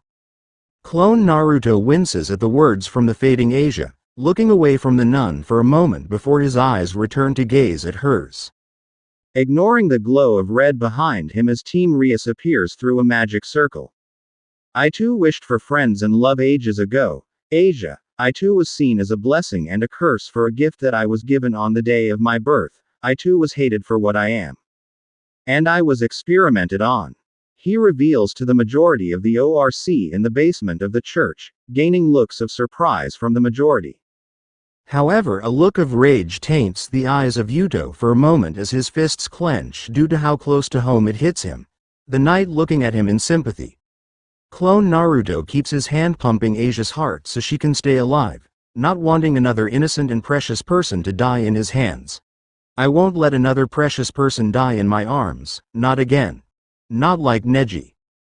A crash from upstairs gains everybody's attention. The crash being Issei, who was thundered into some of the pews violently by his controlled girlfriend. The perverted gentleman hisses in pain before he jumps out of the rubble of wood and dust as he dodges a light spear to his chest. Boost. Boost. He cries before blurring and punching Rainer in the midsection and sending her across the room. She was a healer. She could have helped people. She did nothing to deserve this fate. She deserved so much more. Rainer, stop being weak and wake up. I know you're in there. Issei then grabs a stake and slings it with deadly accuracy towards the smokescreen, hearing a sickening sound of flesh being pierced and the delicious life essence being sprayed everywhere. He momentarily feels guilty when he hears a shriek of pain, but he puts it aside because it's not the real Rainer yet. Once the dust settles, the red-eyed Rainer looks to her boyfriend vehemently and yanks the wood from her shoulder with a hiss. Her teeth now sharp like daggers and her eyes needle-thin as she grins maliciously, placing her hand over the wide wound. Rubbing salt in the wound for Issei, she uses the twilight healing to fix herself up, and she gets it done quickly. I don't know if I should be proud of my boyfriend, or hurt him for staking me. I'm not a vampire, damn it. The true Rainer fumes out in a mixture of pride and annoyance. No matter the injury, I can heal instantly. Such a wonderful gift bestowed upon me by the true fallen angel leader, Kokobile. Not that pacifist, Azazel, or that pathetic Shemhazai. She casually speaks as she does a mock prayer. The controlled Rainer then opens her eyes, meets Issei's green ones head on, and licks her lips. She then quickly flies over to him and aims a punch to his face, but she misses his fist coming at her, resulting in the two of them slamming their fists into each other's faces. Issei, stunned at the punch for a moment, regains his scattered brain cells and moves to kick her. However, Rainer spots this coming from a mile away and backpedals, pulling a backflip and connecting her foot with his chin. The staggered devil then gets a light spear in each thigh before being kicked in the stomach and launched across the floor. The burning of the corrupt light causes him to grimace and moan in pain in his slumped position. He looks up to the sneering Rainer, his eyes defiant to the end. This is the fate of all sacred gear users, Issei. They die, or they become weapons for one of the many factions. Humans don't have a chance in this world, they get hunted or discriminated against for having such power. Forcing them to become lonely and pathetic hermits really, until they are spotted. Rainer cruelly remarks, sadly displaying the truth about how the many factions really care about sacred gear users. Either enslaving them, or ending them so they don't become a threat. That's such bullshit. What kind of world is that? We deserve a choice. Asia didn't deserve to die for such crap. I could have protected her. Issei barks back angrily, trying to stand tall only to fail due to the pain of the light eating away at his flesh and muscle in his legs. Fuck. The little blonde bitch is dead. Stone cold dead. You couldn't save her then, and you can't save her now. Just how pathetic are you? You can't save anybody. Not your precious friends, and not her. The four-winged fallen growls out as she points to him, mocking him in turn with psychotic laughter. Don't fall for this, Issei. I know you can win this. I will break this. The trapped Rainer screams as she tries to fight the seal's control. Fighting through the pain, Issei then shocks the controlled and the trapped Rainer by yanking the twin light spears from his body. The toxic effects of the light sends his blood on a rampage as it squirts from the wounds, however the pain soon subsides. I am not pathetic. No pain can stop me. Not until I save you. Not until I save Asia. Not until I can save Mittelt and Kalawarner. Issei declares as his wings get larger and his sacred gear glows ominously. What? How? How are you still standing? That light should be destroying you. The controlled Rainer shouts out in distress as she's totally unprepared for this. She primes a light spear and slings it. Was it because of what I did when I tried to heal him? It eased the pain of light-based attacks. The trapped Rainer ponders, before she finally finds a way to regain control of her body due to the fright that her controlled self is going through. It doesn't tickle, Rainer, but it doesn't hurt as much as it did. I will do anything and everything to save you, her, and them. Issei bellows before he backhands the oncoming corrupted light spear with ease before he chases the now fleeing Rainer. He jumps into the air and grabs the foot of the flying fallen. You won't get away. At that moment, Rainer's eyes change from red to their normal dark violet. Her true self has finally returned. But she can't say anything as Issei pulls her back roughly. Fly, you stupid fucking angel. Issei thunders as he lands a haymaker of a punch to the face of his girlfriend. Noticing that at the last moment that his Rainer regained control of her body and allowed him to hit her. The fallen cries as she is sent through the window, shattering the pine glass and sending shards of it everywhere in the wake of it. He lands to the ground as his wings vanish, his eyes returning to their normal color too, barely able to stand before Yuto grabs him and keeps him steady. Pretty boy. He mutters in thanks. Look at you handling that all on your own. You did fantastically. I would have helped, but President wanted us to keep out. Orders you know. The knight explains as he helps the injured Issei stand tall, having seen the end of the fight. Yuto looks back as all the peerage, bearing Kaneko, greets them. Well, greets the pawn anyway. And you did beautifully, Issei. For your first genuine conflict, you was able to hold your own against a strong fallen angel. Even though you was emotionally compromised, you held true and fought.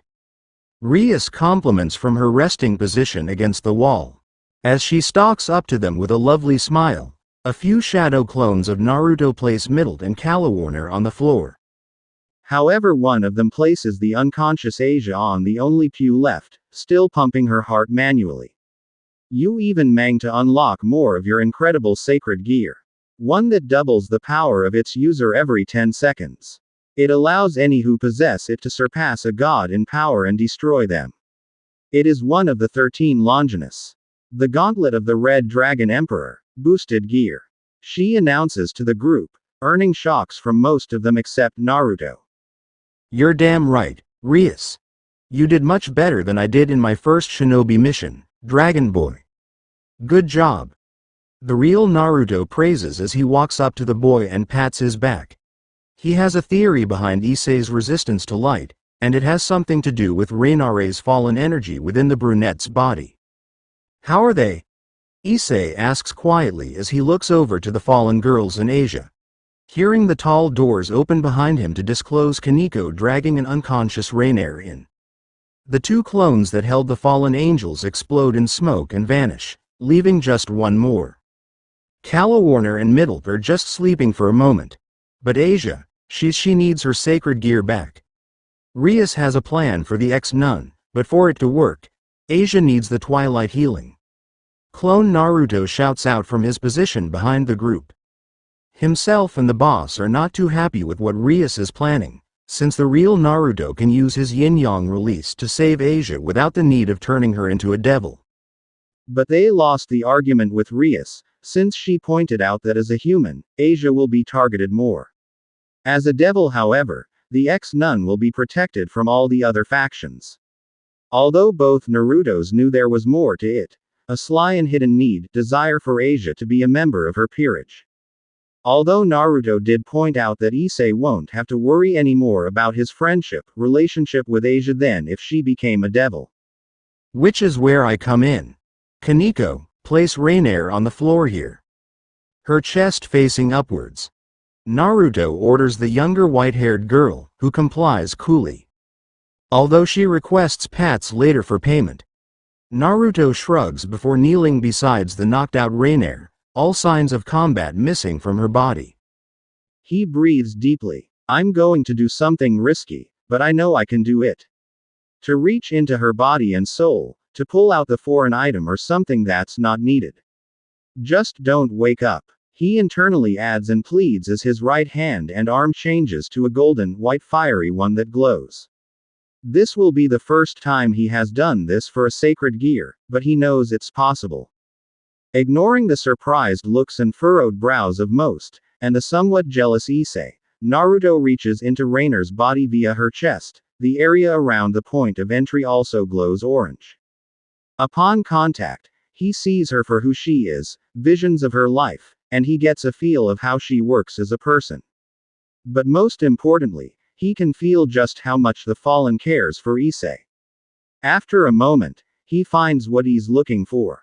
Grabbing it, he slowly pulls the odd object out of her lewd moaning body, revealing it to be the Twilight Healing Gear itself. Naruto hands it to Issei, who gingerly takes it from him as the hand returns to normal. Getting over her shock, Rias asks the most obvious question, one that is shared by everyone. Maybe even the comatose fallen angels too. How? Universal understanding of chakra. I have the knowledge of every technique, plus my ability to connect my spiritual energy to the spiritual energies of others through ninshu makes the process easier. Naruto explains to them quickly as he watches Issei push the sacred gear back into Asia and returning it to its proper place. Although that was the first time I used it to extract a sacred gear. Last time I used it was against a devil when I tore the evil piece from his body. He adds casually, however, that makes the devils not looking at him snap their heads back to him and nearly suffering from whiplash in the process. You can remove evil pieces. Yuto politely questions with a stammer to his voice, however he didn't hear wrong when Naruto nods in response to his query. Yep. Now, Rias, do you think in reincarnate Asia? She's borderline dead now, even with the sacred gear returned to her. She needs life. Clone Naruto announces as he pulls his hand out of Asia and heals the wound he caused to pump her heart. He soon vanishes in a cloud of smoke, his life now over. Rias nods and walks over to the now dead nun, pulling a bishop piece out of her skirt in the process. Move her onto the floor, please.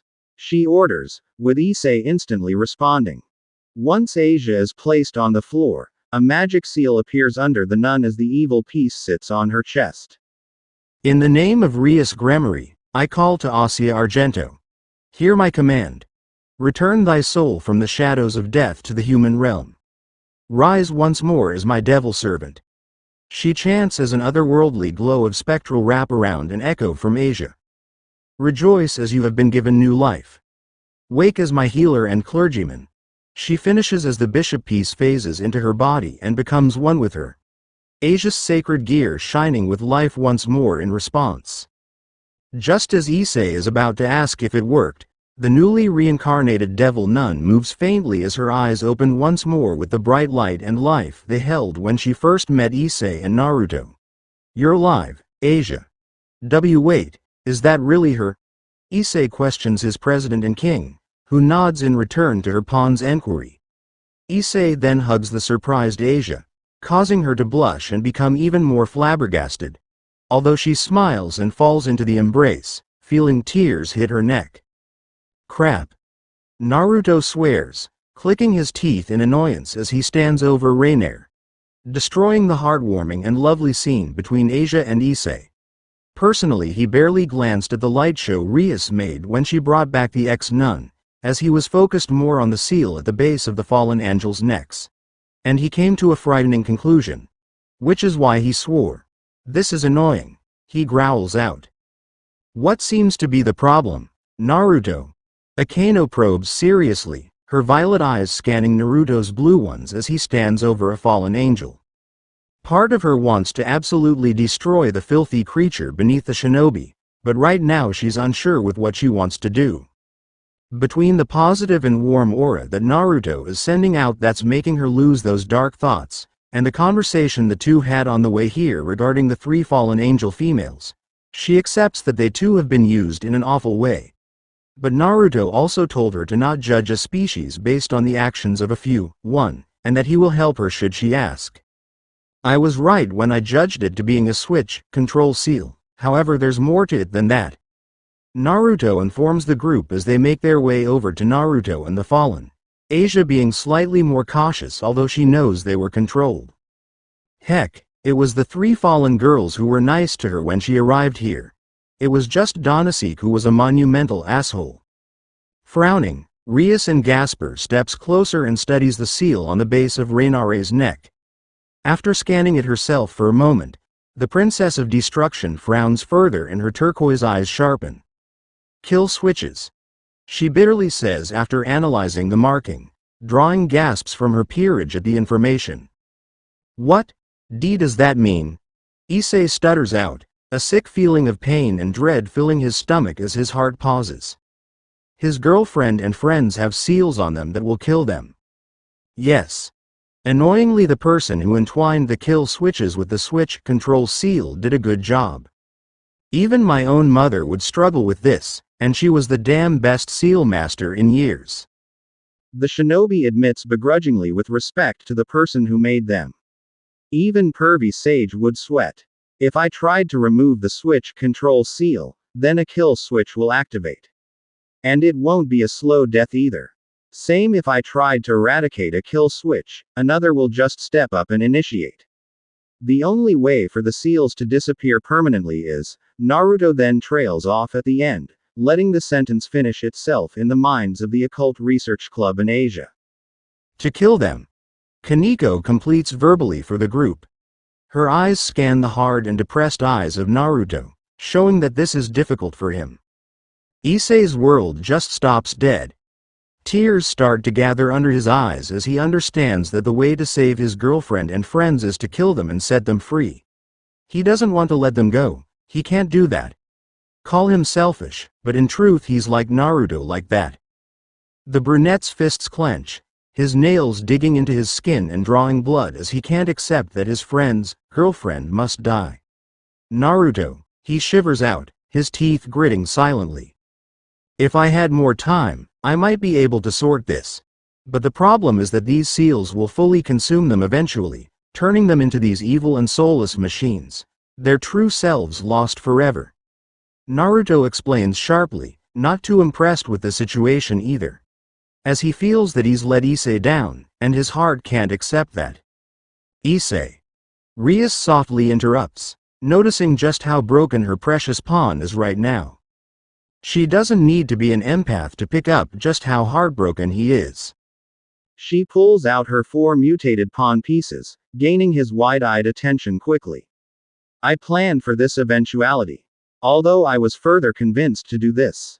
I will reincarnate these fallen into my servants. The heiress explains with a part truth.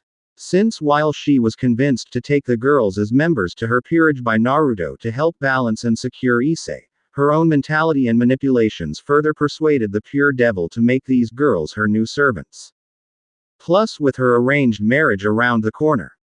President. Thank you so much. I won't ask for anything else. Issei exclaims happily with tears running down his face, his heart and emotions all over the place. Just thankful that his king is doing this for him. He can't help but be touched by her selflessness and attitude. The pawn sees the gentle smile from Rias before he turns to Naruto, realizing that he's waiting for his command. He hesitantly nods though. He sees 2 shadow clones pop up over Midelt and Kalawarner. Tracing a hand along the spine to her heart. Naruto closes his eyes and releases a breath before he uses wind chakra in a lance motion. Cutting straight through Rainer like a hot knife on butter, killing her instantly. His fist shakes as he looks down to his involuntary victim with sadness and grief. While he may have killed plenty in his life as a shinobi, it always makes him feel sick. Even more so when it's to kill an unwilling person to someone's plans. He tries to save people, damn it. He hates killing people. Call him innocent like that, but he despises causing despair and more hate. He checks the girlfriend of Ichiei, seeing the seal evaporating away before it disappears forever. He then turns Rainier over before moving away from her. He can't even look over to Ichiei right now, knowing just how devastated the boy will be. "I'm sorry, Ichiei," he mutters, feeling an uneasy shake from his friend in response. But Naruto knows that Ichiei might not like him anymore, and he honestly can't blame him all the same. The clones do the same to Mittelt and Kalawarner before turning the girls over. They then vanish. It was necessary, Naruto. Kokuo affirms for its host, picking up the turmoil Naruto is going through for killing them. Ichiei. What are their full names?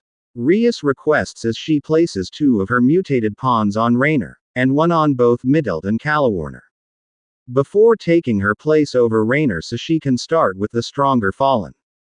Without even hesitating, Ichiei replies to the question from his king. Rainier Amano, Mittelt Teps, and Kalawarner Yuru. Although he hears a startled gasp from Gasper upon hearing Mittelt's last name. Since Teps is the last name of his only friend when he was younger, and the person who influenced him much back in the day.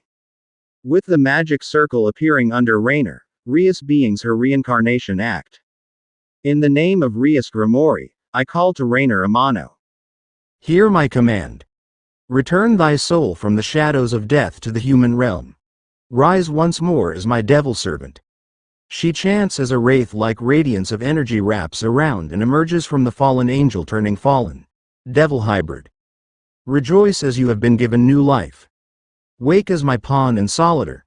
She bellows out as the 2 mutated pawn pieces sink into the chest of Rainier, with the process also healing her of the injury she sustained thanks to Naruto. Moving quickly onto the Mittelt and Kalawarner, she repeats the process again before moving back to her group, slightly tired after reviving 4 people from death in the space of a few minutes. Soon after, the 3 former fallen wake up and groan out, with Rainier being the more vocal as they clear the cobwebs out of their heads.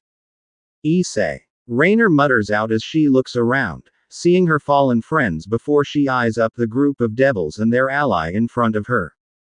Rainier. Ichiei returns as he slowly walks up to his girlfriend, before he jumps over to her and tightly embraces her. Rainier. He cries out. Ichiei. Rainier shouts back in joy as she keeps him close to her, happily reciprocating the hug. She can feel him trembling in her arms as she holds her boyfriend close. I'm so sorry for everything that's happened. Everyone smiles at the newly reunited couple, although Asia, Kalawarner, and Mittelt have strings of jealousy run through them, so they all swarm Ichiei and hug him too. Naruto watches on with a longing smile, ignoring his own jealousy of the scene. He too wishes for companionship like that, for someone to spend his life with. Although he doesn't know if it's possible due to his life force and regeneration, since young Kurama speculated that he could live for many hundreds of years just with his own Uzumaki, Namikaze, Senju, and Otsutsuki genes. Never mind with a tailed beast, or all of the tailed beasts, inside him to further keep him alive. He'd outlive his wife, wives and their kids, and even their kids' offsprings. Maybe one day. The true sage mutters softly, ignoring the wondering eyes of Rias, Akeno, and Kaneko. Although his thoughts are mirrored by Rias unknowingly. The red-haired shinobi looks to his right palm, seeing the yang symbol placed on it and recalling another item he can summon with this hand. Something that was given to him by the church when he was in Italy years ago due to his pure heart and brilliant light. A holy sword, a weapon that he used plenty in his shinobi life. And the very thing that nearly cost him his life at a young age. However, musing about Italy makes him think back to a person he met in his youth, a precious person that as a kid he fell head over heels for. A person Naruto saw every day by using the Flying Thunder God technique to see her and play with her when he wasn't with Ichiei or Irina. A passionate and flexible religious, and also stubborn, girl with the most beautiful dark yellow, golden eyes, and the most mesmerizing blue hair he had seen. A girl named Zenobia Quarta, who he affectionately called Blue. Naruto looks up to the peerage in front of him, with Issei nearly dying again due to how the four girls are smothering him, wondering if he'll ever see Xenovia again and if she'll remember him. And if she's still as blunt and rash as she was back then. Then again, with the promise they made, before they separated years ago, he's somewhat scared of not being able to find her. Not knowing that he'll be seeing her very soon. An 8-year-old Naruto walked through the cobbled streets of Rome with a beaming smile that brightened the hearts of passerbys. He was adorned with an orange t-shirt, black shorts, and orange trainers. Walking through the exquisite mixture of modern and the echoes of the past, Naruto couldn't help but marvel at the sight of such a wondrous and incredible place, having spent most of his visits to Italy in the Vatican with his friend Xenovia and her ward. So being in Rome itself was a change of pace, but also because he was with his friend in her ward, since the nun was showing them the sights of the ancient capital of the Roman Empire. Although Naruto wasn't a religious person like the two next to him, he accepted their beliefs and didn't mock them. He respected them. Naruto took after his mother with regards to doing the right thing, and wanting more good people and not more deities. Oh wow, that was so awesome. Thank you for showing me the Colosseum. But phew, it's a bit hot here. How do you manage with all that clothing? The child Naruto complimented before looking over to the person showing him this beautiful city. The person who showed him to the church here when Toji Shido informed them of a holy presence and power within Naruto. In fact, she was the first per second person he met when he arrived in Italy a few years ago. I mean, it's boiling here. Griselda Quarta was a 27-year-old woman with shoulder-length blonde hair, blue eyes, red lipstick, and a white band over her hair to keep it out of her eyes. She wore a black and white nun outfit, consisting of a white undershirt, black pants, black shoes, and a veil that hid her face. The nun attire had white crosses around the sleeve cuffs. She also had a cross necklace. She featured a brown satchel slung on her right hip. She was a renowned swordmaster, and one of the most powerful exorcists currently active. One of the top 5 female exorcists in fact, and even one of the top 15 across the globe. Griselda was the ward of Xenovia. She smiled politely to the ever-so-curious and innocent Naruto next to her. You're welcome, Naruto. But I'm afraid it's a secret as to how myself and Xenovia are cool. Although I must confess that it's a warm day. Griselda explained with the same kind smile and tone. Still feeling the holy sword that's within Naruto after the church decided to give it to him upon her own and Toji's words after the blonde boy's blessing. And as much as she would want him to become an exorcist, a path that her adopted daughter was wanting to follow, Naruto had to leave soon and return to his world of Gaia. But the nun knew that the chakra user would return to Earth, somehow. And maybe then he'd join the church and protect this world from the wicked. She even offered to train Naruto too, alongside Xenovia so the two could work together. But that also didn't happen, as Kushina took it upon herself to train her son as a swordsman. Although Griselda had to admit that Kushina was frightening with the blade, no wonder she was called the Red Death. A fitting name, given how ruthless she is.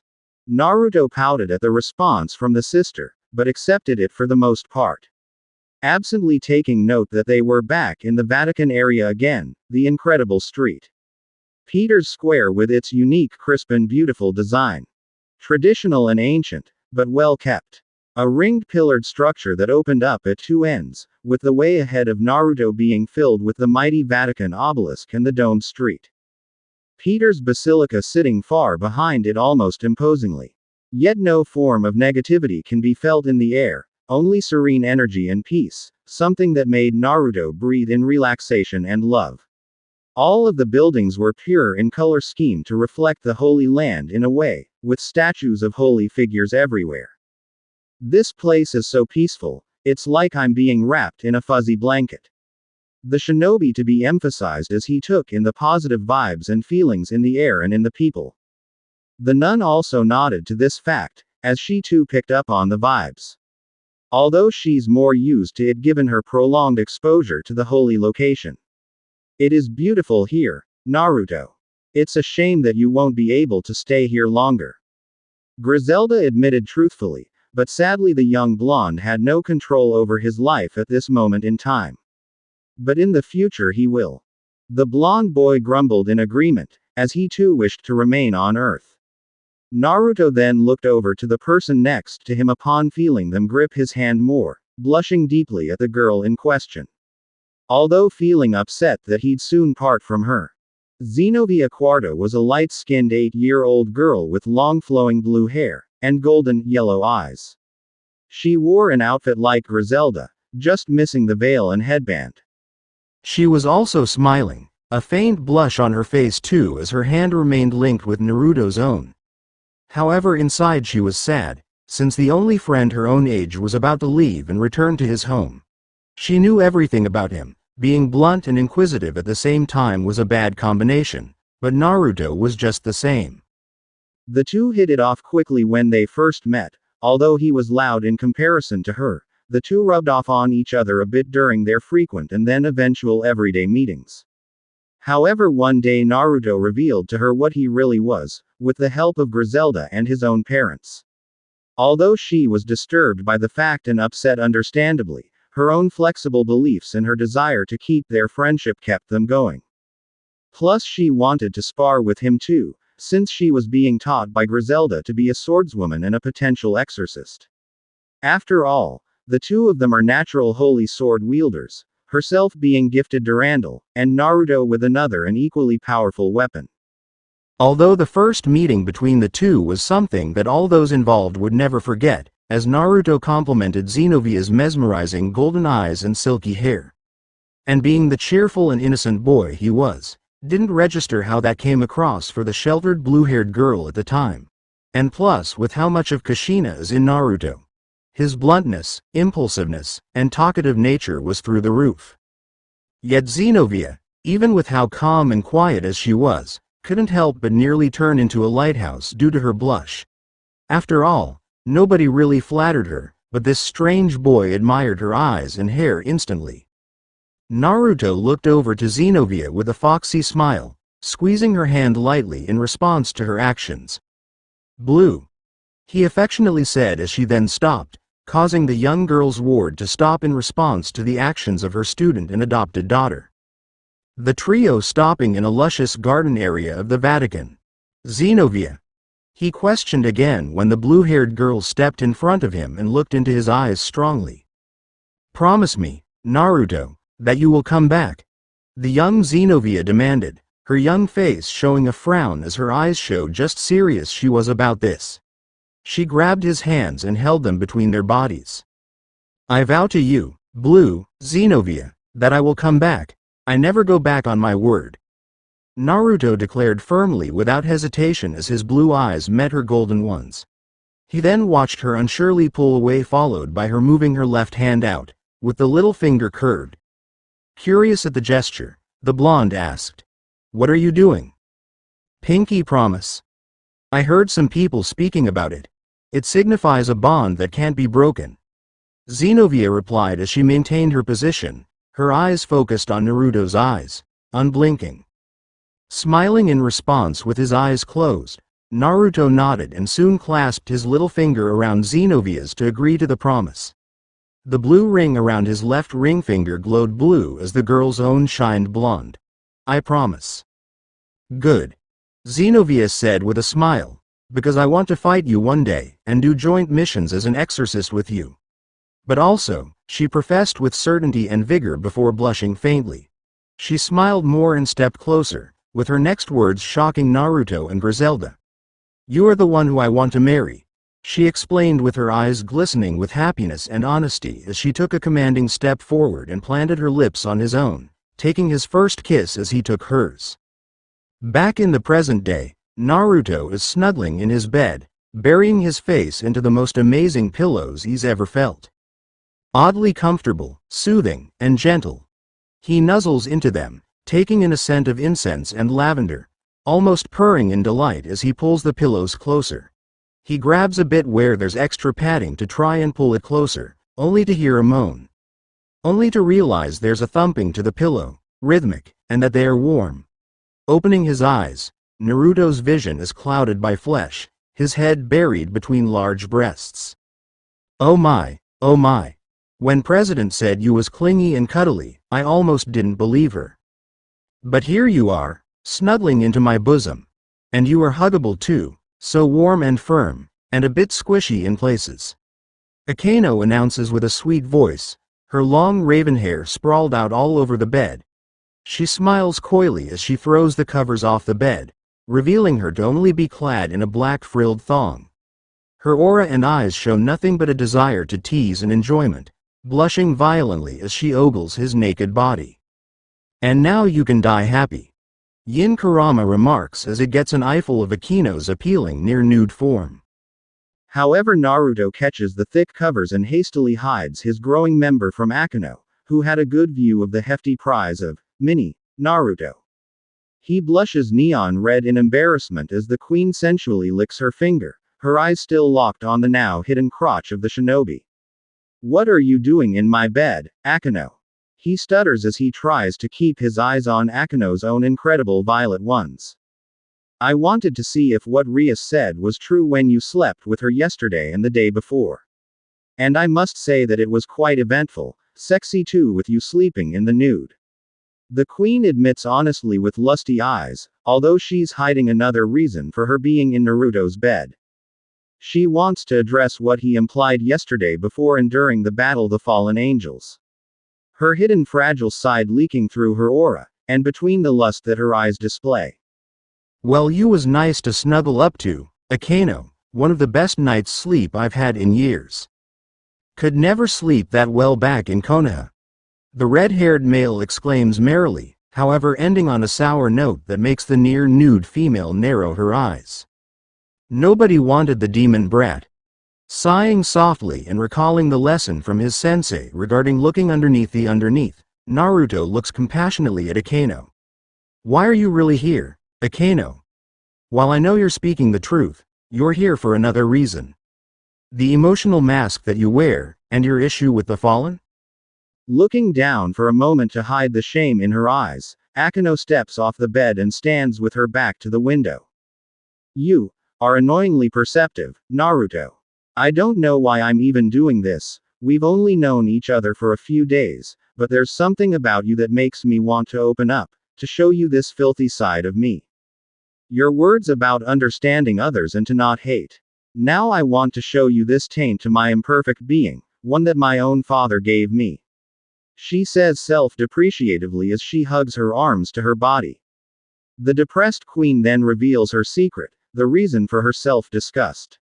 Appearing from the right side is the traditional devil wing, but the left side is a different story as three angelic wings with the hue of night flex and reveal themselves. Naruto, pausing to look at her wings, soon stands up and walks to the shameful Akeno. The covers falling from him as he steps in front of the dejected raven-haired girl. You was born a hybrid, between human and fallen.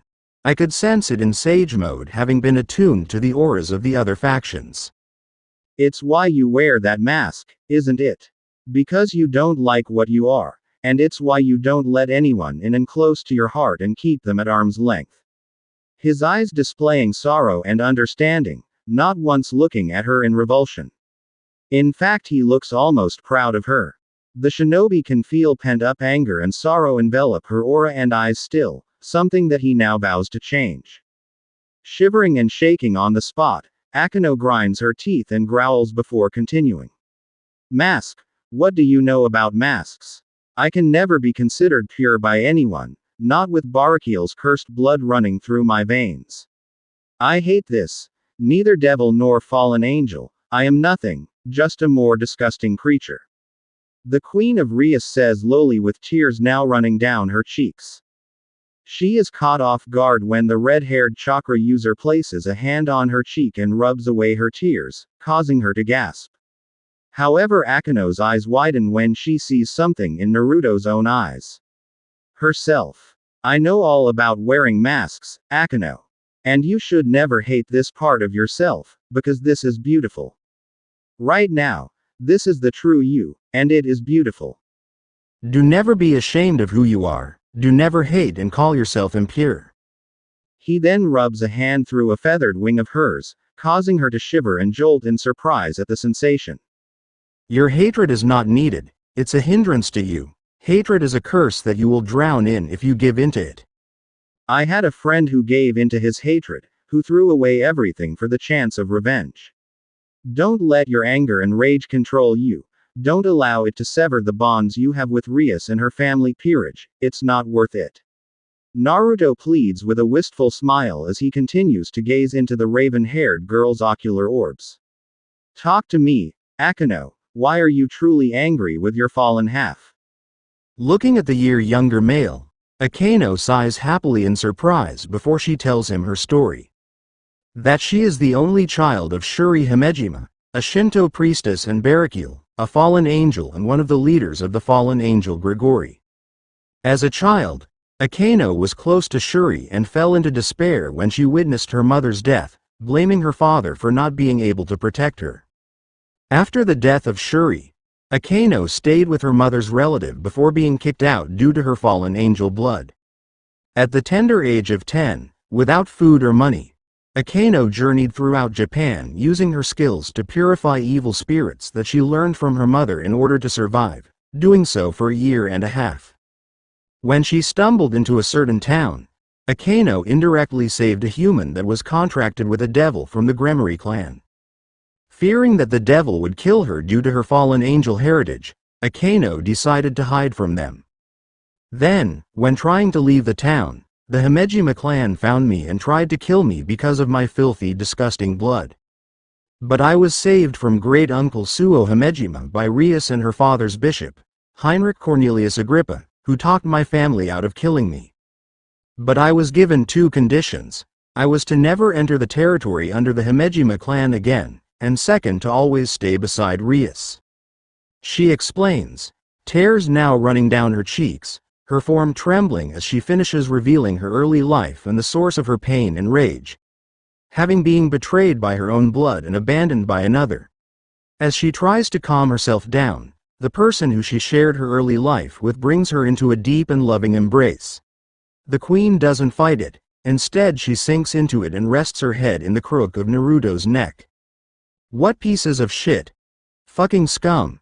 Kicking their own blood out and not wanting anything to do with her. Shukaku bellows out, wishing to drown the awful people of the Himejima clan in sand and destroy them for their sins and content with attempted murder of a child. For once I agree with the insane sandbag. Yon Kurama snarls in agreement, getting a look of shock from the one-tails before it cries out at the nickname.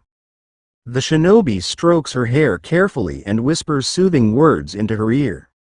This has been a horrible pain on your soul and heart, Akeno. They were bastards for hurting you like that, and I can tell you hate your father. But let me tell you, let me ask of you even, don't pour all of your anger into this. Wait until you hear the full story from your father so you can either forgive him or continue to hate him, okay? Because you don't know the truth of where he was at the time. Focus on the love you have for your mother if need be. Naruto then pulls away from her and clasps her hands warmly, smiling handsomely at her. I know it has been difficult for you, but you are not alone. I know it may seem like that at times, but you have friends and people around you who will shoulder your burdens and stand by you forever. So display your wings proudly, Akeno, never be ashamed of who you are. He declares strongly and kindly, not wavering once in his words to her. You aren't a terrible person, nor are you a curse. And even though I've known you for a few days, you've been enjoyable to be around, and you're so caring to others. He adds, unknowingly adding more fire into the emotional burning heart of Akeno, who finally snaps. The fallen devil hybrid then latches onto Naruto tightly, displaying her raw power as a queen as she does so, yet revealing her sensitive and dependent side as she cries into his neck. Eventually her tears turn into quiet laughs with glee, with some sobs here and there. Naruto, thank you, such damning words. Willing to go so far to help a stranger, truly selfless. Like a saint. The redhead just shakes his head. I'm no saint, Akeno, just someone who values and loves people so much. Someone who doesn't want others in pain, and someone who cares deeply for their friends. Even if I've known them for a few days. And you're not a stranger to me. Naruto explains seriously with a gentle smile directed to the female in his arms. As he doesn't consider Akeno to be a stranger anymore in the face of her revealing such private details about her rough youth. He then looks down and blushes, having forgotten about their almost nude embrace. Akeno then chuckles faintly when she notices Naruto taking their near-naked bodies press against each other, something that she also just realizes after everything. I guess we can't be strangers anymore, huh? Indicating to their near-naked states and her exposing personal information, but mostly the latter. No, we can't. Naruto laughs. Although this has given me an idea for the training, so thank you for that, Akeno. He comments, getting a raised brow of confusion from Ria's queen. The shinobi then looks down to his stomach for a moment before nodding in agreement. Since you shared something so personal with me, Akeno, I'll do the same. Remember when I told you all about a powerful creature that attacked on my birthday? The tailed beast that killed hundreds of people, including my own father and mother. One powerful enough that it could raise tsunamis and flatten mountains with just a single swipe of a tail. He receives a slow nod from the hybrid in front of him. What I never told you was what happened to it. Issei knows this already, but the tattoo on my stomach isn't just for show. It's known as the 8 trigram seal. Naruto reveals to her, his blue eyes shining seriously and with pain of alienation and torment that Akeno has seen too often in her own eyes. The Yamato Nadeshiko's eyes widen as she finally understands what the shinobi is implying. Glancing down at the intricate seal, she quietly gasps. It was sealed into you, wasn't it? She says in the form of a statement. However, she pales when she recalls the raise tsunamis and flatten mountains with just a single swipe of a tail segment. Yin and Yang Kurama just bask in the praise and puff their chests out in pride within Naruto's mindscape at the mention of their power. Kurama clone Kuradra doesn't know if it should follow suit, due to it being an offshoot clone of the 9-tailed foxes. Naruto nods, before giving a humorless smile. By my own father. On the day of my birth I was turned into a Jinchuriki, a power of human sacrifice, for the beast that attacked. The 9 tails. I was like you, lived a life like you when I returned to Gaia after a small time here that was honestly 10 seconds of my real life. I was hated by my village, seen as the very thing that nearly destroyed them. I was bullied, ignored, experimented on, but I never gave in. I never became the monster they thought I was. I forgave them for their crimes against me even though I never forgot them. I forgave my own dad. Heck, I even befriended the 9-tailed fox. I knew why my dad sealed the fox in me, and I understood his reason for doing so. He entrusted me, believed in me. He explains with an odd chuckle, half expecting Akeno to step away from him. But to his surprise, she steps closer and grabs him tighter. Your own father. Akeno then traces a finger along Naruto's stomach, feeling the seal. She smiles mischievously when he shivers. The queen can't help but enjoy the sensation of his muscled skin along her fingertips. You made friends with the creature that killed your parents.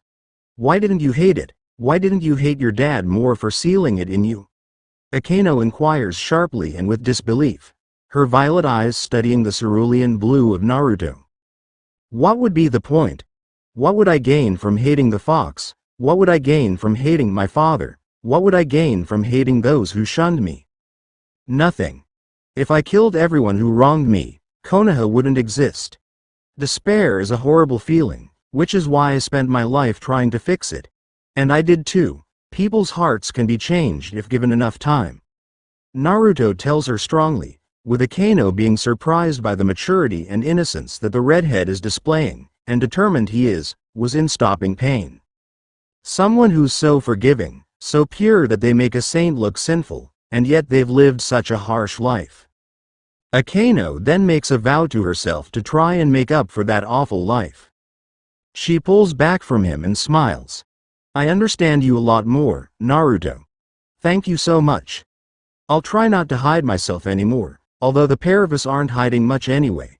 She giggles with pleasure as she indicates to her thong-clad body and his nude one. Now seeing if she can follow Naruto's advice with showing her true self off and finding closure, although she knows it'll be hard. It's not good to be stuck in the past and to hold on to grudges. To think it would be this strange shinobi from another world that would help her? Naruto glances down and blushes again. Oh, I totally forgot about that. Again. He admits, having been caught up in their deep talk.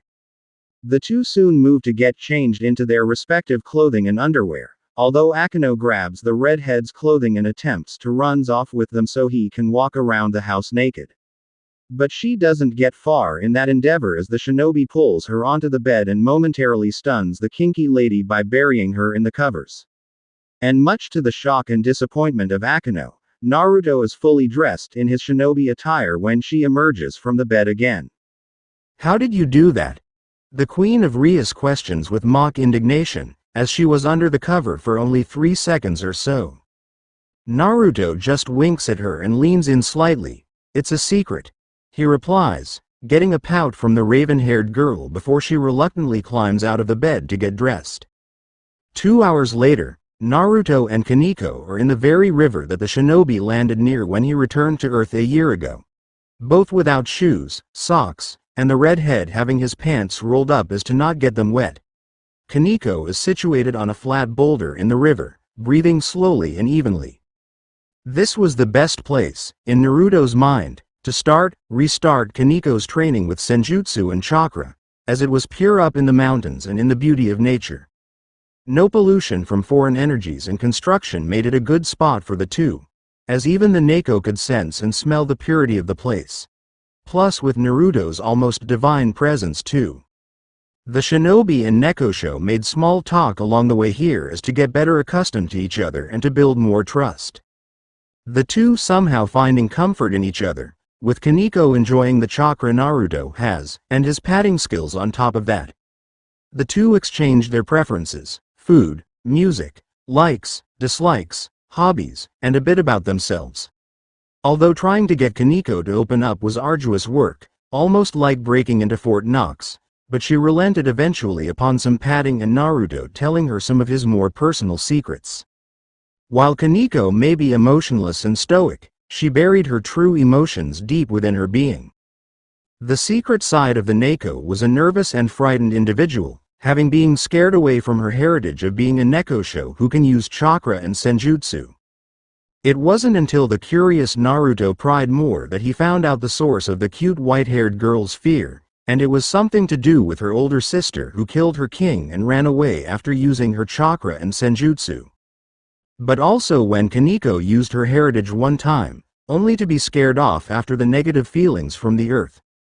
The shinobi informed her that chakra and senjutsu rely on the person's emotions, since he knew too well the dangers of using chakra when enraged.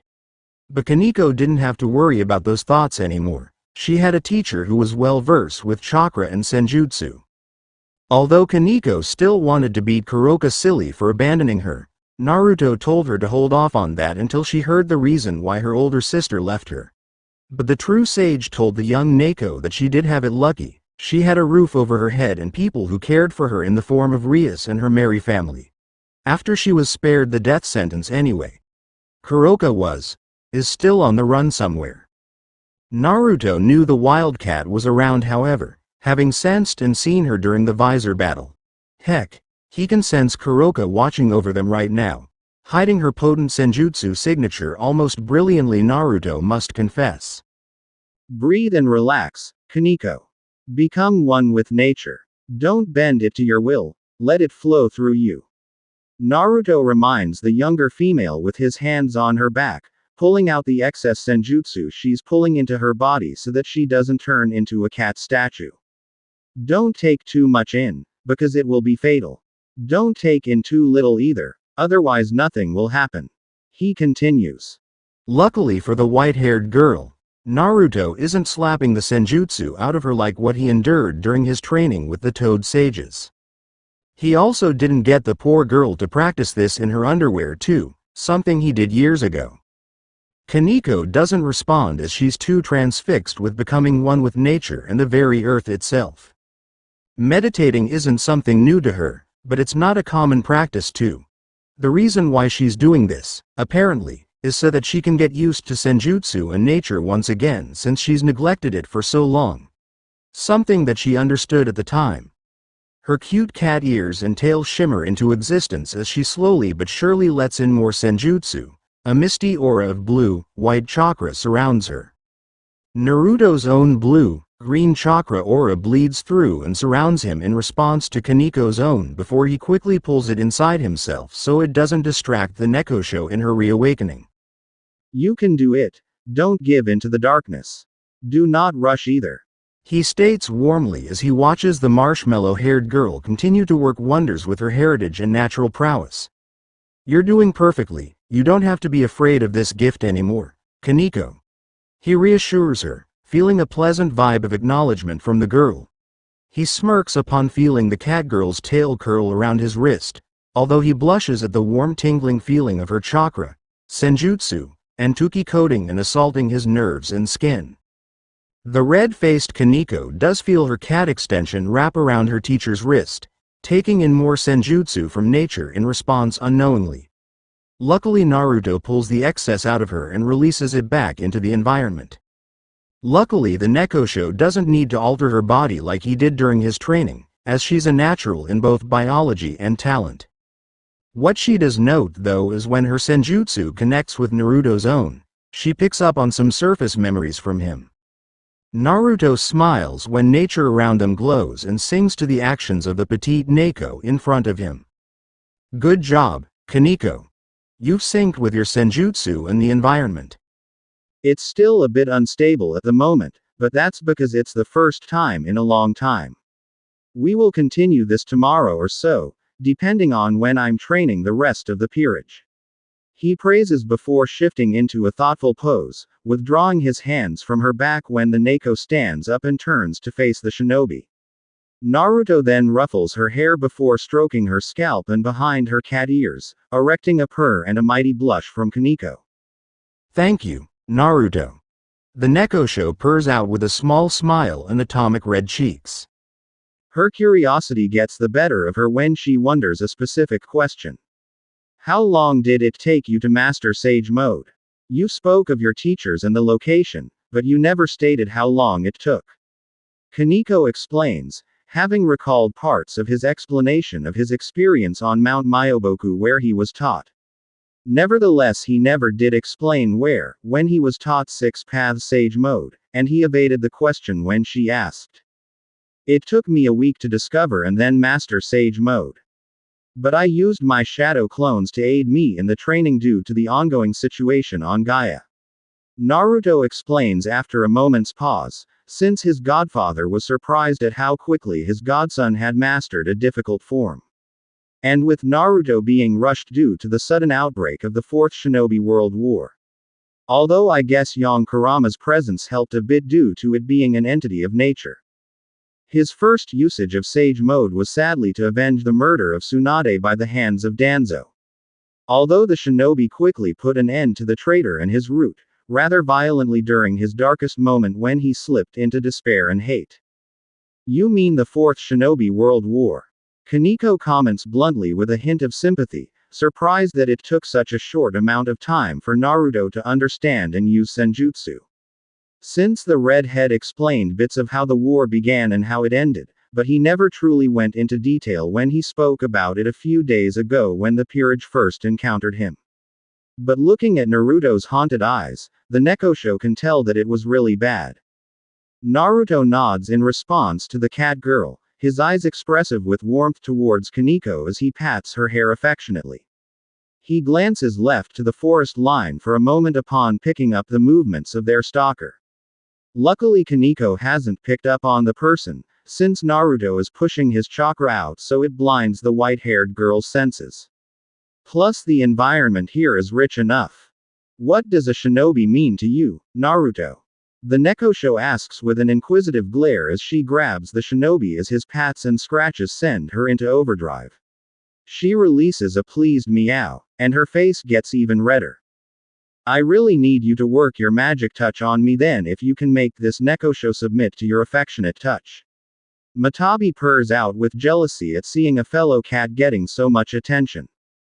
Thinking for a moment as to how to answer the question from the beautiful and adorable Neko as he curls his fingers to scratch where it's most sensitive, Naruto remembers the words of his godfather, father, and sensei. Shinobi are people who endure.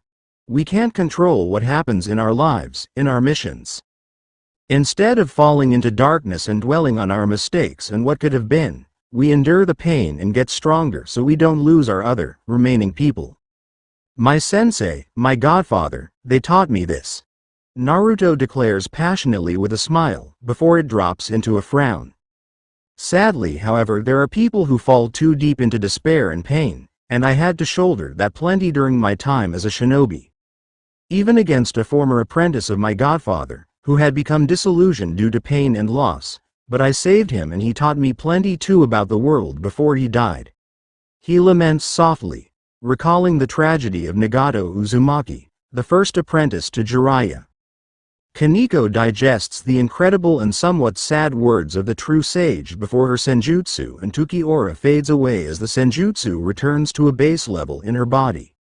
The Neko pants for a moment due to feeling like all her power has left her. Luckily Naruto has hold of her so she doesn't fall off the rock and into the river. Easy. It's the first time you've used that power in years, so it'll be rough for a moment. Once you've gotten adjusted to it, it'll be second nature. You're a natural. You'll reconnect with senjutsu much quicker next time.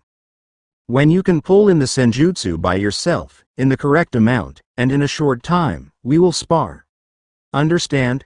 The shinobi explains with an understanding smile as he picks the Neko up and strolls through the river, placing the pouting Kaneko on the river bank. He grins a foxy smile to the catgirl, since he personally wants to fight someone from this world who uses senjutsu. Plus it helps that Kaneko is a nice girl, not someone who wants to kill him for a change. Thank you. How long do you think it'll take for me to make it to that point? The Nekosho wonders after glaring at Naruto for a moment due to him manhandling her across the river unlike before when he piggybacked her. She watches him retrieve his socks and boots, noticing the water on his legs and feet boil away once he steps back onto land. Cupping his chin for a moment in thought after putting his socks and boots on, Naruto hums before answering Kaneko. If you keep working at it, maybe in a few days, but it'll be something we'll have to practice together, as I don't want you to turn into a cat statue. You can practice with senjutsu, but don't go overboard when I'm not around to pull it from you should you fail. He informs sternly before patting and rubbing Kaneko's head affectionately. He looks at the cute and hot Nekosho with a grin. I know you'll master it in short order, Kaneko. Maybe even quicker than I did. He praises with enthusiasm, however he suddenly freezes when he feels something touch his soul. Naruto. Bouvet Island. Cult. Golem. Save Earth. The pained Legion voice of Earth itself speaks into Naruto's mind, before sending the location of the island into the red head so he can find it. Her. He then just flickers away, leaving a confused Naruto. We heard it, Naruto. You need to get to Bouvet Island quickly, otherwise this golem god will rise due to some daft cult resurrecting it. Kurama clone Kuradra voices from within Naruto, having heard all of the Earth's words due to it, and the tailed beasts, being entities of chakra and nature. Got it. But before Naruto can try to deal with Kaneko, her Grimoire seal appears, telling the Neko that she is being summoned. Looks like I have to go, Naruto. Sorry. Kaneko explains emotionlessly with a hint of sadness lacing her tone. She gets a shake of the head from the shinobi and him stroking behind her Neko ears. His actions cause her to blush and meow, along with making her more reluctant to leave the perfection and bliss of his attention. It's okay. Good luck. Naruto returns as Kaneko's Neko features flicker away before she too vanishes. Upon making sure the white-haired girl is out of the area, the redhead turns his attention to the tree line. You know you're lucky that Kaneko isn't fully attuned yet, and that you're good at hiding your presence. I hope you enjoyed the lesson, Kuroka. If you want to meet, we'll speak at the mansion later tonight, okay? I don't care if you're a criminal either. He shouts out whilst drawing in natural energies surrounding him, before Kuroka reveals herself on the nearby branch to him. casually lying down in her enlightening outfit and eyeing him up sensually with curiosity. Naruto then activates his Sage mode, blushing deeply at the beautiful bombshell. And those Neko features seem to add more of a beauty to her. There's got to be something in the water. I haven't encountered an ugly woman yet, appearance-wise. But it doesn't help that the older Neko show is rather revealing. More for you to rebuild the Uzumaki clan with. Young Kurama announces, getting a monster blush from the red-haired shinobi. Well, more wife material for you too, since some are strong and seem to click with you. So start getting those chicks. You've had 2 naked, near-naked girls in your bed in the last few days, and you've got a student that might end up jumping you when she goes into mating season due to your kindness and affectionate touch. And now you've got your student's sister here. I wonder if you'll put both Nekosho to the test at the same time. It continues with a suggestive brow and tone, before sending vivid and explicit images of Naruto getting it on with both Kaneko and Kuroka at the same time into its vessel's mind, now drawing steam from the ears of its host in response. Luckily the other perverted-tailed beast, who for once isn't saying anything of the sort, saves Naruto. No doubt about it, she's Kuroka, Kaneko's older sister. The SS-class stray devil that Azazel told us about. She killed her king, resulting in the stupidity that followed.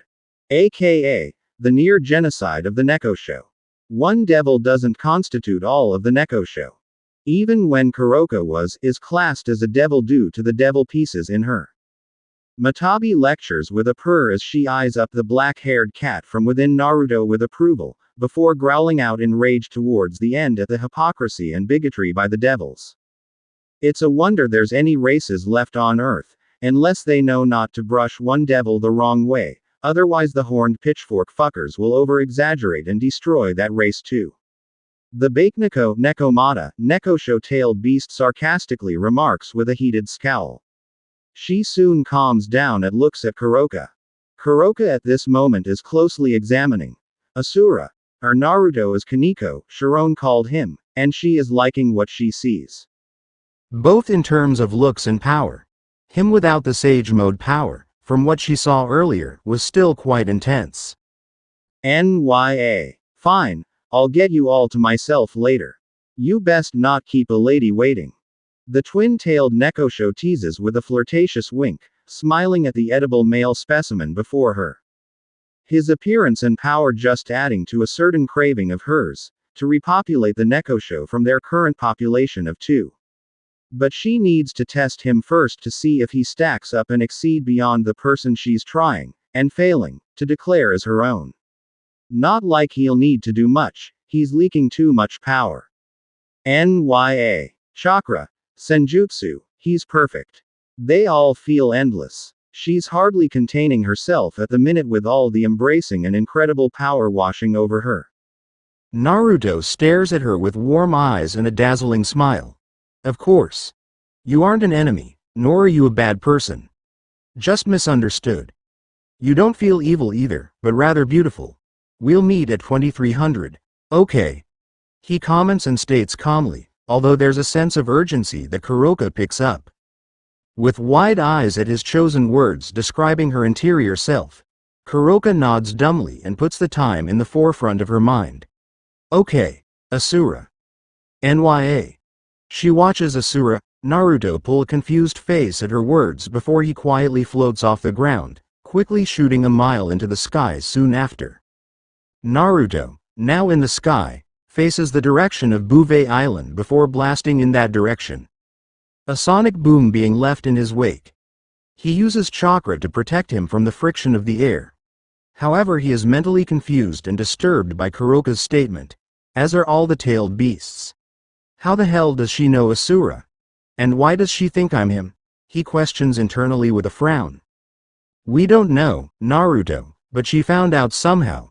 Only one person from Earth knows the truth of Asura, and it seems unlikely that Kuroka knows that person. Yet that catgirl knows that you were Asura.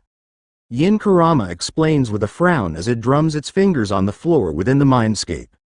Why she thinks you're Asura is a mystery though. It further adds with bewilderment. Who was is the person that knows of Asura. Naruto investigates as he continues to fly across Japan before he finally is above water. The infinite dragon god, Ophis. Undoubtedly the strongest entity in this realm, heaven, hell, and others. It was strong enough to contend with Kagaya, Hagoromo, Hamura, Asura, and Indra all fighting together. If that ever happened. Asura in his prime battled Ophis, but the pair of them didn't go all out. Even though Ophis might be otherworldly in scope and abilities, one nick from a truth-seeking ball or an all-killing ashbone and it would be dealt the same damage as anybody else. Same with that dragon blade of yours if it can sync with the dragon's power. Zero Tails explains, since it spent plenty of time around Asura and the whole Kurama in the past. The leech was witness to the incredible power of Ophis, and also watched the fight between Asura and the dragon god. It gets a nod of agreement from Yin and Yang Kurama, as they too recall the fight. Is she good or bad? The true sage requests urgently as he doesn't want to deal with such an omnipotent being the likes of this Ophis. Strangely though he feels like this dragon god fits a female character and not a male one, he doesn't know why however, like his soul just shouts at him to refer to Ophis as a girl. Ophis is sort of like the tailed beasts, Naruto, in that regard. It doesn't have a set definition of good or bad, it just is. But if it is your enemy, you must put it down quickly because the dragon god is relentless. If Ophis befriends you, then you've gained a powerful and loyal friend. Yang Kurama warns seriously, even more so than when they battled the Jubi a year ago at the climax of the Fourth Shinobi World War. Naruto frowns in response as he continues his flight across the world to the widely unknown and uninhabited Bouvet Island in the subantarctic. Ophis, that name, why is she so familiar to me? He questions to himself as he continues part clouds and break the sound barrier, heading into the night of the world. At the icy and rocky Bouvet Island itself, the sky clear of clouds and exposing the milky ribbon of the Milky Way, a tall and menacing figure stands still after ending the life of a cult member. The life nectar of the cloaked and hidden human coating the snow and ice around it. The still alive character looks outwards to the highest peak on the remote and mostly glacial island, known as Olautoppen. The light-skinned standing character is the 17-year-old Zenobia Quarta. She has chin-length blue hair with a dyed green fringe on the right side, and another just off-center on the left side. She has golden, yellow eyes. Her attire is a church battlesuit, which consists of a black, skin-tight, short-sleeve unitard with pauldrons, matching fingerless gloves that extend to her biceps, and thigh-high boots, all of which are adorned with straps. This attire did come with a white hooded cloak with gold and blue accents, but that is currently on the floor. She also wears a crucifix around her neck, along with a glowing cracked blonde ring. She was sent here by the Vatican to stop the cult from resurrecting a golem god of all things. Originally Irina was meant to join her in this task, but the other Excalibur user was sent to track down the recently stolen fragments of the original Excalibur. Zenobia quickly went to work the moment she arrived, as evident by the many dead bodies and craters behind her that led to the meteorological station where the boat dropped her off. Annoyingly, the boat was destroyed by the cult upon its arrival, and she made the cultists pay dearly for that. Now she will need to message the Vatican upon completion of the mission so she can get home. But first, she must deliver divine justice to this cult and stop them from summoning a golem god.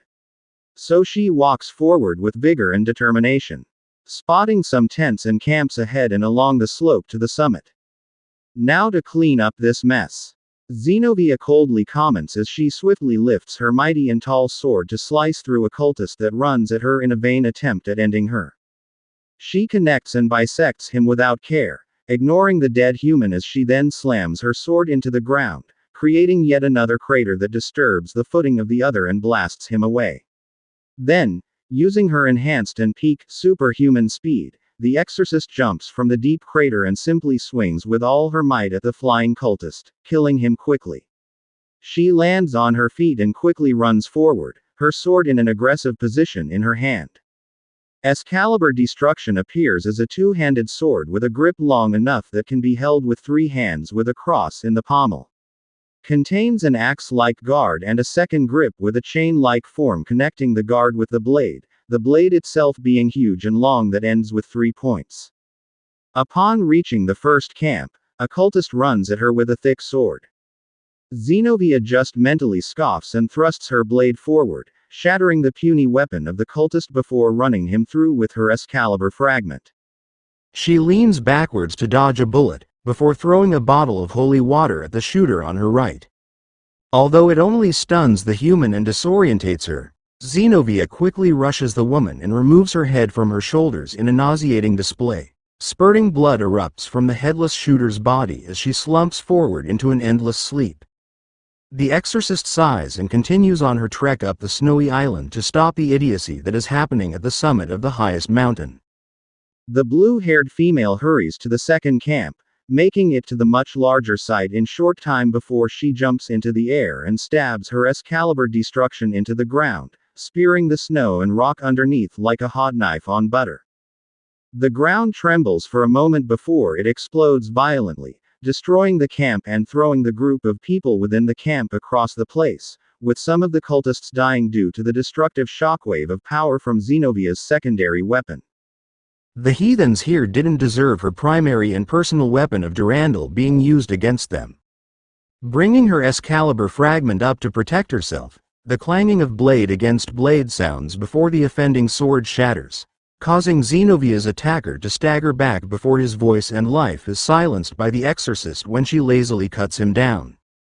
She then brings Excalibur Destruction in a defensive posture to deflect bullets being fired at her from another female cultist. The blue-haired female runs forward with her incredible holy sword of destruction blocking the bullets, the small shells exploding faintly against the wide blade of Excalibur Destruction as she closes in on the shooter. When Zenobia is close to the female, she quickly disarms them before swiftly heaving her tall sword horizontally and killing the handless female cultist via separation of her torso from her legs. The blue-haired holy sword wielder continues to walk on, heartlessly ignoring the cries of the bisected person behind her. In Zenobia's mind, these cultists are idiots and don't deserve a second glance. They're trying to bring about a golem god of all things, and one that has the power to destroy the world. So they don't warrant forgiveness or any form of mercy. As she continues to pace up the mountain slope, she notices her cracked ring glow brightly, causing her to momentarily smile before she schools her features and focuses on the mission. Zenobia knows what the glow translates to, and that piece of her can't wait to see him again. Since she still wants to fight him, she still wants to work with him as an exorcist, and she still wants to marry him. Even though she knows for a fact that he will be very different due to the time away.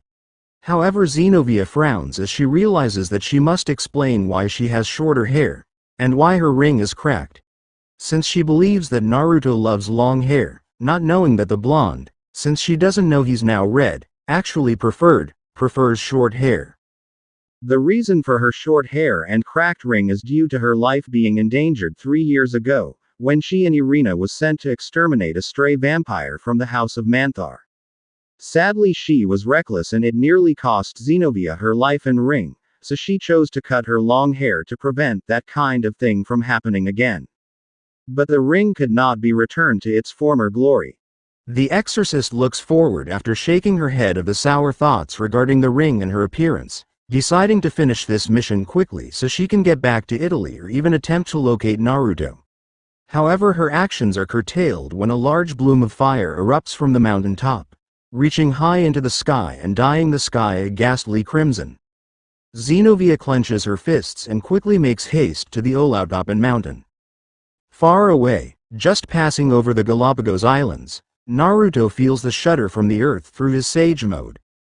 The trembles emanating from Bouvet Island itself, letting him know to pick up the pace. The cult has nearly finished summoning that golem god. I may have to go Asura mode to get there on time. The true sage scowls as he increases his speeds, drawing in more natural energies to boost his sage mode. Go for it, Naruto, you can't make it to Bouvet without it. Yuki logically explains with its male voice. Since whilst the shinobi is extremely fast normally, and can use flash step and the flying thunder god, he needs to see where he's going. He doesn't need a seal anymore to perform the latter. But none of those abilities will get him to Bouvet Island as he doesn't have a seal on it, nor can he see it. I'll go tailed beast mode instead. Naruto's jacket then opens to reveal his mesh armor-covered torso as his body explodes in a dazzling yellow-orange light. His entire body is coated in orange-yellow flickering flames, with some flames black due to the outfit part they're connected to. His orange-yellow flickering hair spikes up, with the bangs over his forehead and framing his face pulling back to mimic horns. His orange-yellow clothing is also adorned with black thick patterns and lines along all the limbs, all meeting at his stomach with circles within circles, elegant and rough lines of black balancing the fiery inferno of his body. His jacket, now a houri of yellow, orange and black, has a high collar with several black magatama on it. He has black bars on his face in place of his whiskers. The magatama patterns on his outfit are black, however the magatama on his chest are orange-yellow due to the black. His eyes have also altered slightly, now an orange-red and having a feline slit mixed with the toad pupil, with a red sage mode pigmentation around his eyes. Now to move. He roars out internally as he flashes away in a blur of yellow-orange. Heading further into the darkness of the night, destroying the clouds in his wake. Naruto, you may have to use your weapon release. All weapon circle, if push comes to shove. Along with those other types of chakra you have contained in your body. Isobu declares firmly to its host, getting a slow internal nod in response from the redhead shinobi. The weapon release. All weapon circle, sadly, is a gift that was bestowed upon him rather forcefully through a series of events in his youth when it was discovered he could summon a sword. The other chakra types that Naruto can use are Dark Chakra, Six Paths Chakra, and Tailed Beast Chakra. Since it has been established he can use Chakra, Sage Chakra, and Six Paths Senjutsu Chakra. Two of those chakra types, Dark Chakra and Tailed Beast Chakra, come from the beasts currently residing within him. With the former coming from Zero Tails only. He received Six Paths Chakra and Six Paths Senjutsu Chakra at the same time, during his death in the Shinobi War when he was visited and blessed by Hagoromo. Which also granted him Six Paths Sage Mode. And last but not least, he was taught Sage Mode by the Toad Sages, which granted him access to Sage Chakra. I know. To protect this world, I will do anything. To protect my precious people, I will do anything. And if I must, I will show the cult why I'm known as the bloody whirlpool of the hidden leaf. Naruto Uzumaki returns sharply, faintly feeling the phantom pains of the process that created his weapon release, even recalling his younger self crying out for the pain to stop, for the people performing it to halt. He pushes it all aside as the chakra shroud around him intensifies as he becomes a bolt across the skies of Argentina and Uruguay. Back on Bouvet Island, a marginally panting and slightly wounded Zenobia stands on the summit of Olaftoppen Mountain, facing a large group of cultists that protect the leader. The exorcist's yellow ocular orbs sharpen on the cult's leader as she proceeds to chant and continue the summoning. Clicking her teeth in annoyance, she pulls Excalibur Destruction from the corpse of a male cultist with a sickening yank before rushing forward towards the group, aiming to destroy them quickly with brute power and efficiency. There's a reason why she's nicknamed Power Idiot. With a war cry, Zenobia jumps into the air and quickly brings her sword down, slicing through one of the cultists in quick fashion before her blade hits the ground and causes yet another crater. She then parries a strike to her left side, jumping over and pulling Excalibur Destruction out in the process and cutting down the offending male cultist.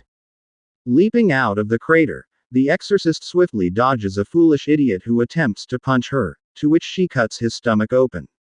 Ignoring the spilling innards of the dying human, she lunges forward and plunges her large blade through the throat of a charging female cultist. Stopping still to address the situation, the blue-haired female then runs left and beheads two of her enemies in a single stroke before swinging her longsword upwards in an arc that ends the mortal existence of another cultist. She then moves into a defensive posture when a knightly sword is aimed at her, causing a reverberating clang of metals before Excalibur Destruction works its charm and destroys the admittedly well-crafted weapon. Zenobia gives no quarter and quickly disposes of him via decapitation. Hearing the clicking of triggers, the exorcist beings her secondary weapon up and uses the blade to protect herself from the rain of bullets from two males ahead of her. Running forward with her sword protectively, the warrior of the church ignores the rounds hitting her sword as she reflects some of the shots back to one of the shooters. As the wounded gunman recoils and is distracted, Zenobia is quickly on their doorstep and cuts both of them down in rapid succession. She then heads away from the cult leader and straight into a swath of cultists. And she slaughters them all like cattle. During all the spinning, blocking, thrusting, slicing, and craters that she creates due to her raw power, she is cut along her forehead. The exorcist, after destroying the female that sliced her, breaks through the rear line of cultists before she stops still and turns around to face the last group of cultists, all forming a tight protective barrier in front of their leader. She pants lightly as she glares towards them, refusing to show any weakness, even with the few cuts along her arms, legs, and the cut on her forehead that dribbles blood. You're going to need more power than that to stop this cult, to stop this golem god. The cult leader bellows out as she then stabs herself with an inscribed wooden and stone dagger, striking true through the heart. Exorcist. What can you do now? You have failed in stopping the resurrection. She bellows out, her voice distorting and becoming hollower and booming as tree vines, branches, and stone wrap around her. The sacrificial idiot then cries out in horrible anguish and pain as she is torn apart by nature itself, as a new figure starts to grow and evolve over her weak construction. The female cult leader then transforms into the golem god, the animated anthropomorphic being that is magically created entirely from inanimate matter. In this case, the majority of the now 8-foot creature is made from magical wood, with elements of magical stone as armor plates. The creature has a large but athletic build. It has no facial features, with the exception of one glowing white eye on the right side. The wood on the head also gives the impression of horns. It's good to be back, it explains, basking in the night air tickling its wood and stone flesh. It looks up to the dark clear sky, gazing at the Milky Way in all its beauty for a moment before it looks down to the calm and defiant Zenobia, who has now collected her breath. You don't have enough power to stop me, human. Shame really. I can tell you're quite strong, but you don't have enough in the tank. It muses disappointedly as it floats into the sky, ignoring the bristle of anger from the blue-haired girl. Just as it's about to power up an attack to destroy the island and everybody on it, something stops it in the act. Hundreds of 5-bladed shuriken made from blue-green chakra rain down onto the remaining cultists and kills them swiftly as a streak of yellow and orange drops from the sky. The human-shaped object then thunders down and slams a fist into the face of the golem god. Then she'll need my power as well. The entity cries out, his punch sending the golem back into Bouvet Island and out to sea. The ground trembles and breaks apart due to the powerful impact, chunks of the small island being blasted all over the place. Keeping her hand in front of her face and shielding her face from the dirt and snow being thrown about, Zenobia stands her ground in the face of it all. As the dust settles, her eyes narrow in response to what seems to be an angelic being descending from the sky and standing in front of her. What is that? She demands harshly, only to feel nothing but pure energy and power from the glowing male in front of her.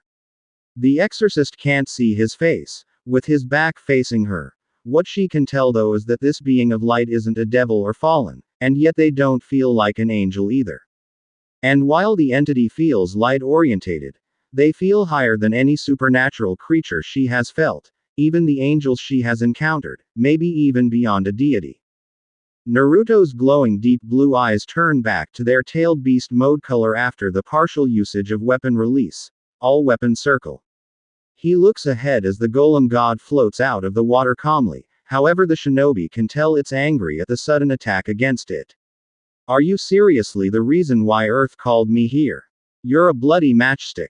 Naruto remarks with annoyance, watching the creature gliding over to the island again with elegance before it stops.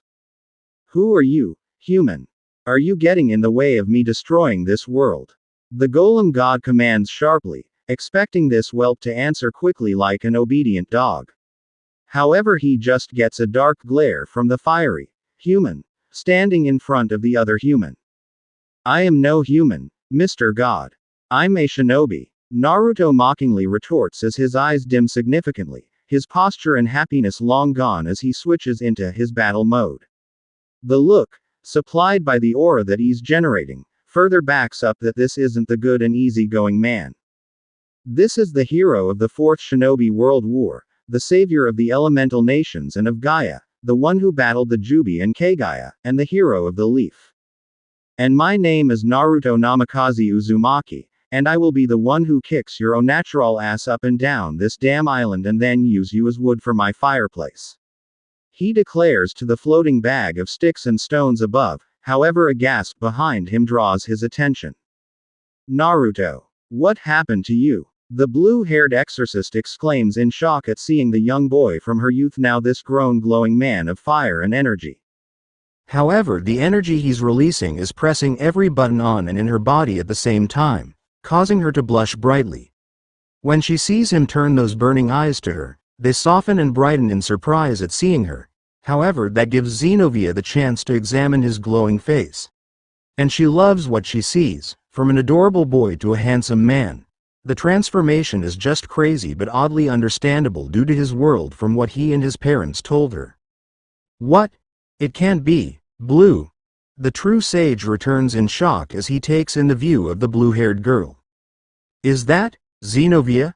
Dear God, Kami, the sage, and the holy log. She looks drop-dead gorgeous and strong. Wait, she's hurt. He then runs up to her and quickly gets by her side, his hand glowing green as he uses the mystical palm technique to heal the cuts and marks on and in her body. He also pushes his energy into her so she can regain lost stamina. After a quick moment's work, Xenovia is fully healed and blemishless. It is then he notices the sort of outfit that the shorter girl is wearing. What, in God's name, is that? Looks like something I'd expect to see a Kano, Anko, or a dominatrix to wear. He then looks behind her when he notices a piece of her outfit missing, only to realize that it's purposely cut out, showing a diamond-shaped amount of flesh. He can also see the crack of her ass, causing him to look away with a red blush. It also doesn't help that plenty of her glorious behind is exposed due to her unitard.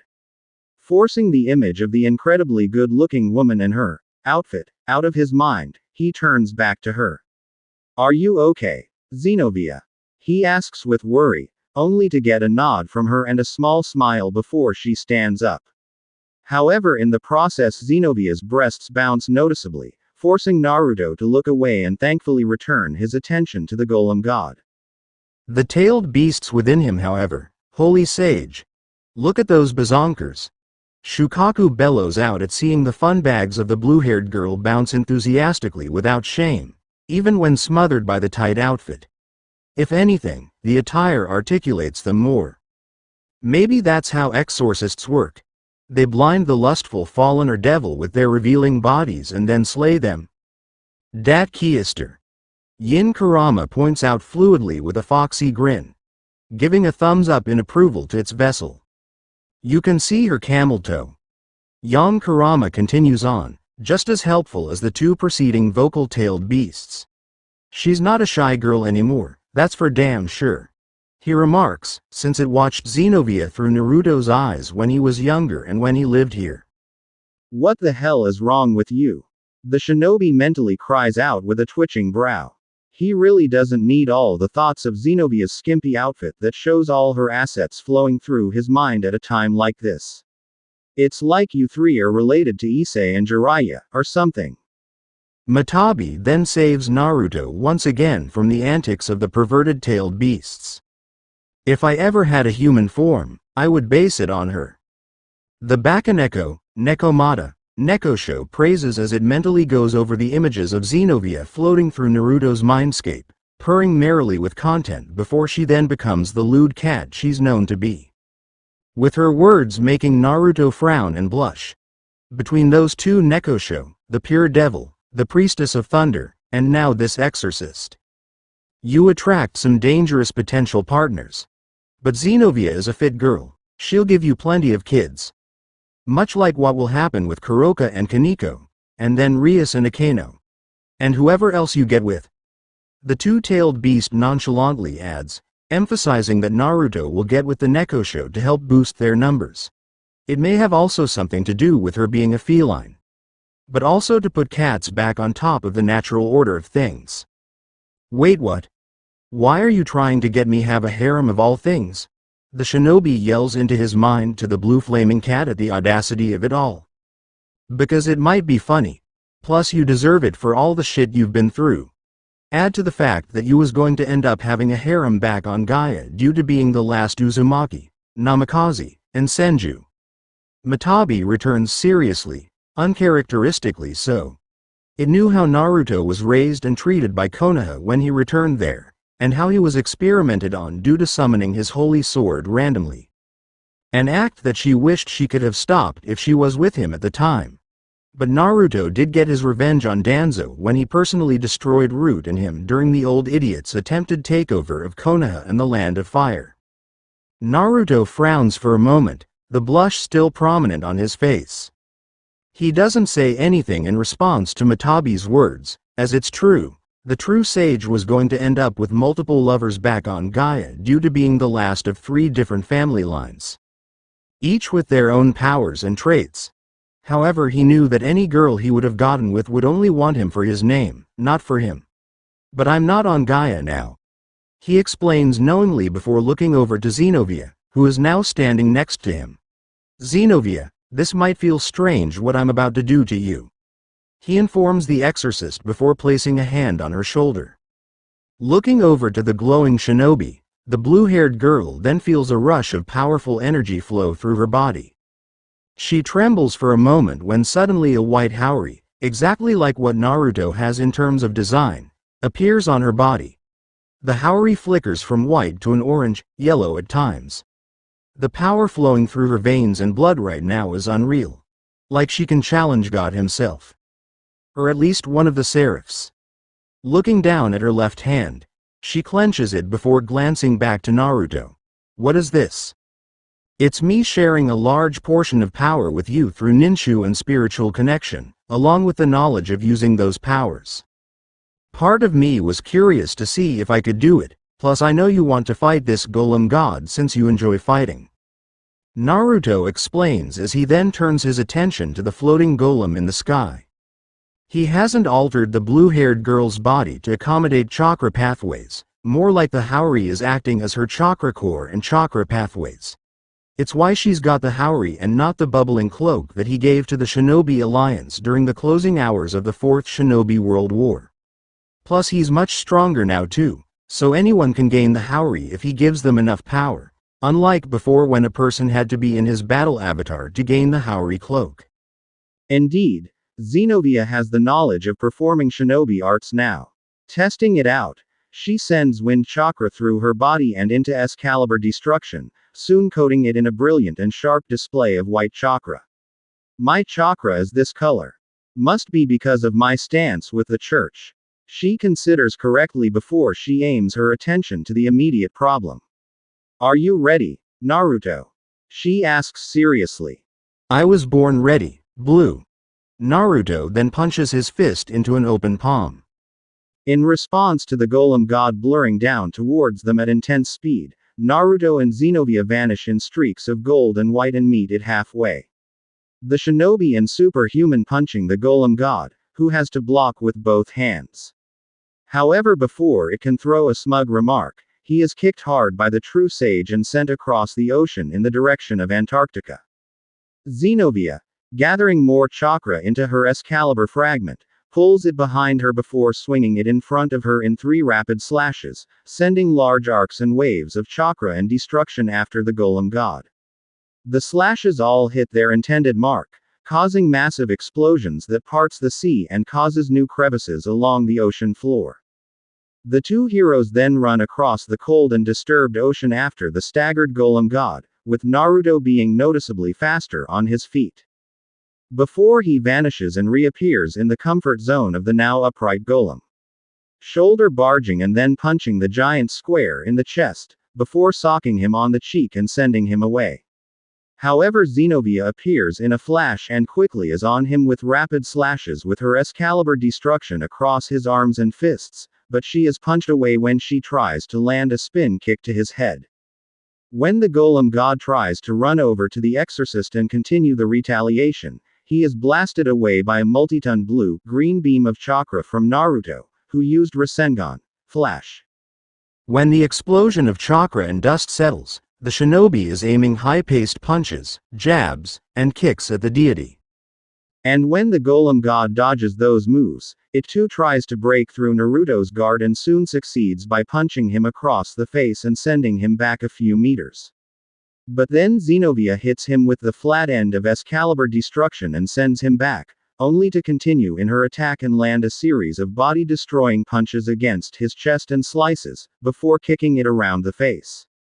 Just as the blue-haired female continues in her offensive, she is forced to deal with the golem god throwing wooden vines and stone chunks at her. She cuts and destroys them in short order, before she is thwacked away, with Excalibur destruction being knocked from her hand. However, Naruto then catches it and cuts the golem god along his arm, with a wave of magic exploding out of it in response like a broken piñata. The tailed beast mode shinobi then bobs and weaves through the magical bursts that tries to strike him. He soon gets into the personal bubble of the deity and has to block against the golem's magical wooden swords it creates from its inanimate tissue. Cutting through them and blocking against others, Naruto stands his ground before Xenovia gets next to him and kicks the golem's knee out before punching it right in the forehead. The force of the exorcist's blow sends the being of wood and stone back, before she appears behind him and unleashes a powerful kick to its back. In the process, Naruto throws Excalibur destruction back at her, which she then uses. When the golem god turns around, she uses her large weapon as a club and whacks it into the sky. Xenovia then points her Excalibur towards the airborne golem and fires a massive bolt of lightning release. Light fork from the sword, creating a massive burst and detonation of lightning in the sky. Before the golem god can shake off the twitches from the shock and remove the cobwebs from its blurred mind, Naruto Uzumaki appears in front of it in a flash of yellow and slugs him with the force to destroy the earth. The golem is blasted down to ground level, heading into the sea and wreaking more of the ocean floor. It then remerges through Bouvet Island and lands on the mountain where it was reborn, damaging the peak and remaining motionless for a moment before it stands up. It growls up to the two floating enemies of his, with the human now next to the shinobi. It then grins maliciously and uses some of its wood magic to create a pillar under the ocean that then shoots up and wraps around the surprised Naruto. Two giant slabs of stone and earth scream from the ocean floor, before they are smashed together, entombing Naruto. However, it forgot about Xenovia, who now rushes the golem god. Xenovia then has to protect herself from magic wood and magic stone being thrown at her by the deity as it focuses its attention on her. Cutting through the golem's magic attacks with finesse and brute force with her Excalibur destruction. She then flies into the air using wind release, causing a massive shockwave when she uses her sword's power to destroy a large portion of the magic attacks being directed at her. She then coats her Excalibur fragment with fire release, before throwing it towards the golem, who just smirks at the exorcist's straightforward and pathetic attack. The blue-haired human, using knowledge from Naruto, teleports behind the golem god. Xenovia's fist, coated with wind chakra, punches the sticks and stones entity towards her sailing and flaming Excalibur destruction, severing the cut and now burning inanimate object as both fragments slam into the ocean and disappear from view. Collecting her weapon, the power idiot lives up to her name again when she forces the majority of her power into Excalibur destruction, making it glow a vibrant orange. Crying out, Xenovia swings the sword across, blazing a wave of lava release. Excalibur slash towards the ocean floor, impacting where the golem god is. Joining her attack are three different Rasengans, one lightning, one wind, and one lava. The sea explodes violently, causing waves due to the multiple detonations underwater. Naruto flashes next to Xenovia, having broken out of his wood and stone prison in time to fire off some attacks alongside the exorcist. He then uses his water release to calm the waves and ocean around them, so they don't cause tsunamis across the neighboring countries and islands. With a growl, the shinobi relaxes the water to a standstill, making it tranquil. As the two float next to each other, an eruption of water blocks their view for a moment, but when the water droplets and particles drop down, standing over them is the now several hundred-meter-tall golem god. Its feet now on Bouvet Island. Now do you see? You two can't stop me now. It bellows out, releasing a mighty roar that moves the ocean and shakes the local area. You don't have to do this. You can live peacefully with us of the supernatural, with this earth. Don't go down this path. Naruto Uzumaki pleads desperately. Not out of fear, but rather he doesn't want to hurt the golem god anymore. But he will stop the deity to protect the people of the world behind him. The inanimate creature of magical wood and magical rock ignores him. Naruto, let's show this halfwit why it's at the bottom of the fucking food chain. Young Kurama snarls out, ready to unleash the power of a nine-tailed beast against this golem god. Ignoring the pouts and mutterings of the other tailed beasts behind it. They all partook in rock paper scissors during the flight here, only for young Kurama to come out on top. Got it. The true sage then cries out, an orange-yellow aura forming around him that causes both Xenovia and the golem god to look at him. Let's go, young Kurama. He shouts as a large battle avatar is generated around him, his voice blending with that of the light orange-furred fox. The battle avatar is easily over a few hundred meters tall, standing taller than the golem god itself. It's a fox with 9 long sweeping tails, and elongated rabbit-like ears. Its entire body is a golden color, with black bar whiskers, black circular markings on its shoulders, stomach, as well as the front and back of its paws. Black lines also run the length of its spine, arms, legs and tails. There are dark patches circling around its eyes, which also stretch to its ears. It has glowing white eyes, with the upper body structure being that of a human, complete with opposable thumbs on its clawed hands. I'm going to use those sticks of yours to pick the bits from my teeth after I'm done with you. Now you will face the power of the mightiest tailed beast. Young Kurama roars out with pride, ignoring the fact that there's 2 equals in its host, and that there's a currently inactive 10-tailed beast somewhere. The other tailed beasts just either stare, do mocking gestures, or roll their eyes at young Kurama. Xenovia looks around as she floats in the head along with the shinobi, surprised greatly by the intense power of the fox surrounding her. It is then she recalls the young Naruto and his parents telling her about a giant beast that was sealed in him at the time of his birth. The fox. Is this the tailed beast you told me about? Yes, sort of. This is the tailed beast mode cloak of Kurama, or battle avatar for short. It's a symbiotic relationship I have with him whilst in this form. But we got to this stage through countless arguments and fights. And now we're best friends.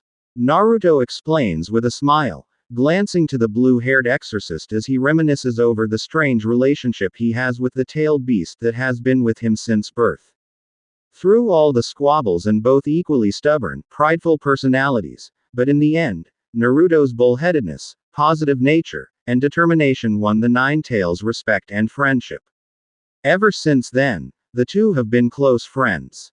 You're damn right, partner. Now let's end this. Young Kurama voice booms out as it moves into action, seeing the golem god being up numerous large branches from the ocean, all aiming to strangle and grab the Kurama avatar. Some bite into the chakra cloak, only for the giant fox to tear them out from the roots themselves, before biting and destroying the wooden vines in the process. Just as the giant golem god is about to attack the even larger fox, Kurama throws a mean and jaw-breaking blow to it, causing the deity to spin around. However, the battle avatar then wraps its arms around the being of wood and rock's stomach, only to roar loudly as it then pulls the golem into the air, giving the golem god one hell of a suplex. The crash of the deity's body thundering against Bouvet Island just demolishes what's left of the small location. Climbing back up to its feet, Young Kurama turns around and looks over its handiwork with a toothy grin. However, that smirk widens when the golem god stands up with a wobble. Time to end this charade. Xenovia then places a hand on Naruto's shoulder, causing him to look over at her with bewilderment. She brings up her Excalibur destruction to his field of view, causing his eyes to widen in understanding. "Kurama, can you use this?" she asks seriously. The fox grins arrogantly, even more so than usual as a crucifix appears around its neck, along with two black streaks on its forehead that mimic Xenovia's streaks. Yellow rings appear in its eyes, much like the faint ones Xenovia has. "Now to taste divine judgment, heathen god." Young Kurama, now with some of the exorcist's traits, creates a massive version of Excalibur destruction that befits the size of the 800-meter-tall fox. Naruto, however, just looks dryly at Xenovia upon hearing those words from Kurama, the blue-haired girl having to look away and find the ocean under them more interesting upon noticing his deadpan gaze. The two then help guide Kurama's next action. The battle avatar then swings the 900-meter-tall Excalibur destruction in a sweeping motion, cleaving the golem god in half in a brilliant explosion of light and energy. The large body of the golem igniting and then disintegrating in furious fire, the innards of it flying in every direction for many miles. The true golem god just drops to the small remnant of Bouvet Island, motionless as its eye gazes upwards. Young Kurama then vanishes along with the giant Excalibur destruction. However, it says something as it evaporates to the descending Naruto and Xenovia. "That was boring. Naruto, you best come fight me soon." Yeah, I'll do that," Naruto replies, before using his creation of all things technique to rebuild Bouvet Island to what it was prior to the whole fiasco. After doing so, the shinobi drops out of his tailed beast mode and the added sage mode, with the Haori flicking away from Xenovia. He then walks over to the still lying down golem god, a seal appearing in the palm of his hand as he prepares to seal the deity away again. "You shouldn't have done this. You could have done so much good, golem god. There's no need for war, for conflict and pain. Death and destruction doesn't help anyone or anything, which is why I had to stop you." Naruto lectures as he kneels down next to the prone deity, knowingly and through his own experiences of despair that flooded Gaia for hundreds of years, until he stopped it. Glaring at the shinobi for a moment as it digests the words, he chuckles a fake and hollow laugh. "Yet you're sealing me away, Naruto. Not even giving me a chance. I'm sealing you away so you don't hurt and destroy my precious people, my loved ones, and so that you can't hurt the innocent people of this beautiful world. They deserve a chance to live, golem god." Flashes of all the potential friends he has made on Earth blur through his mind. Rias, Akano, Kaneko, Yuto, Issei, Gasper, Asia, Irina, young since he doesn't know what she looks like now. 2G, Xenovia, Griselda, how she looked prior to him leaving Mittelt, Calawarner, Rainer, Azazel, Searzex, and even Kuroka, oddly enough. This seal with wear away when you are mentally ready and accepting of friends and loved ones. Naruto returns and explains softly as he works on the endless loop seal, which is vaguely based on Izanami, in which the person is trapped in a loop until they take a closer look at themselves and acknowledge their mistakes so that they can be freed. "I had a friend once, many years ago now. A powerful and loving man who cared deeply for the people of this world, even if he didn't know them. His soul was the brightest I have seen, but yours is much brighter. You didn't want to destroy me for display and bragging rights. You just wanted to protect this world and its inhabitants." The tired golem god admits with a smile, recalling all the pleasant chats and strolls he had with the powerful entity from bygone days. Only to see that their will of love and understanding is burning brightly in this strange person over him now. It can see just how rich and loving the heart of Naruto really is. It's brighter than any star. "Who was this friend of yours? And I'll let them know what's happened to you." Naruto requests with an honest smile as he plants his hand on the golem's chest and begins to seal him away for a while. I am sorry for doing this to you. He mournfully mutters as their spiritual energies start to mix for a moment. His name was Asura Otsutsuki. The golem confesses, getting a slightly surprised flinch and stare from Naruto. When turning to face the young teenager, the deity sees someone standing behind the boy that he hasn't seen in years. Asura himself, connected to the shinobi, looking at the inanimate creature with the same kind and peaceful expression. The golem god smiles, and looks to Naruto with a kind eye upon figuring it out. You're Asura, aren't you? Returned from the spirit realm. When the world is in chaos, the one to unite it will be born unto the broken realm to free it from fracture. He concludes, now understanding the truth of what truly happened to Asura years ago during the Great War between the three factions. He then gives the boy one last ominous message before its voice is silenced by the seal. Beware of the 666, Naruto. It is stirring once again. Unite this world, it's the only way to save it. His body then sinks into the ground, fading away and returning to the realm of sleep. I will never get over just how many hearts Asura touched during his visits years ago. But, that golem god, it spoke of a threat that even had it worried. But by the sounds of it, Asura knew what it was talking about. Zero Tails comments with awe, however ending unsurely, as it doesn't know what this 666 threat is. If we were back on Gaia, we could locate the land of ancestors and go over Asura's old journals about it. See what this problem is. Gyuki concludes sourly with a grumble. We'll figure it out later. Maybe ask Azazel or Searzex when, if I see them again. Naruto responds to the two pondering-tailed beasts, since the two aforementioned heads of the fallen angels and devils respectively will have the knowledge regarding 666. But he has to wait for them to appear, with Azazel more than likely due to his carefree and more explorative nature. Not to say that Searzex is like that, but he is tied down mostly due to duties and from his wife Queen more than often keeping him in. Something to do with ice chains, ice whips, and icy glares. He then turns around to face Zenobia, who has been standing there for a bit now waiting for him. Zenobia, now having been able to see Naruto without his chakra cloak, blushes faintly with a forced straight face at seeing the extremely handsome male. His brilliant and emotional blue eyes, those whisker marks on his cheeks, and his good-looking face. His hair is strange though, as it's now red and not blonde like she was expecting. And what's strange is that her eyes can pick out different shades of red in his hair in places. It looks dyed, but yet not in the traditional sense. Like it's natural, but somehow the roots of the hair is a different tone. But right now, and even though his looks matter to an extent, she wants to test him. The exorcist has waited for this day for a very long time now, the day when she can cross blades with the shinobi. To see if he's strong enough as a swordsman. Even though he's physically powerful, fit, and has powerful chakra, energy attacks, she's wanted to see his skill with a blade ever since their separation. Raising her right hand out, she closes her eyes. Peter, Basilius, Dionysus, and the Blessed Virgin Mary. Please hear my prayer. She chants as a magic circle appears next to her, with a golden sword appearing from the threshold, chains wrapped around it. In the name of the saint living in this blade, I set you free.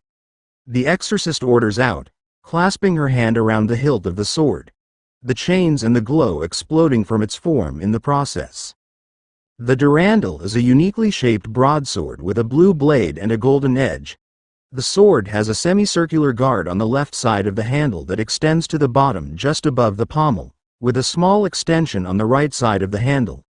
Standing from the tip of the blade, the durandal is slightly taller than Zenobia, surpassing the latter's height by just a few centimeters.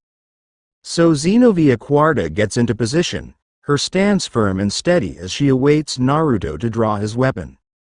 Seeing what's about to happen, Naruto puts a hand out and smiles, his blue eyes glow a darker blue. He then begins the chant to summon his holy sword, even though he doesn't need to say it anymore. I call on to thee. The sword that is timeless, the sword that is impervious, and the sword that will never stray to the abyss. My ally, my extension, my partner. Hear me. Gujian, I summon you. Naruto finishes as white particles converge in his hand, taking the shape of a blade before they solidify and break like glass, revealing the Gujian holy sword. His eyes returning to normal. The Gujian is a long and ornate bronze sword, with repeating dark rhombi pattern on both sides of the blade, along with even darker script. There are decorations of blue and turquoise crystals on the short guard. The grip of the sword is comfortable and firm, with the flat-bottomed pommel being composed of 11 concentric circles. The sword also has a semicircular knuckle-duster-like guard on the left side of the handle that extends to the bottom and connects with the pommel. It's not as tall as the durandal, nor as broad. True to its name and chant, the sword cannot be destroyed by anything. During his shinobi career, the Gujian was hit by just about everything. Even by a truth-seeking ball and an all-killing ashbone, and they didn't damage it at all. Now Naruto Uzumaki gets into position, his eyes watching the female across from him. His eyes displaying warmth for Xenovia, but yet unwavering resolve to fight her.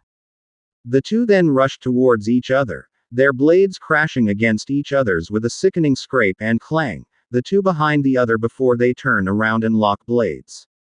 Their eyes meeting fiercely, their faces with smiles adorning them. Then the two begin their fateful dance, for what seems to be hours on end. The blade that can cut anything against the sword that cannot be destroyed. Their fight echoing into the night and the heavens above. A few hours later, the two are sat back to back, panting with smiles. Their bodies cut and damaged, their outfits ruined and in tatters. Blood splats stretching across Bouvet Island and tainting the pure snow. The two had breaks, or paused when one was the victor, only for the fighting to resume and get more intense. While they did speak during their breaks, it was in the fighting where they spoke the loudest. Their spirits synced plenty of times in the fight, their bond now unrivaled due to their fight, memories being thrown at the other through the connection of their spiritual selves when their swords struck the other, a strange take on Ninshu to be sure.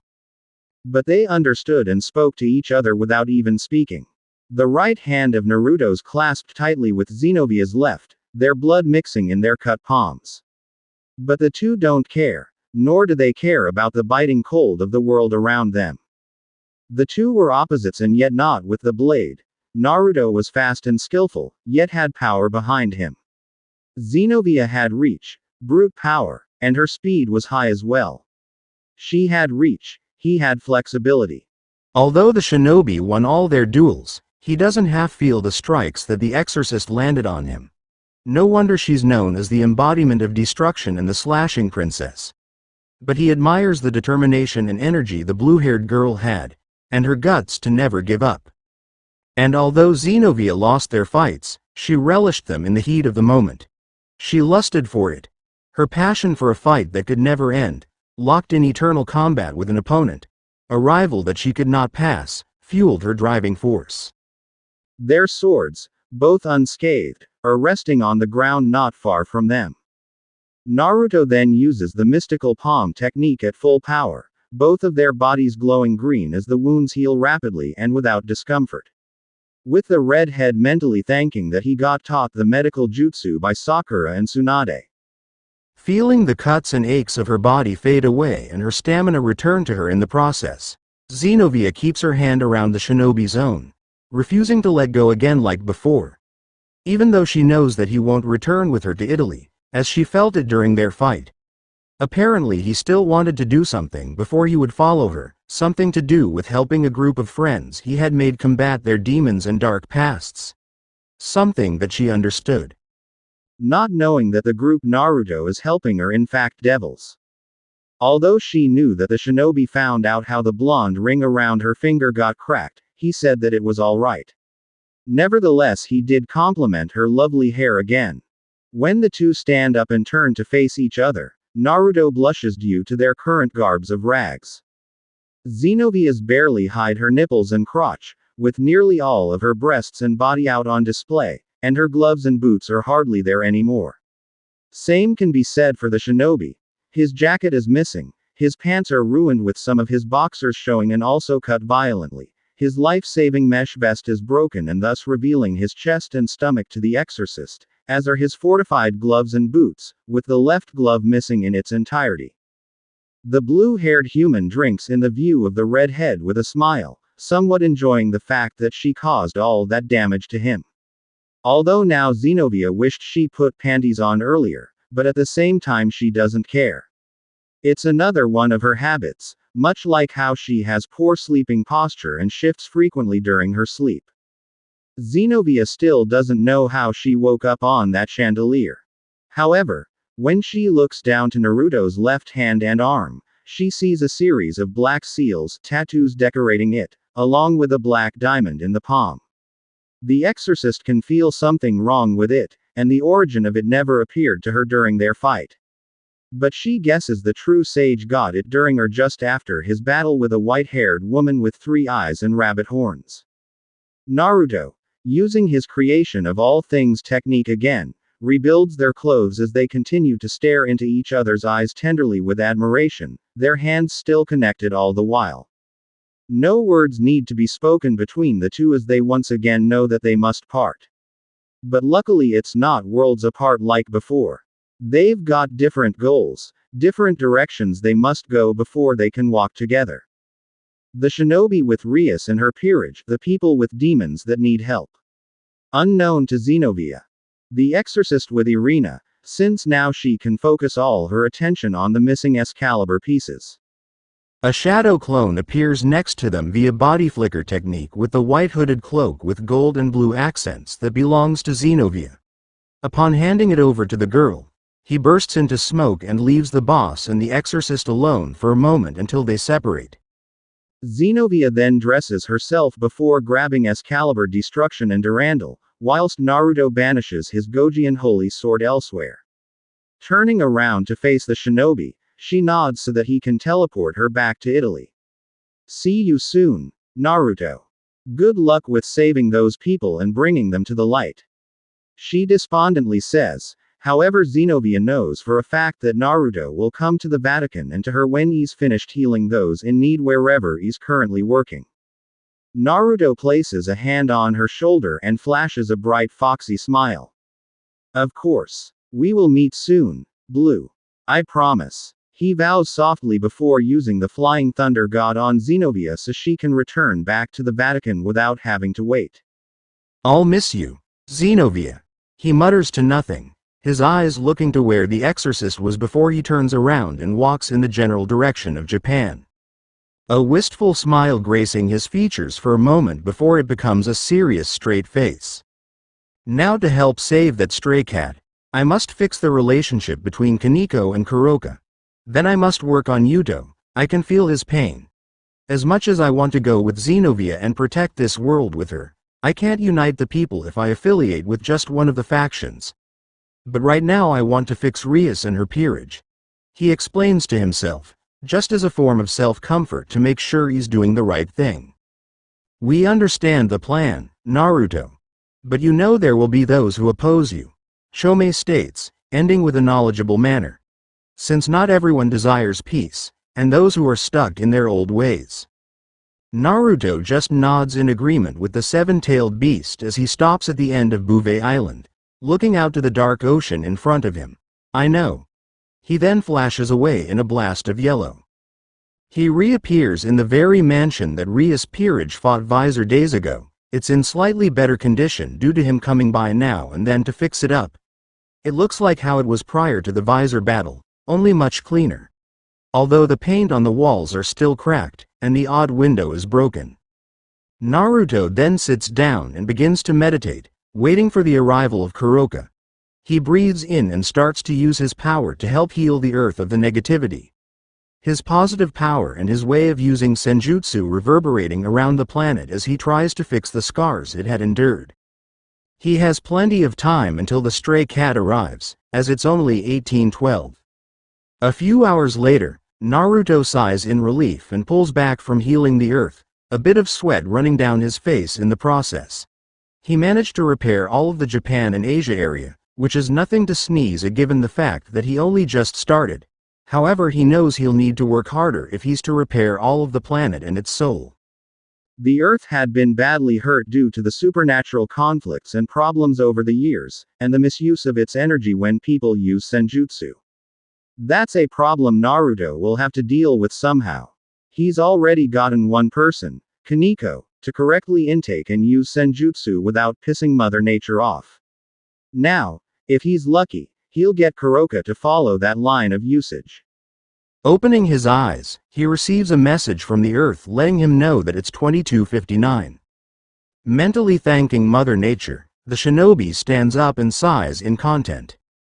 Working out the kinks of sitting for a long period of time, he smirks. You know, it's impolite to stalk someone. I'm sure that's illegal, by the way. He says with a dry chuckle, turning to glance over his shoulder to see Kuroka watching him from her seated position on a spotless settee across the room, her amber eyes regarding him. I take it you sensed me use senjutsu. He gets a "nya" and a nod from the Nekosho. So why are you here, Kuroka? Naruto questions as he turns to face the stray, his defenses down and his form none-threatening. Even though he can flip into action on the drop of a hat if push comes to shove. However, the two are unaware of the third figure watching from the shadows, someone with golden eyes and white hair. "Nya, Asura, I was sent here to observe you for my boss. To call her when we finally meet so that she can speak to you herself." Kuroka reveals to the now curious and serious shinobi. She then grins at him, licking her lips as she eyes up his fit and power form, nearly inhaling his intoxicating scent and chakra power. Naruto, at this time, is mentally going over Kuroka's power and form. He has to admit she looks sexy, but honestly her inner self is quite bright to say the least. So caring and warm, someone who values family. He can sense that much from her. Plus those cat features of hers gives the woman an exotic look. Absent-mindedly though, he ponders on what Xenovia would look like with Nekosho features, along with Rias and Akeno. Their feline extensions taking on the color of their hair. The idea of the blue-haired exorcist, along with the pure devil and the fallen devil hybrid, with cat ears and cat tails makes Matabi very happy when the tailed beast sees them. It's not Naruto's fault per se, more along the lines of the tailed beasts being a huge element in his life. Heck, technically his best friends are the tailed beasts. Being stuck around giant animals is bound to have some affect. He isn't a furry, but the idea of human girls with animal tails and ears is cute. No, no, no. You must think of them with fox traits, Naruto. Yang and Yin Kurama both cry out to their host, not wanting the shinobi to fall prey to the lust of Neko girls. They succeed when Naruto then visualizes Akeno, Rias, Xenovia, Kaneko, and Kuroka with fox ears and 9 fox tails that reflect their hair colors. The resident foxes grin brilliantly upon seeing their corruption running through Naruto's thoughts. The true sage will be a fox lover above all else, they'll make sure of that. Now they need to see if they can find fox girls on Earth for Naruto. Oh, what's wrong with cats? Matabi hisses out indignantly, glaring murder at the 2 9-tailed foxes in the mindscape. However, another tailed beast interrupts their squabble. Please. If Naruto is smart enough, he'll get with a dragon girl. They're going to be the only race that can contend with Naruto's stamina. Comes the slithering and smooth voice of Kurama clone Kuradra, the fox-dragon Hydra hybrid. The 4-tailed beasts then get into a physical and heated debate over which type of girl would be best for Naruto, with the other neutral-tailed beasts just groaning in embarrassment. The redhead shinobi now focuses his attention back to Kuroka, finally, deciding to ignore the bickering tailed beasts. But I got curious after watching you train on the lake in the mountains, and also train Chiron. Plus feeling your incredible chakra and senjutsu power just makes me so excited, Nya. You've gotten me interested. I want to spar with you, Asura. She further admits, since it's best to let him know as he was able to detect her every single time. There was no way she could be discreet due to his sensitive sensory abilities. and there was no way in hell that Kuroka wasn't listening to Office when she told the Nekosho to not test Asura. Although deep inside the Catwoman, she knows that she should have taken that advice. Tilting his head to the side, something that even Kuroka has to admit looks adorable and cute, Naruto grins after going over the stray's words. Well, for starters, my name is Naruto Namikaze Senju Uzumaki. And we'll talk about your boss, and your stalking, later. But first thing is first, you want to fight? He has wanted to fight someone strong for ages now, plus the person in front of him can use senjutsu and isn't actively trying to kill him. He's not saying Xenovia was weak in their battle, but she predominantly used a sword and nothing else. The Nekosho in front of him is radiating power, and it's getting him pumped up. Okay then, Naruto, NYA. Let's fight. Kuroka purrs out as she generates her chakra, senjutsu, and Tuki aura. All of which to increase her offensive and defensive prowess, since the Nekosho knows she'll need everything in the tank and more. The Catwoman watches the redhead across from her activate his Sage mode, causing her to smirk playfully as this will be the ultimate test for anyone who uses senjutsu, although for her it'll be more exciting. The hidden Kaneko is now watching with wide eyes as she sees her sister about to fight her teacher, Petter, interest. Heavily engrossed with this now and not even attempting to call Rias. A senjutsu user from Gaia against one from Earth, this'll be fun. Naruto then smiles back to Kuroka and jumps on his feet for a moment to pump himself up. He then reacts when the Nekosho appears in front of him in a burst of speed, her clawed fingers aiming for his face. The shinobi blocks the attack, only to go on the defensive when Kuroka aims more strikes to his body and head. Punching and kicking away some critical attempted blows, he lets the Catwoman continue in trying to break his defense. Her attacks are spot on, lethal too. She would have made a brilliant shinobi on Gaia. Heck, her potential alone would have gotten the attention of the Toad Sages. Naruto is kicked in the stomach hard by Kuroka, causing him to stagger, but not long enough for the stray cat to gain an advantage as he quickly gets his footing again to block some oncoming strikes from the Nekosho. However, he eventually gets a punch to the face. However, the shinobi rebounds, spinning on his foot and elbowing a coming blow to his head.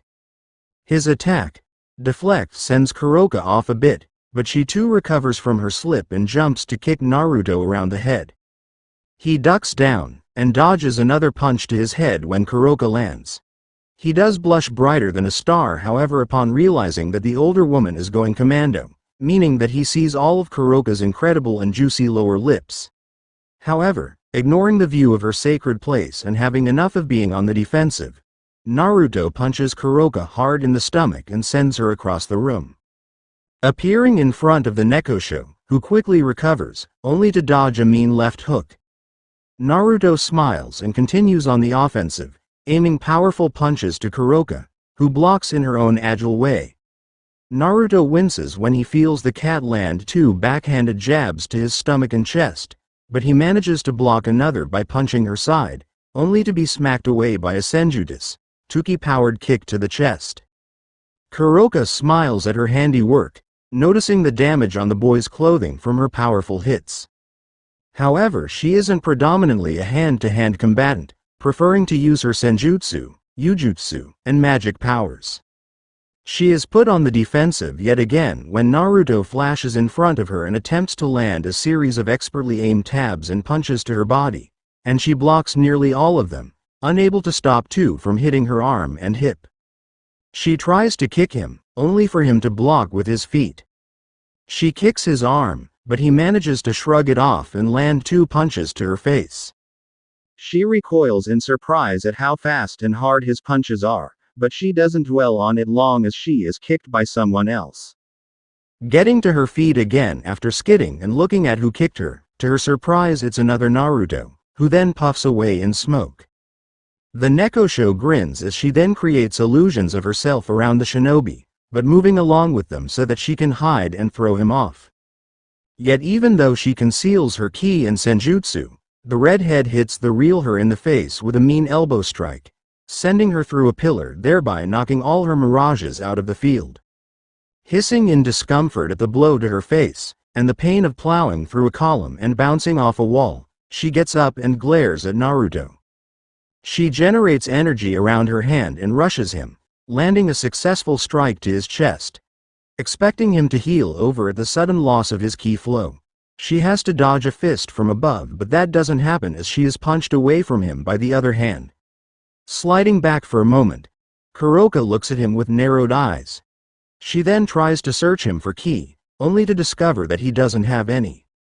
Naruto becomes serious at when the Nekosho creates a detailed and brilliant magic circle behind her, full of Ujutsu symbols.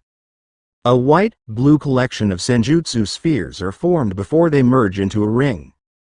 Kuroka then fires the ki ring at high speeds to the shinobi, who jumps out of the way in time for it to explode and destroy half of the mansion. Whilst in the air, Naruto's sensory abilities alert him to several more attacks. Kuroka then fires off several big wheels of black flames made from ki, known as kasha. Smirking to himself, he then takes a page from Jiraiya's book. He then sends chakra to his hair just before the kasha hits him. When the smoke dies down, Kuroka and the hidden Kaneko are left baffled by a ball of red needle-sharped hair in the air, which has no scorch marks or anything of the sort. It then folds away and returns to normal length to reveal Naruto. The shinobi smirks to himself after using the needle jizo that his godfather created. He then pulls a hand seal as he then breathes life into the environment around him. With a shout of sage art, inorganic reincarnation, a move that he learned from Kabuto, the building around them comes to life and fashions spikes that all aim to Kuroka with deadly intent.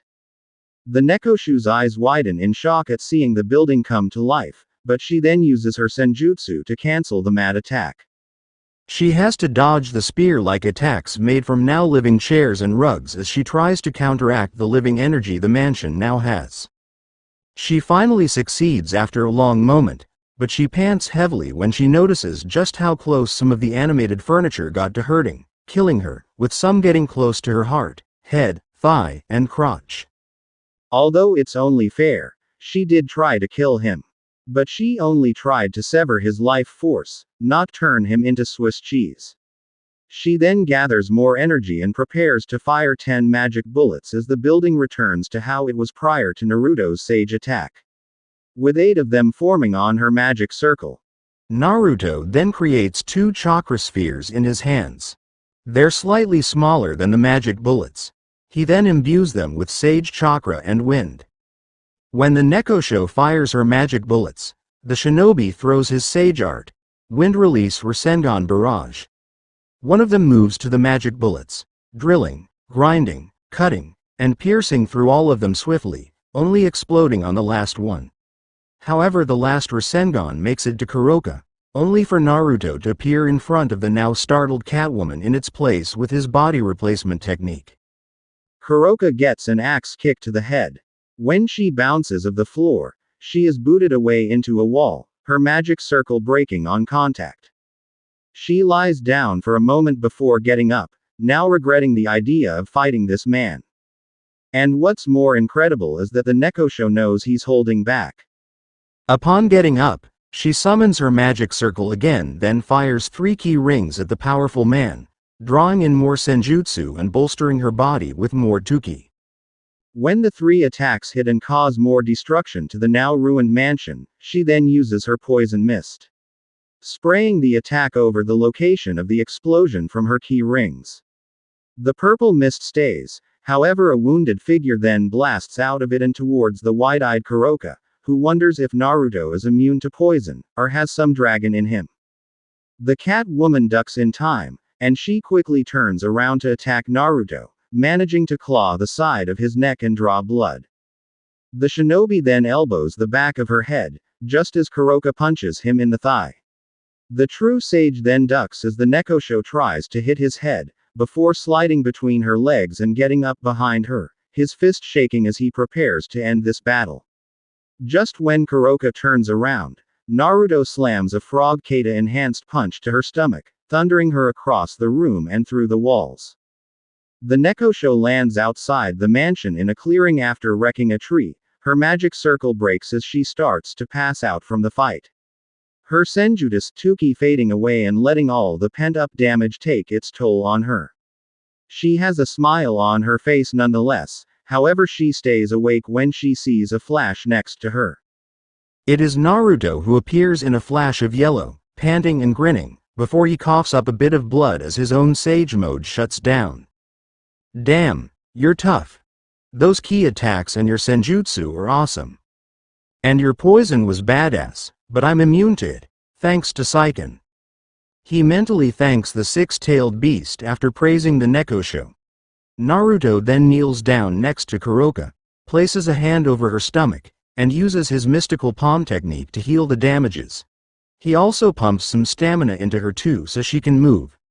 He hears the Catwoman purr and moan suggestively at the warm sensation of his chakra tickling her nerves vividly, causing him blush.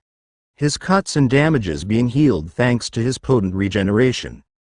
Back in the mansion though, Kaneko just stares at the exit made by her sister when her teacher expelled her from the building. Staring some more with her jaw uncharacteristically dropped and her eyes wide.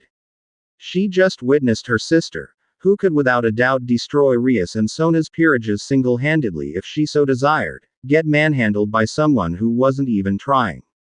Hell, Kuroka got dominated. Now she really needs to learn those moves so that she can clobber her enemies without breaking a sweat. She then leaves via a magic circle. Back outside, Kuroka is helped into a seated position thanks to the generous Naruto. She grins at him before pressing herself against him, her generous breasts squishing against his chest and her lips a centimeter from his own. "Nya. You're so strong, and such a gentleman too. Taking care of me like that. Maybe you wish to care for me in other ways?" She purrs out suggestively, since this man in front of her is someone she could marry and start the next generation of Nekosho. And extremely powerful Nekosho at that.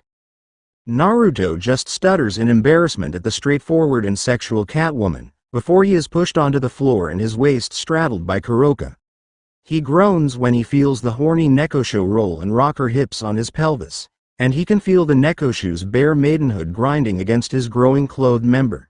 And no matter how hard he tries, he can't stop the blood flowing to his mini Naruto, only to bite the inside of his mouth when he hears woman moan and gasp in shock.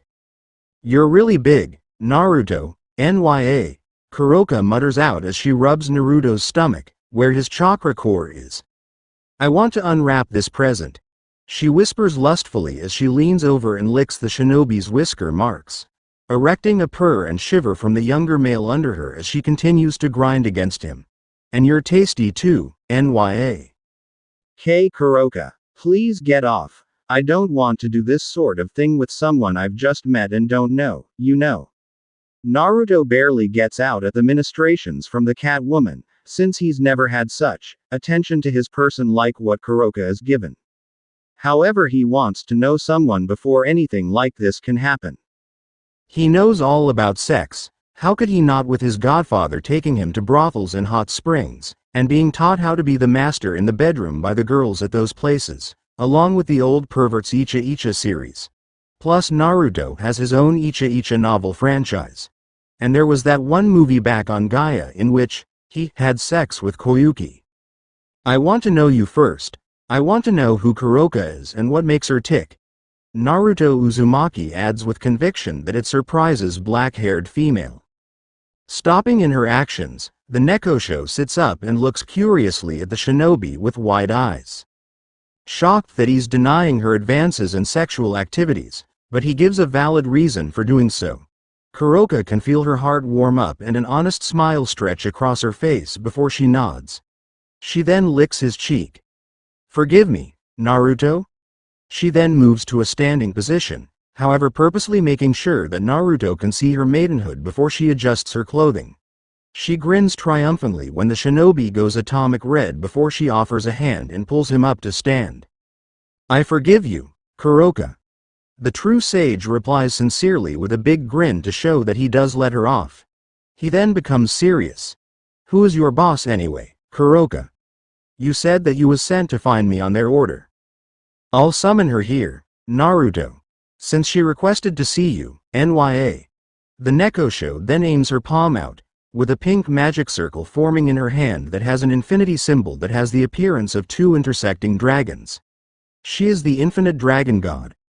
Kuroka reveals to the shinobi, who just pales in response as his eyes widen exponentially.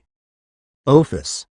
Naruto mutters in awe and worry, before he feels the densest power he has ever felt start to leak into the area. Like nothingness, yet not. A sea that cannot be contained, an ocean that stretches into infinity. Like the weight of the world and more just drops onto his shoulders, yet the true sage doesn't relent and instead forces himself to stand against it. Get the dragon blade out now, Naruto. Young Kurama screams out, now instantly worried for its host now that Ophis is coming. Perhaps the one entity the might-tailed beast doesn't want its vessel to contend with if it can help it. Even though it knows that Naruto does have Asura mode to help himself should a fight happen. The tailed beast vows to help its best friend should the need arise. Hearing call, the shinobi jumps back from Kuroka and summons a sword in his hand in a burst of blue-green light, his eyes shining a dark blue for a moment. The dragon blade is a uniquely designed blue sword, with 3 diamond-shaped cutouts in the actual blade that's lined with yellow. It doesn't have a guard as such, rather a decorated and script-coated ring. The grip of the sword is firm with design cues that look like dragon scales, with a ridge in the middle, and a diamond-shaped pommel that contains a thick red knotted rope. This blade is exceedingly dangerous to dragons, as it had been used to kill dragons before back on Gaia. How it does it is very simple. It uses the very power of the dragon against itself but in a controlled and lethal form when the blade is used. After all, you can't protect against your own power in a narrow and poisonous format. That's what the ring in the blade is for, so the dragon sword can sync itself to the power of the nearby dragon so that it can be used most effectively. Naruto used this sword to protect Gaia from the Genryu, the 5 legendary dragons, and their subsequent fusion form of light Genryu from destroying the world. He even used it against Kurama clone Kuradra and severed its wings. Appearing a blizzard of shadows and coils before they explode outwards dramatically as Ophis herself in her adult form, floating just above the grass before she delicately touches ground. I see she still has the dramatic flair. Zero Tails mutters as it watches the scene from inside Naruto's mindscape. When Naruto sees her, he gets flashes of a smaller and younger-looking Ophis chatting with Asura in the past. Most importantly of all, he sees the moments leading up to their final meeting and the subsequent chat between the two in the dark micro-dimension. His negative emotion sensing determines, along with his gut feeling, that the infinite dragon god isn't evil. And so he banishes the dragon blade before it can sync with Ophis' power. Naruto. What are you doing? Yin Kurama barks out hysterically in fear at the actions of its host. I won't hurt Ophis. I don't know why, but something tells me that I can trust her, that she won't attack me. The red-haired shinobi returns calmly as he continues to look at the admittedly elegant and attractive dragon god across from him. Why did you bring me here, Kuroka? Ophis indifferently commands the Nekosho as she glances towards the smiling cat. I found Asura, boss. However, he prefers to call Naruto for some reason. He comes from a place called Gaia. Kuroka explains with an uneasy grin. However, that becomes more anxious when the mansion behind her collapses finally after the bout between Nekosho and Shinobi. He seemed to know you though the moment I spoke your moniker and title, she says, trying to deter the legendary Ophis glare from her. Although she can clearly see the message in the face and eyes of the Ouroboros dragon. I see you didn't heed my warning. Ophis then turns her attention from the embarrassed cat woman and lands her gaze onto Naruto across from her. She momentarily frowns though, as she can physically see that it's not Asura. Yet the energy signature of his chakra is just the same. And she can see features of Asura in Naruto, the face shape, the hairstyle in places, those compassionate and warm eyes, his relaxed stance in the face of omnipotent power, and his inviting smile. What the Ouroboros dragon does smell and sense is the fact that the red-headed shinobi has every single one of the tailed beasts. But also 2 extra ones, with one having the scent of a fox, dragon, hydra, and the other being a repeat of a fox. It's my fault, Ophis. I accepted the challenge, but it was so awesome to battle Kuroka. She's really strong, plus she didn't do anything wrong. Naruto announces, defending the Nekosho from the glare of the dragon god. While he didn't instigate the fight, he didn't exactly stop it either since he was excited to fight another senjutsu user. Ophis tilts her head curiously as she continues to regard Naruto. However, when he rubs the back of his head with embarrassment, she sees the image of Asura appear over him. Naruto, how long ago was Asura's life? What happened to my best friend? She requests coldly with curiosity leaking through.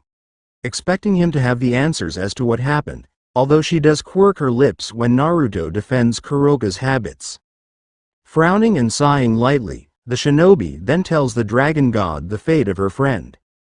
Asura died, just over 2,000 years ago.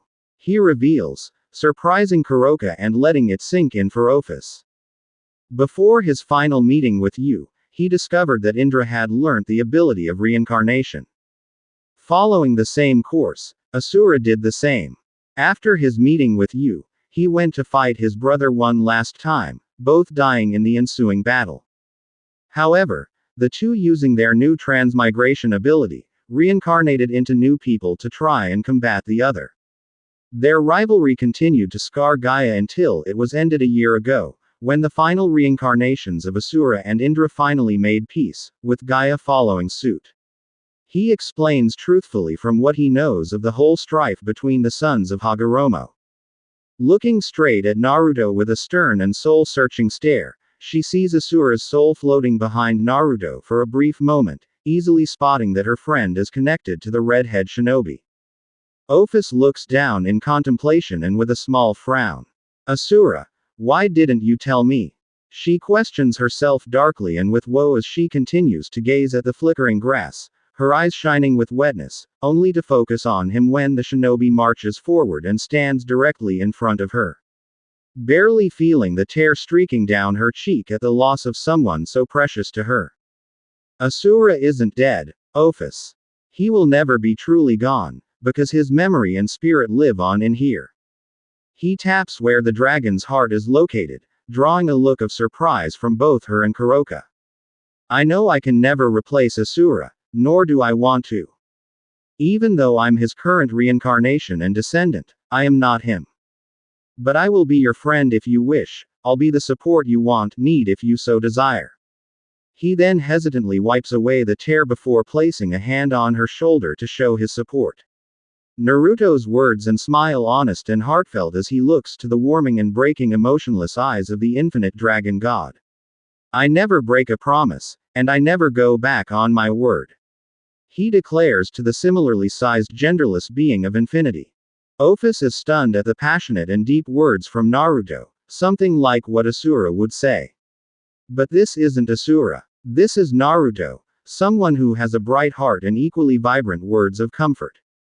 Like a fire that never wilts, forever raging strong. With a reach even beyond her infinite power. Naruto, why do that for someone you've just met? She has to correct herself, her normally emotionless eyes displaying warmth.